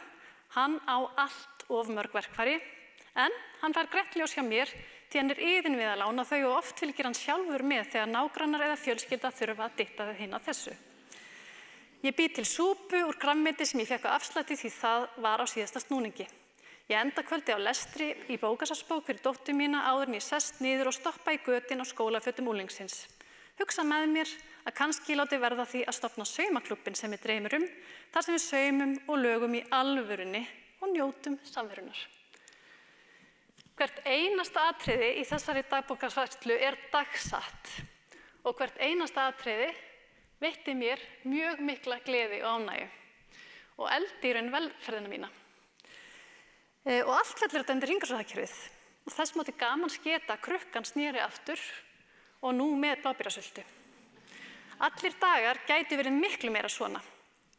Má ég sjá, ég ætla aðeins að misnota aðstöðu mína, má ég sjá hendur í salnum, hver vill að ég banki hjá sér og fái lánaðan kjól hjá sér fyrir árshátíðina sem ég er að fara í föstudaginn? Ok, vá, ég átti ekki vona svona mörgum. Geggjað, ok, það er því reddað. En hver vill lána nágranna verkfæri? Geggjað. Og hverjir þora að fara og banka og fá lánað?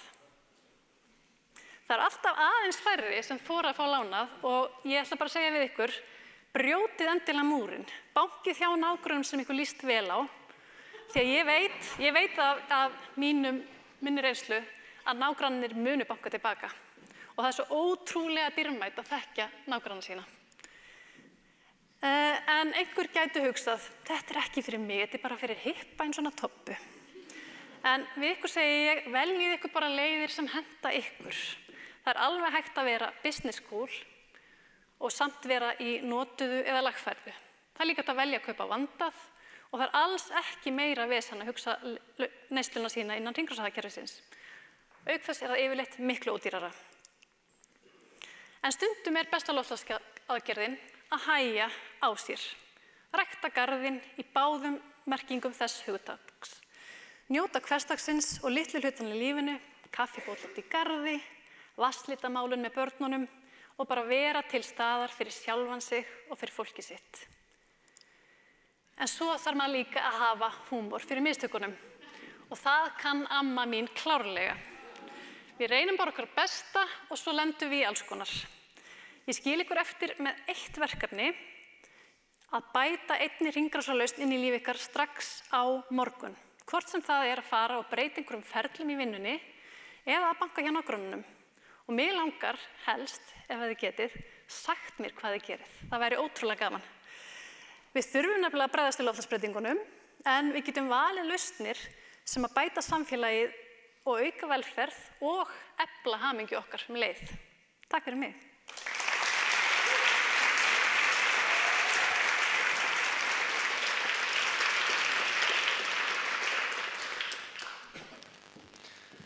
Takk fyrir þessi mikilvægu skilabóðtappa. Það eru einmitt hringrásarlausnir sem veit okkur oft hamingju. Þið megið setjast. Ég er að tala við þau. Þetta eru sem sagt Guðrún Aðalsteinsdóttir, framkvæmdastjóri Krónunnar og Stefán Jón Hafstein sem þið hafið kynnst áður hér í dag. Allavega þau sem mættu réttum tíma úr mat.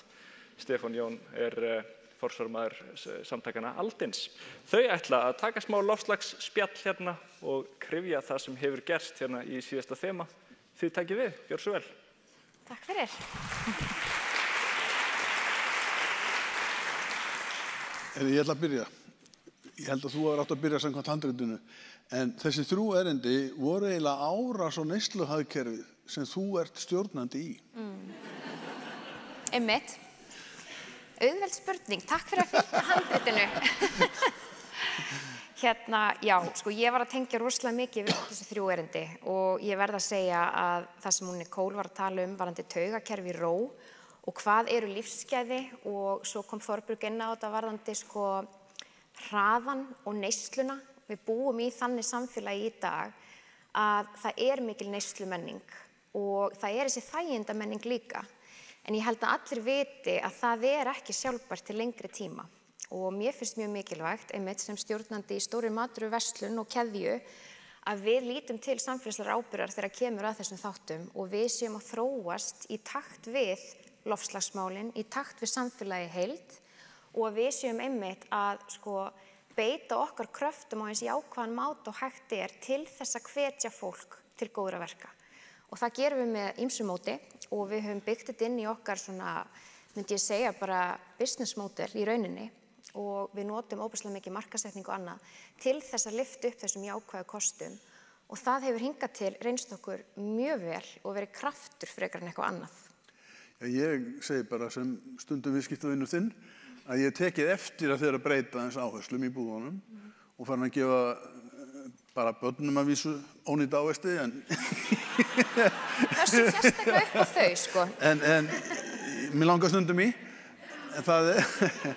en það eitt sem að við, það þrennt sem fyrir alveg rosalega taugarnar á mér og hefur komið fram hér í dag sambandi við þetta allt og ég vil ekki, sko það algjör aumingjaskapur að Íslendingar skuli henda 150-60 kílóum af mat á mann á ári. Það á ekki að líðast. Einhvern veginn, getur notað sálfræði aðferðirnar og þú beitt þér í búðunum. Akkurat. Svo hitt sem að það konur ráð við því að fylla upp í framræsta votlendið, láta börnin moka onni. En við hjá Aldi skiljum það að við erum búin að skilja eftir svo stóra kynslóðaskuld að við verðum að láta börnin moka onni sumt af því sem við gerum. Og svo hitt sem að við erum, og mér langar þá að spyrja þig, sko rafvæðing á bílaflotanum, ef við hefum byrjað 2015, þá væru 80% búin í dag. Við erum búin að sóa 7 árum. Nú getum við sóa næstu 7 árum líka. Hefur þið rafvæðst í krónunni? Já, við erum að rafvæða bílaflotan og erum komin bara nokkuð langt. Við erum sem dæmi með alla bíla á höfuðborgarsvæðinu, það eru rafbílar og þegar við erum að horfa á til dæmis snjallverslun og heimsendingar heim, það eru rafbílar. Við getum því miður eins og í því tilfelli, við getum ekki gert það út á landi, því miður eru bara innviðirnir ekki komnir og sérstaklega á veturna þegar það erfitt að komast á milli, það náum við því ekki, en við reynum að taka þessi stóru skref. En mér langar samt að spyrja þig sem svona, þú varst að tala hérna, þú ert á 3. aldursskeiðinu hérna áðan þegar þú varst að kynna hérna kórinn. Sko, mér finnst sko menningin í dag svo hröð og það ákveðið lífsgæða kapphlaup alltaf í gangi og mér finnst þið þurfa að vinda ofan af því. Og þegar ég horfi til dæmis á foreldra mína, þau skilja þetta, þú veist, þau eru að passa sig upp á nýtnina, matarsóun og allt þetta, en mér finnst oft kannski svona aðeins yngri kynslóð líka séu, þú veist, það mikill hraði og asi og allt þetta. Hvernig sér þú þetta svona út frá þinni reynslu? Þetta bara hárrétt hjá þér. Nú maður svo lífsreyndur að maður bara lætur ekki trufla sig, sko. Lætur ekki dæsa sig upp. Sjaldant. En það sko, það svo ofboðslegt áreiti á börnin og unglingana. Og þar verða bara foreldrar og ættingjar og skólar og vinir að koma inn og vinda ofan að þessu. Þetta svo hrikalegt áreiti og ég sem gamall fjölmiðlafræðingur og fjölmiðlamaður skynja það miklu meira áreiti núna heldur en það var þegar ég var bara í fjölmiðlunum í gamla daga. Og sérstaklega unga fólki með alltaf þessa nýju miðla sem eru dásamlegir. Ég þarf að segja það. Bara ég var á fyrirlestri hjá London School of Economics á mánudagskvöld auðmagn náttúrunnar. Ég var á fyrirlestri í morgun matvælarækt í borgum frá Napoli og nú sit ég með þér að kjafta við þig og ykkur öll. Þannig að sko þessi nýja tækni, hún náttúrulega dásamleg. Og ég veit að þið getið í fyrirtækjunum, og nú ég að tala mörg fyrirtæki og þið skuldið okkur svolítið að fara að taka meira á. Ég ekki að tala bara þig, sko. Ég bara að tala fyrirtækin á Íslandi. Þau hafa ekki verið dugleg að draga saman. Ég held að þetta sé alveg klárlega ákvörðun sem fyrirtæki þurfa að taka og ég held að sé hægt að horfa á krónuna sem svona ákveðna fyrirmynd í því og svona case sem hefur tekist vel í því að taka þessi mál og reyna að hafa áhrif. Já. Og þetta hefur hjálpað okkur, við finnum meðbyr hjá okkar viðskiptavinum. Mér finnst það alveg sjást þegar við skoðum okkar kannanir. Og við verðum líka verðlauna þau fyrirtæki sem standa sig vel. Já. Og mér finnst alveg, eins og hér var nefnt áðan svansvottað, það er í hringrásarhagkerfinu, svansvottað. Við neytendur verðum að vera svolítið koma til mótstöðu fyrirtæki sem reyna að gera vel. Mér langar samt að segja við salinn og okkur öll og minna á, við erum alveg ofboðslega rík. Sko, Ísland er núna í fyrsta sæti á velsældarlista Sameinuðu þjóðanna. Vitið þið hvenær við höfum einu sinni áður verið í fyrsta sæti. Vitið þið hvenær það var? 2007, einu ári fyrir hrun. Allt er í heiminum hverfult. Við skulum passa okkur, sko. Já. Þetta er rosalega góða punktur, af því ég held líka að, ég held að sé ákveðið mannlegt eðli að oft horfa á neikvæðu hlutina. Og það sem ég hef stundum svona saknað eða vilja sjá meira af þegar kemur að til dæmis pólitíkinni og þegar kemur að bara svona almennri orðræðu, það er að líta meira á það sem er gott, það sem er jákvætt, að fagna sigrunum. Og hann kom inn á þann Bjarki áðan þegar hann var að tala sálfræðina og getur hún bjarga heiminum og hann var með svo ótrúlega einfalt og gott módel. Við erum hluti af heild, við þurfum einhvern málsvara og við erum að fara að gera einhverja góða hluti og leggja áherslu á ávinningin. Ekki bara vera að hjakkast í því sem er neikvætt á háa síðunu. Já, ég veit það sem áráðsmaður að ótti breytir ekki hegðun, nema til verra, sem við erum að sjá í heiminum í dag. Og Nicole nefndi, það er annars ég kannast við að því ég var nú eins og í pólitík, áreitið á taugakerfið hjálpar ekki og stjórnmálamennir okkar eru stöðugt á tauginni og þess vegna fáum við ekki góðar ákvarðanir. Taugaáreitið í stjórnmálanum er alveg rosalegt. Það er alltaf eilíf spenna. En þarna líka, ég er svo sammála þessu og ég held líka að það er eitthvað með þetta að vera með málsvara sem er svona karismatik, sem er með karisma, getur tekið okkur öll með í þessa vegferð og gert það á þannig máta að fólk skilji af hverju skiptir þetta máli. Við höfum Greta Thunberg, við höfum David Attenborough. Já, okkur vantar fleiri. Okkur vantar fleiri. En nú segir að bara klukkan segir 000. Yes, við getum örgulega verið það. Við höfum að hætta. Já. Við höfum rétt að byrja. Eitthvað loka orð? Já, loka orðin því miður, ég get ekki glatt ykkur. Það er það bil Við erum 8 milljarðar manna á jörðinni og það bil 4 milljarðar manna búi ekki við þann lúxus að ræða einu sinni. Hvað eru lífsgæði, heldur þurfa að hugsa hvar fæ ég næstu máltíð. Því miður. Þetta var upplýfgandi. Takk. Takk fyrir. Takk.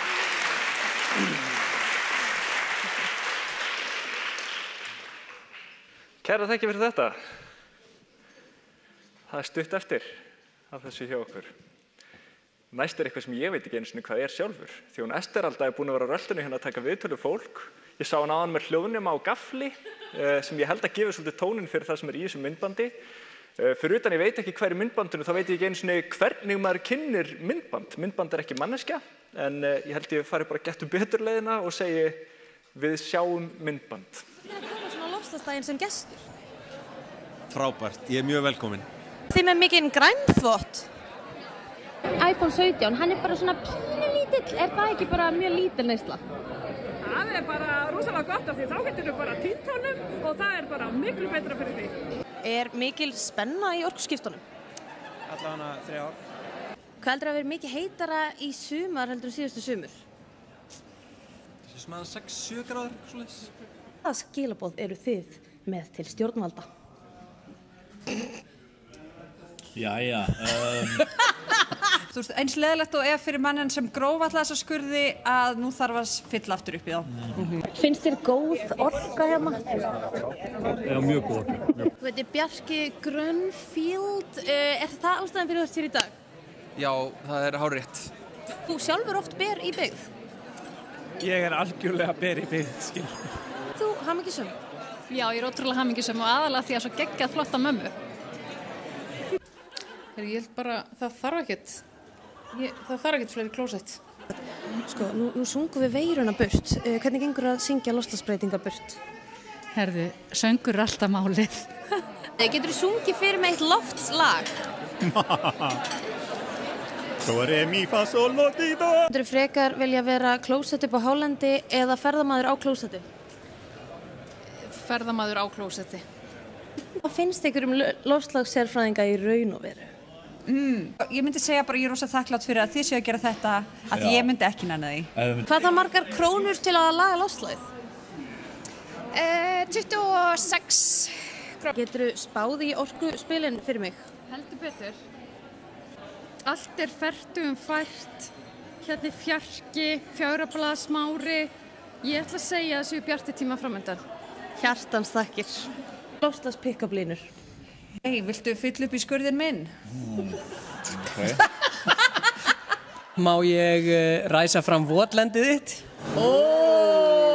Ok, mér finnst þetta betra mitt, sko. Er það bara ég eða ert þú ávöxtur í augnhæð? Þú ert að segja við píuna á hún sér easy. Já, ég ætla að segja, veistu, þú ert ekki ávöxtur í augnhæð, þú ert beri beigð. Sem er samt líka easy. Já, það er ógeðslega, já, þú ert ekki beri beigð, þú ert ekki beri beigð. Já, þú ert ekki ávöxtur í augnhæð. Nei, þú ert skurður sem ég vil fylla í. Já, notið þetta bara eftir í kaffileginu.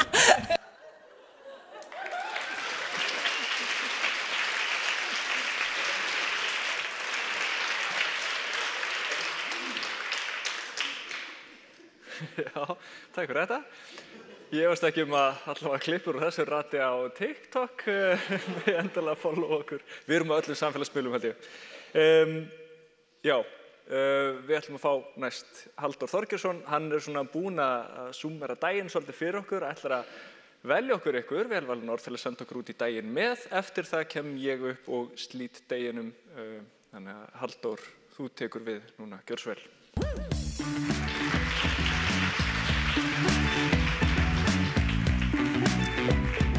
Kæra þakkir og það þarf ekki að segja ykkur það að þessi loftslagsdagur hefur verið sérstaklega kraftmikill, hvetjandi og þetta vekur vonir aukinn skriðþunga í þessum umskiptum sem við erum öll að vinna að.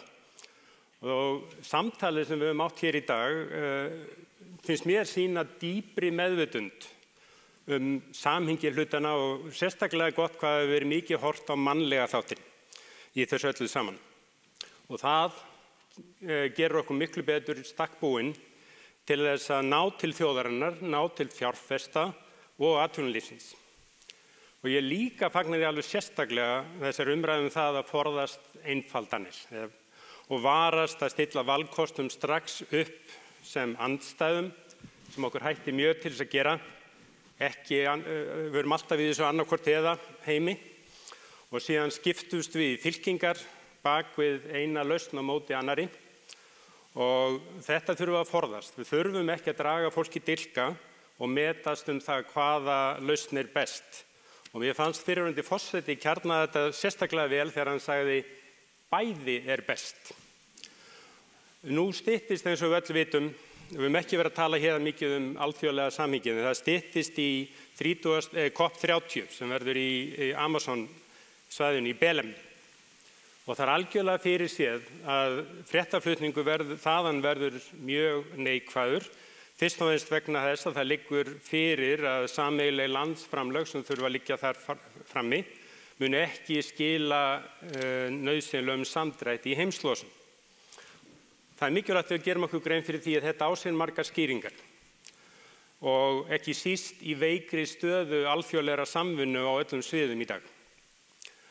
Og það er mjög sérstakt að 2025 að þá er ennþá tekist á þá grundvallar spurningu hvort að meiri háttar röskun á veðrakerfum heimsins sé vandamál, meðal annars í því hagkerfi sem að ber mesta ábyrgð á þeim gróðurhúsalofttegundum sem þegar eru komnar upp í andrúmsloftið.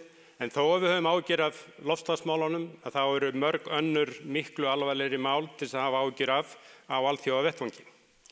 En við megum ekki láta þetta draga úr okkur mátt. Og eitt sem við getum hort á að samhliða því að skriðþungin í umskiptunum sem eru að vinna að eykst, þá eykst líka mótstaðan. Og við töluðum flugvélar áðan. Þetta alveg eins og í flugtæki, eftir því sem að hraðin eykst, að þá eykst líka mótstaðan. Og mikið af þessu sem við erum að upplifa í dag fyrst og fremst ótti þeirra sem hafa fjárfest eiga kola og olíu og gas framleiðslu getu, óttast þessar breytingar. Þannig að megum ekki láta andstöðuna draga úr okkur mátt. Og það mjög mikilvægt að hafa þetta svolítið í huga þegar við horfum á þetta og bæði stöðuna hérna heima og annar staðar. Og þetta kallar á hugrekki og staðfestu.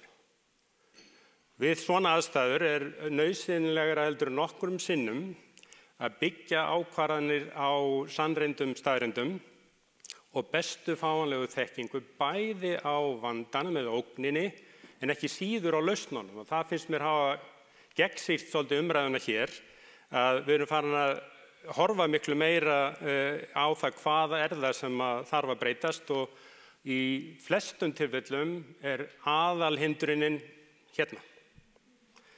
Ekki í þessum haus endilega, en almennt. Þetta viðhorfsvandamál í flestum tilfellum.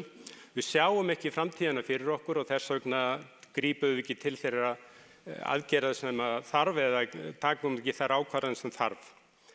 En hugsunin, hún þarf að vera skýr, framkvæmdin öflug og áhrifin réttlát.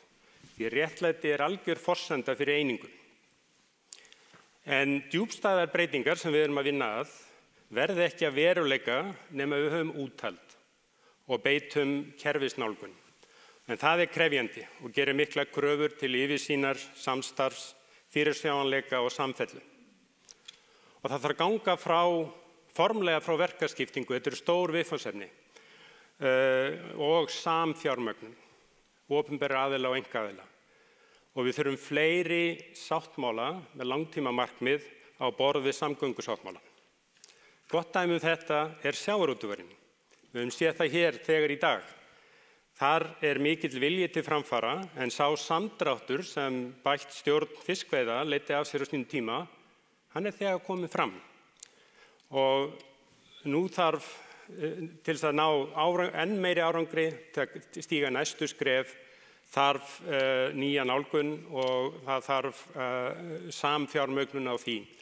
Og þar ekki mikil tími til stefnu vegna þess að þetta tekur tíma. Ég vil fagna því, og það fagnaðarefni og það komið fram hér, að núverandi ríkisstjórn hefur hafist handa við að forgangsraða aðgerðum. Hafist handa, mikilvægt að muna það. Hafist handa við að forgangsraða aðgerðum. Og þetta vekur vonir markvissari vinnubrögð, en það of snemmt að fagna. Það þarf að stórauka getu stjórnvalda til þess að framkvæma og fylgja ákvörðunum eftir. Og ég vil enda á viðfangsefninu sem mikið verið rætt hér sem losun frá landi. Og eins og við vitum að þá losun frá landi mun hærra hlutfall af heildarlosun hér á landi en almennt gerist meðal innríkja. En þar margt hægt að gera eins og þegar hefur komið fram hér. En því miður, við verðum að vera hreinskilin, hér þjóðin margklofin og djúpstæður ágreiningur meðal fagmanna markmið og leiðir hefur haft lamandi áhrif, allt og lengi. Og eins og við höfum líka talað hér, það ekki nóg að tala endurheimt votlendis, það þarf að hefjast handa, það þarf að læra og það þarf að ná tökum á þessu mikilvæga og jákvæða verkefni og byggja upp einingu markmið og leiðir. Og ég vil leggja til að þetta verði gert að þjóðarátaki, endurheimt votlendis verði gert að þjóðarátaki á borð við þjóðargjöfina 1974. Takk fyrir.